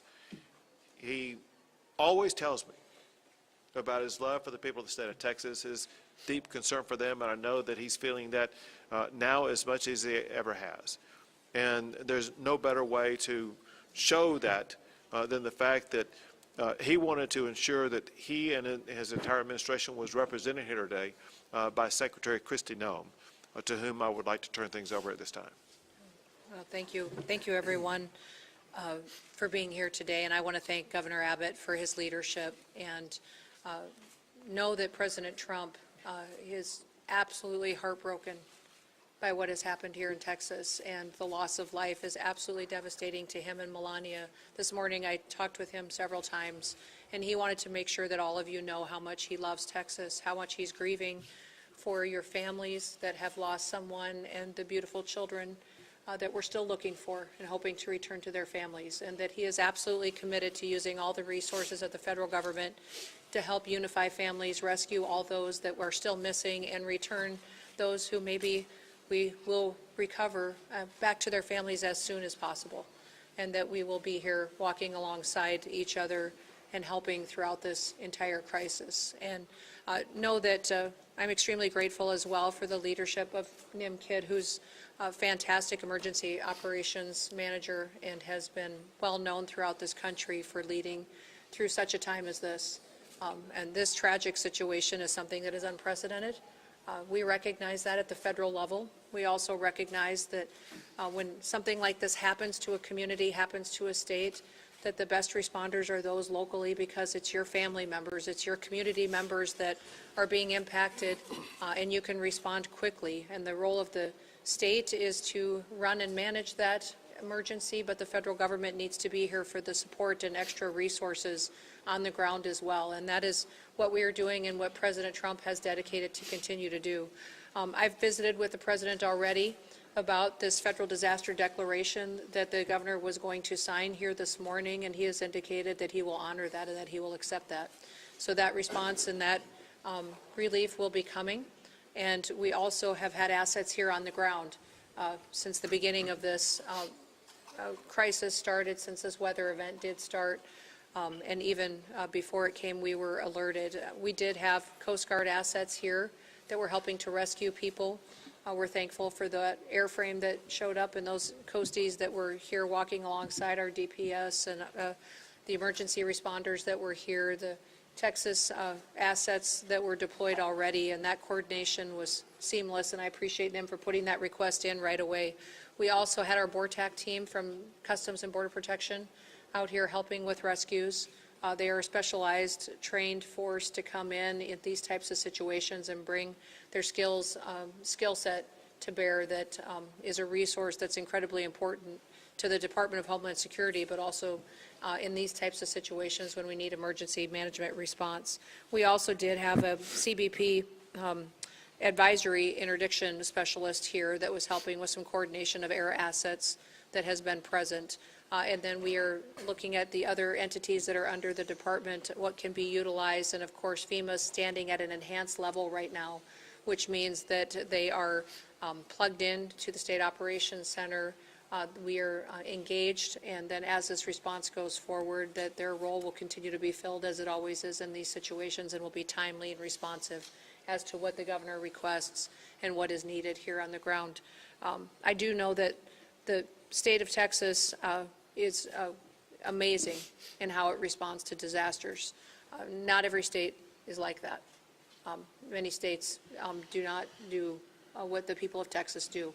And you are an example to the nation of getting through these difficult times, but also know that you're not alone, that you have the entire country's hearts and are with you and are walking alongside you. And at the department, we will continue to bring more resources. We just, at the request of a previous conversation less than an hour ago, in visiting with him and with the governor, requested more fixed-wing aircraft from Coast Guard to come and help us, making sure that we're going out and locating individuals as fast as possible that we know are still missing, and that we also will send more airframe as far as helicopters that have the ability to come in, and some will be equipped, and the fixed wings with thermals so they can continue to work all night long.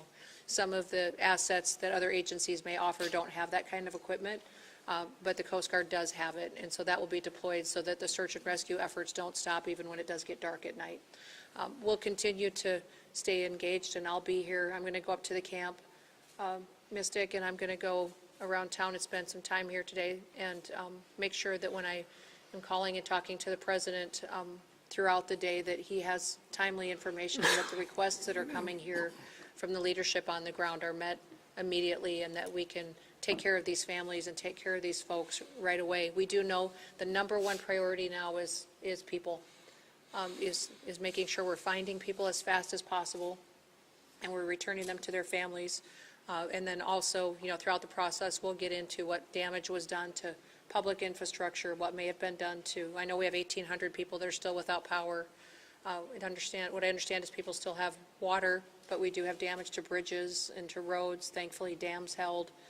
But all of that is an assessment that we'll continue to work with you on to make sure that you recover as quickly as possible. So, again, thank you all for being strong and being an example for people. Someone told me a long time ago, over 30 years ago, that to never get angry on behalf of yourself, get angry on behalf of the other people, to always go out and get up every day and go work for other people and help them. And so I know many of you that are out there responding and helping your neighbors had losses too. You're hurting because you're grieving somebody that may have been lost. We were created to serve people. God created us to serve each other. And now is a wonderful time to go find somebody you can help, somebody that you can take care of and get them through this process. And that will make us stronger and better into the future. So our prayers are with you. President Trump wants you to know that he and Melania are praying for you and love you. And with that, I'll turn it back over to the governor. Sure. Well, thank you very much. Thank you so much for being here. Thank you for the assets and resources you and the Trump administration are providing. One thing that Secretary Noem mentioned was the fact that recoveries and rescues are being made. And what has happened over the past 36 hours is really amazing. When you look at what the local officials have done, working in collaboration with multiple state agencies as well as our federal partners, in 36 hours, they have rescued or recovered more than 850 people, some clinging to trees to save their lives, others in other precarious situations. It's just sheer heroism, the way that we've seen our first responders rescue so many people. And now I would like to turn things over to Senator John Cornyn. My thanks to President Trump and Secretary Noem for responding so quickly to Governor Abbott's request for a federal disaster declaration. And particularly, Madam Secretary, thank you for being here in person. It's really important and I think sends a very important message. Unfortunately, I've been to a number of disasters over the years across the state of Texas, as has the governor, and none of these get any easier. But I have to tell you, I remain incredibly impressed with Governor Abbott's leadership and the incredible work that the Texas Department of Emergency Management under the leadership of Nim Kidd do. They are literally the best in the nation. And what Secretary Noem said about other states not responding as well is true. It's something we should be very proud of and grateful for, particularly at a time like this. And then there are the men and women who are standing behind us here, who have been doing the work on the ground, not waiting for the federal government to show up. They've been getting the work done, as the governor pointed out. And we are all together, we are praying for those who have lost loved ones and are grieving. We are celebrating with those who have been reacquainted with and rejoined with their family members. And, you know, a few years ago, the governor will remember this, up in West Texas after a terrible disaster, a county commissioner there said something to me that I think is appropriate at a time like this. He said, being from Texas is not just about where you're from, it's who your family is. And so when things like this happen, we come together as a family, as Texans, in a way that I'm very proud of. But it's very important because this is who our family is, and we owe it to them. And I take the governor at his word that he and his team will be relentless in supporting all of the efforts at the local and the federal level until every last person is accounted for and those families are reunited with their loved ones. But Governor, thank you again for your leadership. Secretary Noem, it means a lot to us for you to be here. And we appreciate Governor Abbott and Chief Kidd, but we appreciate President Trump and you responding so quickly to the governor's request for disaster declaration. Thank you very much. Thank you. And now Congressman Chip Roy. Thank you, Governor. Thanks all of you for being here. Before I was crazy enough to run for Congress, my family and I started a tradition of coming down to Kerrville for 4th of July. And we've been coming here every summer since my kids were little. They're now 14 and 15 to see Robert Earl and whoever else was playing. And pictures have been popping up my phone, the ones that, kick on the anniversary of different shows, like a bunch of different shows over the last decade. It hits home. It really does. It hits personally for those of us for whom this is our community, our home. My family lives in Hayes County, but we spend a lot of time in Kerr. And I can't say enough about the local leadership and what they've been doing in the face of this disaster. Your city manager has done an extraordinary job. Your sheriff has done an extraordinary job. I could go down the list of everybody, and I'll leave somebody out. But I can't say enough about what they've done, and then I can't say enough about the governor and about NIM and about the leadership that has come from the state and from DPS and from TDEM to get this done and to do what we're in the process of still doing to react to this unfortunate circumstance. It's been professional and it's been extremely well done. And I have to say, the secretary yesterday, I reached out to her office. I think it might be 15 minutes later that I got a call from the secretary, immediately responding to requests. I talked to NIM about the need for Army Corps support and some other stuff, immediately talked to the secretary about it. The collaboration, the teamwork, local, state, and federal, I cannot overstate the extent to which everybody set aside turfs or any of those kinds of things to deliver for the people of Texas. Now, we're far from having finished the job. We're all here knowing that we still have work to do. We're still prayerful. We're still hopeful. Obviously, there's a lot here that we're dealing with, but I'm deeply appreciative for that coordination. And the last point that I'll just make is, and I've said this a little bit earlier this morning, there's going to be a lot of finger pointing and a lot of second guessing and Monday morning quarterbacking.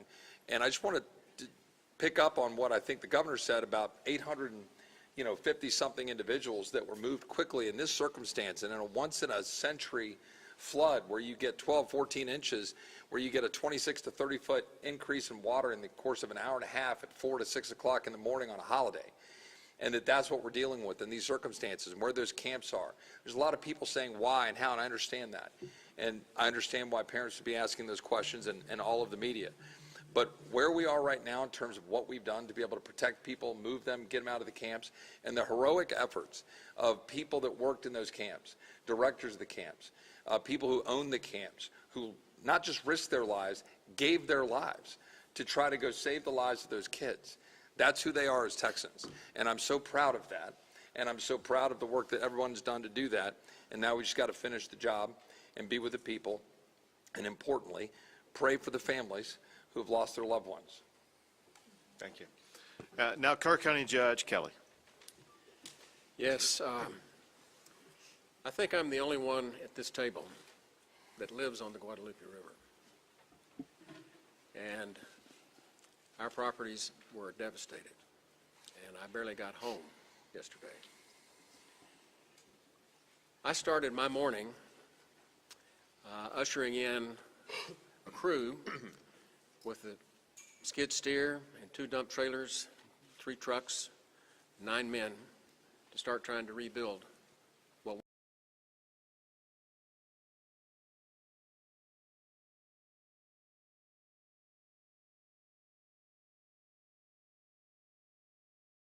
a 50-year lawyer and a mediator and arbitrator, and we had some issues that needed attention.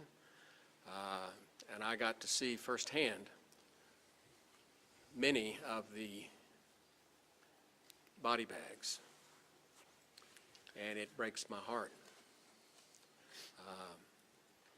And coming back from that, we had a opportunity to go on a helicopter ride with the senator and the mayor and inspect the devastation. We flew all the way up the South Fork, all the way to Criders. And you can see what's happened, and it's going to be a long time before we're ever going to be able to clean it up, much less rebuild it. But there's nothing on the other side of Criders. It's just hill country. And we didn't know. We know we get rains. We know the river rises. But nobody saw this coming. And what I really have to report to you is it was a godsend to be able to get out of the helicopter, walk back into this building, and sit down with these people and cooperate, arm in arm, hand in hand, to do the best we can to work the process. The rescue has gone as well as can be expected. It's getting time now for the recovery, and that's going to be a long, toilsome task for us. And what I would reiterate that I've heard others say is as long as we stay together, we'll get this done. Thank you. Thank you very much. And now, Mayor Herring. I want to start off by saying thank you on behalf of the City of Kerrville and our 25,000 citizens. I want to say thank you to the federal government, the state government, county government. You know, as I look around the room in the Emergency Operations Center, I don't see different agencies from the state, the federal, the county. I see one team working together. It's important for our community to know it's one team. We will rescue those in peril, and we will find those who are lost. I continue to ask everyone who sees this today to pray for Kerrville and Kerr County. We need your prayers. And thank God we have the help of the federal government and the state government in this horrible, horrible crisis. Thank God for our country, and thank God for all the help we are receiving today. Thank you. Now, TDM Chief Nimkid. Thank you, Governor. My heart breaks. It's broken for those families that have lost their loved ones, and that fuels our drive to continue to search for them, and we will not stop until we find every one of them. I have to start by thanking our local first responders. Those men and women on the streets live here, they work here, their families are here, yet they got on the truck and they got in the car and they got in the ambulance and they went out and they did everything they could to save their neighbors. You also have volunteers all over this county that do the job for free, that were out there working to save lives, many times putting their own lives and their property at risk. Our state partners have been phenomenal, nothing short. Madam Secretary, your federal team has been nothing short of remarkable and impressive. I'm grateful for that. Every time I've reached out to you or your staff or Acting Administrator Richardson or the Acting Regional Administrator, I don't think the phone has rang twice before you've answered. Thank you for doing that. Thank you for being here with us. Life safety continues to be our #1 priority. We will continue the search until all those that are missing are found. We will start cleanup and property damage assessments as soon as possible. Our teams from FEMA have been in the State Emergency Operations Center since before we started operating on this event. They are exactly where we need them to be, doing exactly what we need them to be doing. Our Border Patrol partners have been here, and I'm so grateful for the U.S. Coast Guard. Acting Administrator Richardson and Regional Administrator Stoller have been great partners to us. We continue to work forward. And if I may, I'd just like to run across a few more of the numbers. 1,331 state additional personnel that have been added to this response on top of all your local responders. Over 906 state assets here. That's 125 from our agency, 172 from the Urban Search and Rescue Team at Texas Task Force 1, over 160 from the Department of Public Safety, over 250 from the Texas Department of Transportation, 170 from the Texas Wildlife Department, Military Department 136, and the A&M Forest Service here with 115, and almost 190 people on the health and medical side. Governor, our team stands ready to assist this community. Thank you very much. One last thing, and that is, there is a word that's been the most common word that's been spoken over the past 36 hours, and that is the word prayer. It's been repeated by the people who are watching this as we speak right now. It's repeated often on social media, through phone calls, through texts, and those prayers are answered in so many ways. Answered by that child who was being swept down the river and happened to find a tree to cling on and was able to continue with uncommon strength to be able to remain clinging to that tree until a helicopter was able to descend upon her and lift her out of that harrowing situation. It could have been the reason why water stopped rising into a home or a cabin or something that would have caused an entire building to float away. It could be the reason why there have been so many people who have been located wherever they were down the river basin. Could be something that prevented somebody from getting into the water to begin with.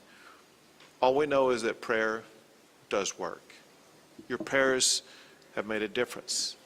We ask for continued prayers as we continue our efforts to locate everybody who's been affected by this. And pray so much for the families who have lost a loved one, who are going through challenging times that they never imagined on the 3rd of July that something like this would happen. Prayer matters. And we thank God Almighty. God has blessed Texas and will continue to bless our great state. We'll take a few questions. Have the numbers changed? 27 dead and 27 missing from Camp Mystic. Sure. What I can tell you is there's still 27 missing. We have recovered some additional bodies at this time. We're trying to identify at this time. What I can tell you, an update, there's 32 deceased. 18 of those are adults and 14 are children. 5 of the adults remain unidentified and 3 children remain unidentified. We are still working on that this time. As I said earlier this morning, the numbers are going to continue to change. They're going to continue to change till we're done. It's been a very good day as far as being out there and being able to do some things, and we've got a lot done. But you can, early on, there was a lot of conflicting information about the search, about the number of fatalities, the missing, even a lot of families and parents were rightfully concerned and more importantly, confused about all this information. We just heard the judge refer to this as a shift from rescue to recovery. Can you clarify what that means? Are we talking about these missing people no longer believed to be alive? You'll need the judge to answer that piece. Our state assets and local partners are continuing to search for live victims. Is there any indication that there are still people out there alive? Any evidence? History would tell us that after a certain time period, those chances diminish, and we can talk about all of the numbers and the metrics on that. Our hope and prayer is that there are still people alive that are out there, and we are still actively searching for them, and we will continue. And listen, that will turn into recovery at some point, and none of us want to put a time period on that right now. But when you talk to the men and women that are up there in those helicopters and out in those boats and walking the ground, they're looking for live people right now and doing everything they can to continue this search as fast as possible. And Judge, just a moment to clarify, because we want to be very clear with especially families and parents that are watching this. What makes you feel like this has gone from rescue to potential recovery? Because there is a difference. We will eventually get to the recovery. 2 more questions. Well, we're going to do more than 2 more questions. I want to say this. My instruction to every state agency involved in this is to assume everybody who is missing is alive, and there's a need for speed. Not just every hour, every minute counts, which is why there's people in the air, people in the water, people on the ground right now, because they're looking to save every last life, and we will not give up that effort. 2 more questions. Where's happening and where's the challenges? I live in Kerrville. Why was the National Weather Service not pinging their phones before 7 o'clock this day of 4th of July? We need the federal people to answer that maybe for us. I got updates at 7 o'clock, first one I heard. And I've heard updates throughout the week, but not before 7 o'clock in the morning. Wasn't that a fundamental failure of the federal government's responsibility to keep us safe? Well, you know, my background is, before I was in the secretary position here under the Trump administration, I was governor of South Dakota and served in Congress for 8 years before I was governor. And so I will tell you that for decades, for years, everybody knows that the weather is extremely difficult to predict, but also that the National Weather Service over the years at times has done well, and at times we have all wanted more time and more warning and more alerts and more notification. That is something, and one of the reasons that when President Trump took office, that he said he wanted to fix, and is currently upgrading the technology, and the National Weather Service has indicated that with that and NOAA, that we needed to renew this ancient system that has been left in place with the federal government for many, many years, and that is the reforms that are ongoing there. The timeline that I have, I don't oversee the National Weather Service, that's not under my department, but the timeline that I did receive from them was that the notifications started to look at its expansion for its limited flood impacts area that started on July 3rd at 1:18 p.m. The flood watch was issued. Although it was moderate, it wasn't to the extremes that it was, that when the system came over the area that it stalled, it was much more water, much like I think we experienced during Harvey, the same type of system that was unpredictable in the way that it reacted and the way that it stopped right here and dumped unprecedented amounts of rain that caused a flooding event like this. They continue to elevate and up their notifications. When your notification hit your phone, sir, I'm sorry, I can't speak to when that is, but I do carry your concerns back to the federal government and to President Trump, and we will do all we can to fix those kinds of things that may have felt like a failure to you and to your community members. But we know that everybody wants more warning time, and that's why we're working to upgrade the technologies that have been neglected by far too long to make sure that families have as much advanced notice as possible. But One more question, folks. Can you please speak to the search efforts and where that's happening and what the challenges are? Question was search efforts. Where it's happening, challenges, what it's looking Yeah, the entire river is being searched from the northernmost impact all the way as we run down. You have assets in the air that are still doing searches, you have boats that are in the water doing searches, and you have ground crews doing searches. As the water recedes, new areas being uncovered and searched, and you have human and canine that are working those banks and will continue. It's a grid situation where we've got maps in there in the EOC where you can see what group is assigned to what area and reporting back to command if they find or if they continue to clear. And that process is going to keep going. We are not stopping until we find everyone that's missing. Great, thank you, everyone. That's all we got time for. Go ahead. As far as the resources people who are trying to recover, we have FEMA, we have the state. What can people depend on from the federal government and the state government in this time of need? There's a lot of that. well, as in every emergency situation, the local emergency responders put together what the request is through the state, and the state coordinates all of the response and what assets may be necessary and makes a request to us. So now that the governor has already requested this federal disaster declaration, they will start to tell us what the needs are, and the federal government will do all that we can to support. Ma'am, will there be direct assistance? Well, there already has been direct assistance. I mean, when you look at having Coast Guard assets here on the ground, we just requested more assets to be here, Border Patrol here. If there's more individuals and federal law enforcement officers, if we need any assets that I may have under my purview, I've made available to NIM, and so he knows that if he needs something, it'll be here. Great, Thank you. everyone. Appreciate it. Thank you, folks.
You and me? No, we're good. Okay. You got time to start going. Yeah. Do you want to go ahead? Yeah, get the keys. Okay. Yeah. I'll get the card and the keys there.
This park is usually pretty busy during the weekends. A lot of people like to come down here. There's usually a park area right there. They'll come down and play at the river. That was obviously a different scene here yesterday. Where I'm standing right now, I'm told that I was under maybe 3-4 feet of water. Just incredible to think about when you see the power of this water. Also out here, usually we spoke to a gentleman behind us is the VFW post here in Kerrville. He told us usually you can't see the river from this vantage point because of all the trees and brush that are usually out here. Of course, that's been cleared away. That's been wiped out by all the floodwaters from yesterday. And you can also kind of see the power of the water bending over those trees as if they were pieces of straw. It's just amazing. Kind of hard to put into words just the extent of this damage. It kind of spreads even further to my left over here. It goes all the way up to the side of this embankment where you see those people are standing right there right now. That's how far the water reached. Even powerful enough to rip up these fence posts, for lack of a better word, out of their moorings right here. This is where these fence posts were planted in, just ripped out of the ground. So as you mentioned from the governor in the press conference, cleanup well underway.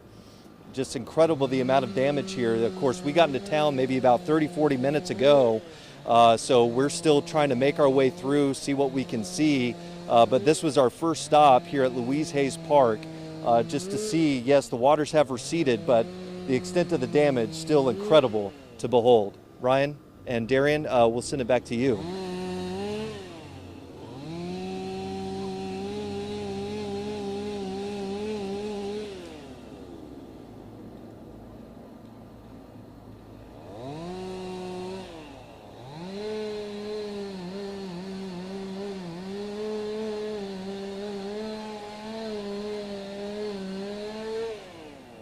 Yeah, when we spoke to the VFW commander, Eric Burton, he just said, hey, look, it's a tough time right now, but Kerrville's a strong community, and we're going to come back from this. We're going to rebound. They were getting ready for a 4th of July celebration here at the VFW post, which is where we're standing. We're standing in their parking lot, and they were getting all sorts of barbecue food ready for that 4th of July celebration. Obviously, plans changed. Well, they had all this barbecue ready to go. Well, they took that over to the United Methodist Church just a short ways from here, and that's where all the first responders have been sheltering. There's also a fallout shelter there as well for people who have lost their homes in this catastrophic flooding. They took all that food over there to feed about maybe 300-400 people over there with all the food that they had. So it's great to see. Again, it's Texans helping Texans. They're very grateful for all of the support that has come out here already, and they know more is on the way. So very grateful for all of the support that they've been shown so far.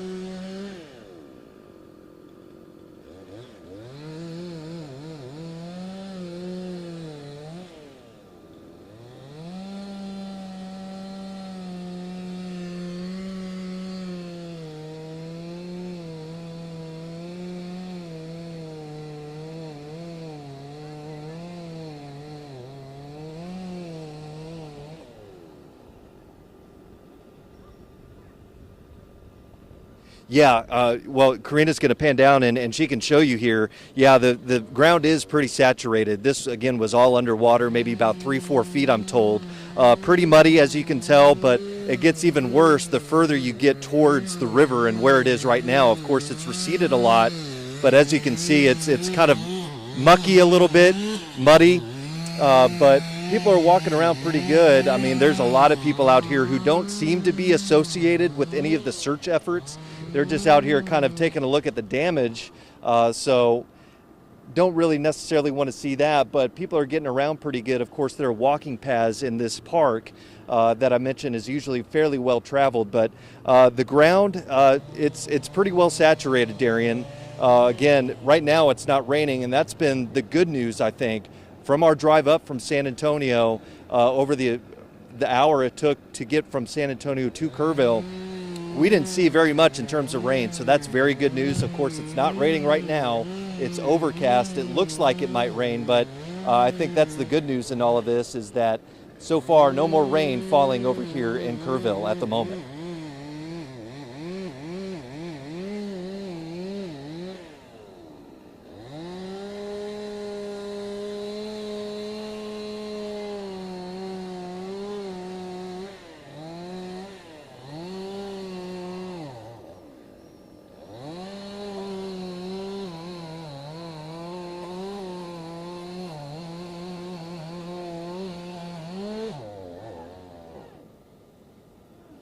Yeah, Ryan, driving into town, we did go past some hotels, some motels, that sort of thing. It didn't look like there were very many reunifications happening. We didn't see anything in terms of that happening on our drive in. Again, we've only been here for maybe about 45 minutes so far, so it's very tough to drive through town, especially when you get closer to the river here. As you can imagine, there are a lot of people out just wanting to drive over the bridge and just take a look at the damage that was left behind. But so far, we haven't seen too many families being reunited at any of these hotels that we've been here in town, on the edges at least. But we may, after we get done finishing visiting with you here, we may move around. We're going to try and move around a little bit more and see what else we can see if we can find any families or, of course, any positive images from these reunifications that are happening from these rescues.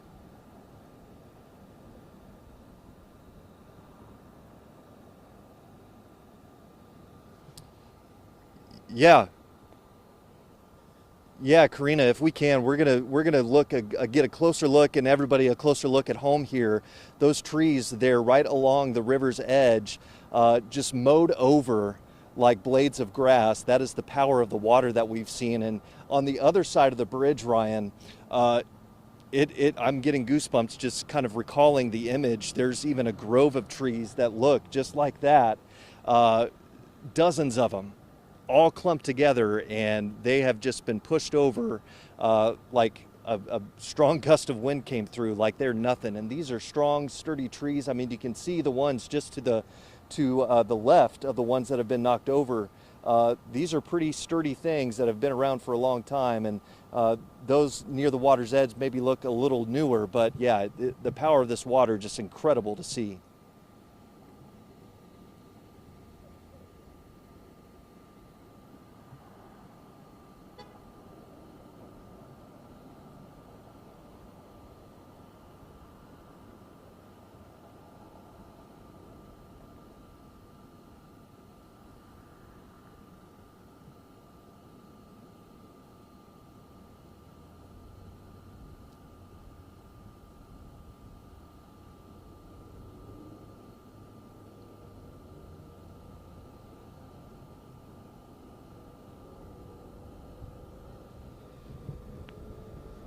All right, we're clear.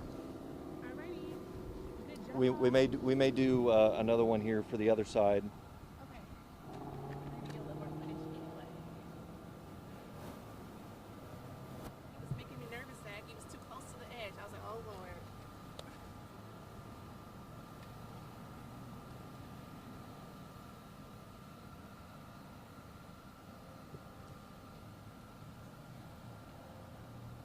I'm going to see if they need us for OAI.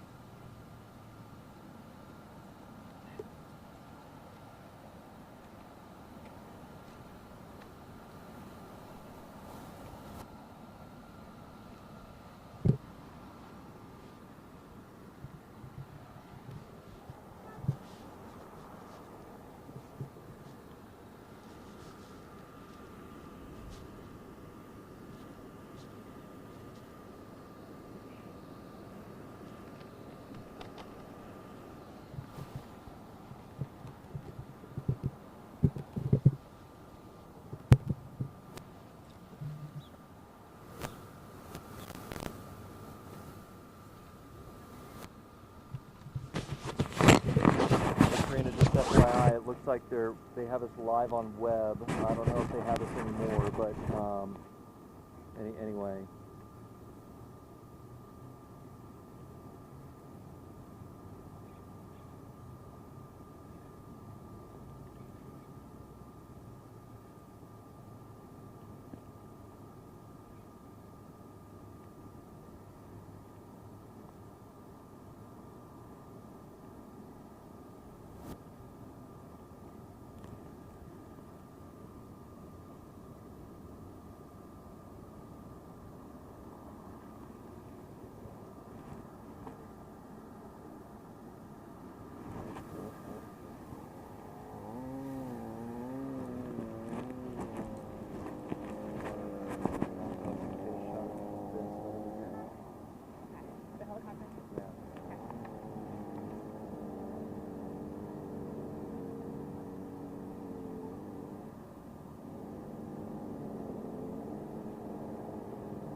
I don't know. They just texted me saying that we were live on web, but I mean, that was when we were doing something on KBB.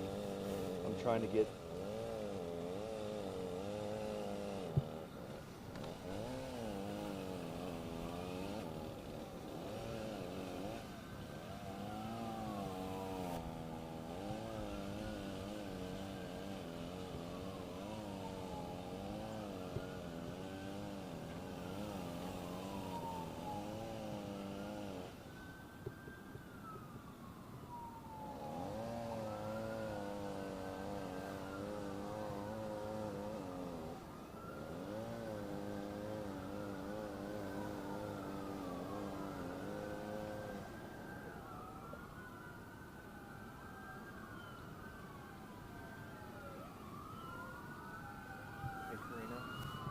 Here they come.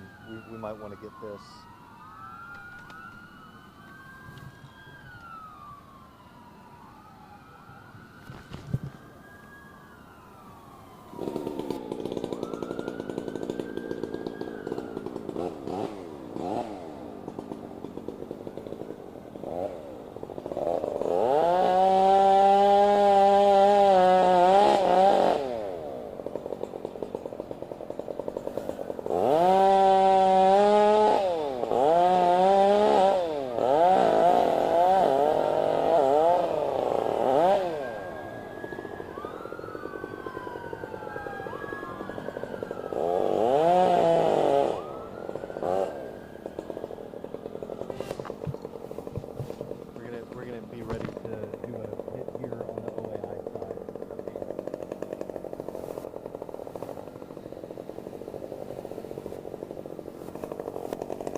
See you, Hector.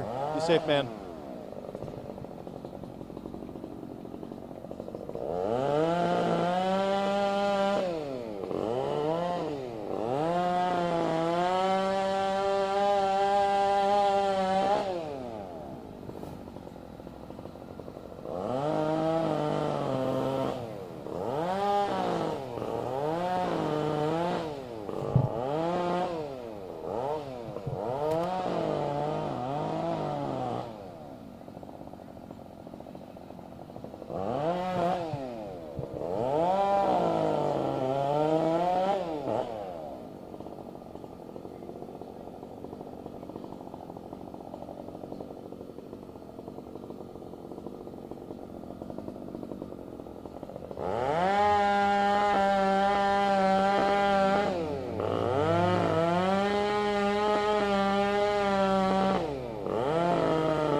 We're maybe about 3 minutes away, Karina, so you can adjust your shoulders. Yes, yes it is. Yes.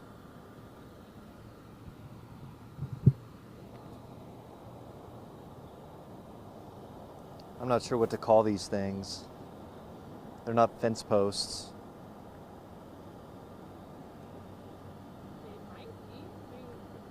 Kind of, I mean. But they will always be a log. Yeah.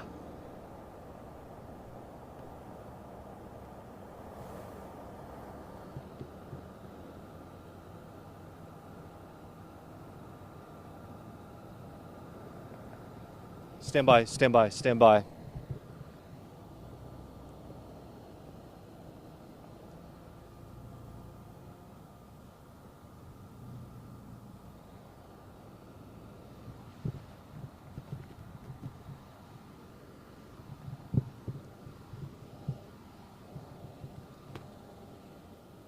Campion, is it Jonathan and Mandy?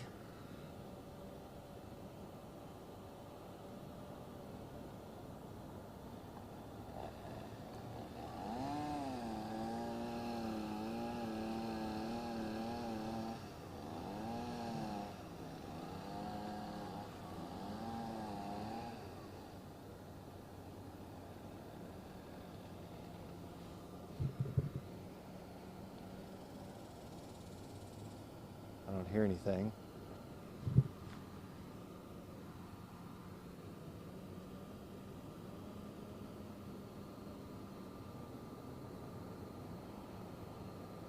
Yes, yes. Is it Mandy and Jonathan? Kerrville, Louise Hayes Park.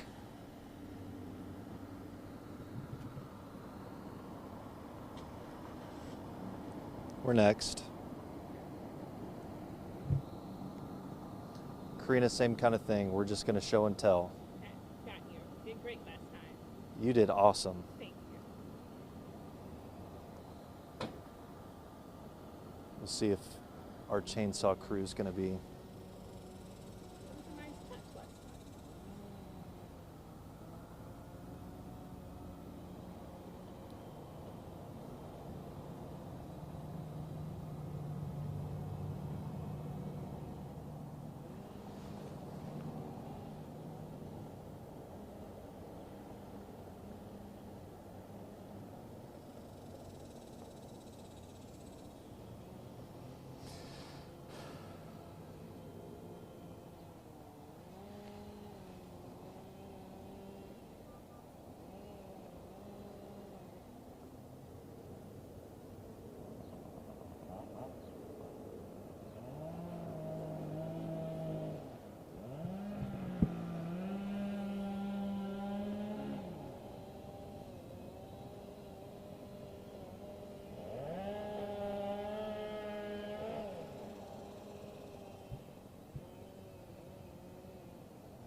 Hey, y'all, we just arrived in Kerrville maybe about an hour ago, and to give you an idea of where we are, we're in Louise Hayes Park. It's just a little bit away from the city center, City Hall. There in the distance, you might be able to make out that clock tower, the top of it anyway. And Louise Hayes Park, usually a very busy park here in Kerrville. Just down the way here, there's a pavilion there where families like to hang out, spend some time in the park, and then also, of course, run down to the river here, which is, as you can see, has receded greatly here in the past 24 hours or so. Cleanup efforts underway. I'm not sure if you can hear it in the background, but there are chainsaw crews in our area clearing up this massive amount of tree debris that's just all over the place here in the Guadalupe River area. They were chopping up this tree just not too long ago, but you can see just the vast amount of damage left behind by the floodwaters from yesterday. The power of the water is something to behold, really, because you can see the trees just being snapped over like pieces of straw. That thicket right over there, a really good indication of just how strong these waters were going. You talk about the rescue efforts last night. Over here you can kind of see how the tree debris has really kind of gathered around the trunks of those things. You can imagine somebody just being held up there, hanging on, you know, while somebody's trying to rescue them. Just incredible to think about.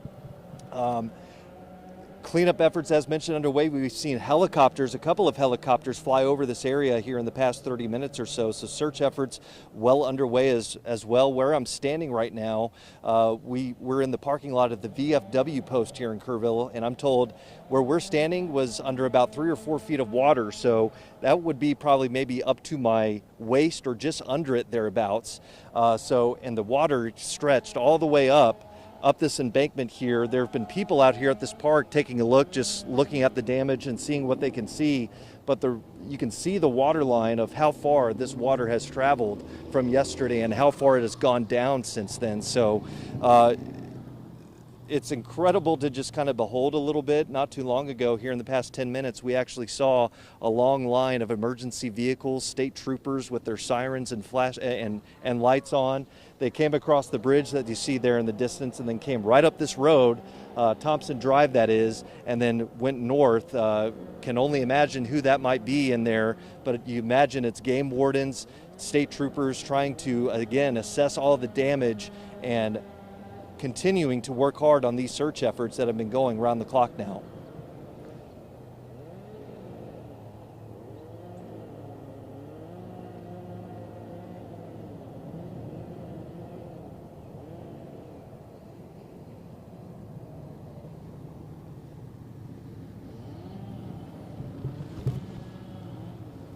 I was trying to signal you to look behind you. The police were pulling up behind you. Oh, okay. Yeah. Well, they might be trying to clear all these people out. You know? Probably, I would hope so. Whoops, I'm sorry. Are you okay? I'll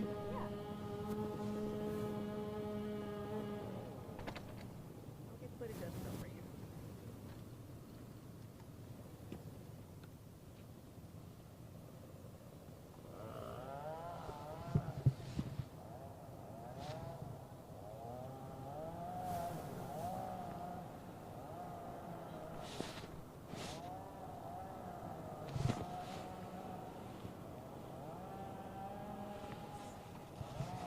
Hey, Josie. Campion said to check with you for the plan for 5.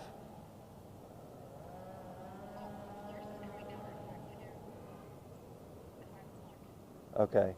I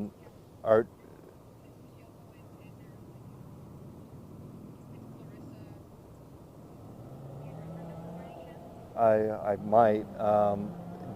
We're wanting to move because I mean it's like, yeah, it's a good vantage point, but there's no real people around, you know.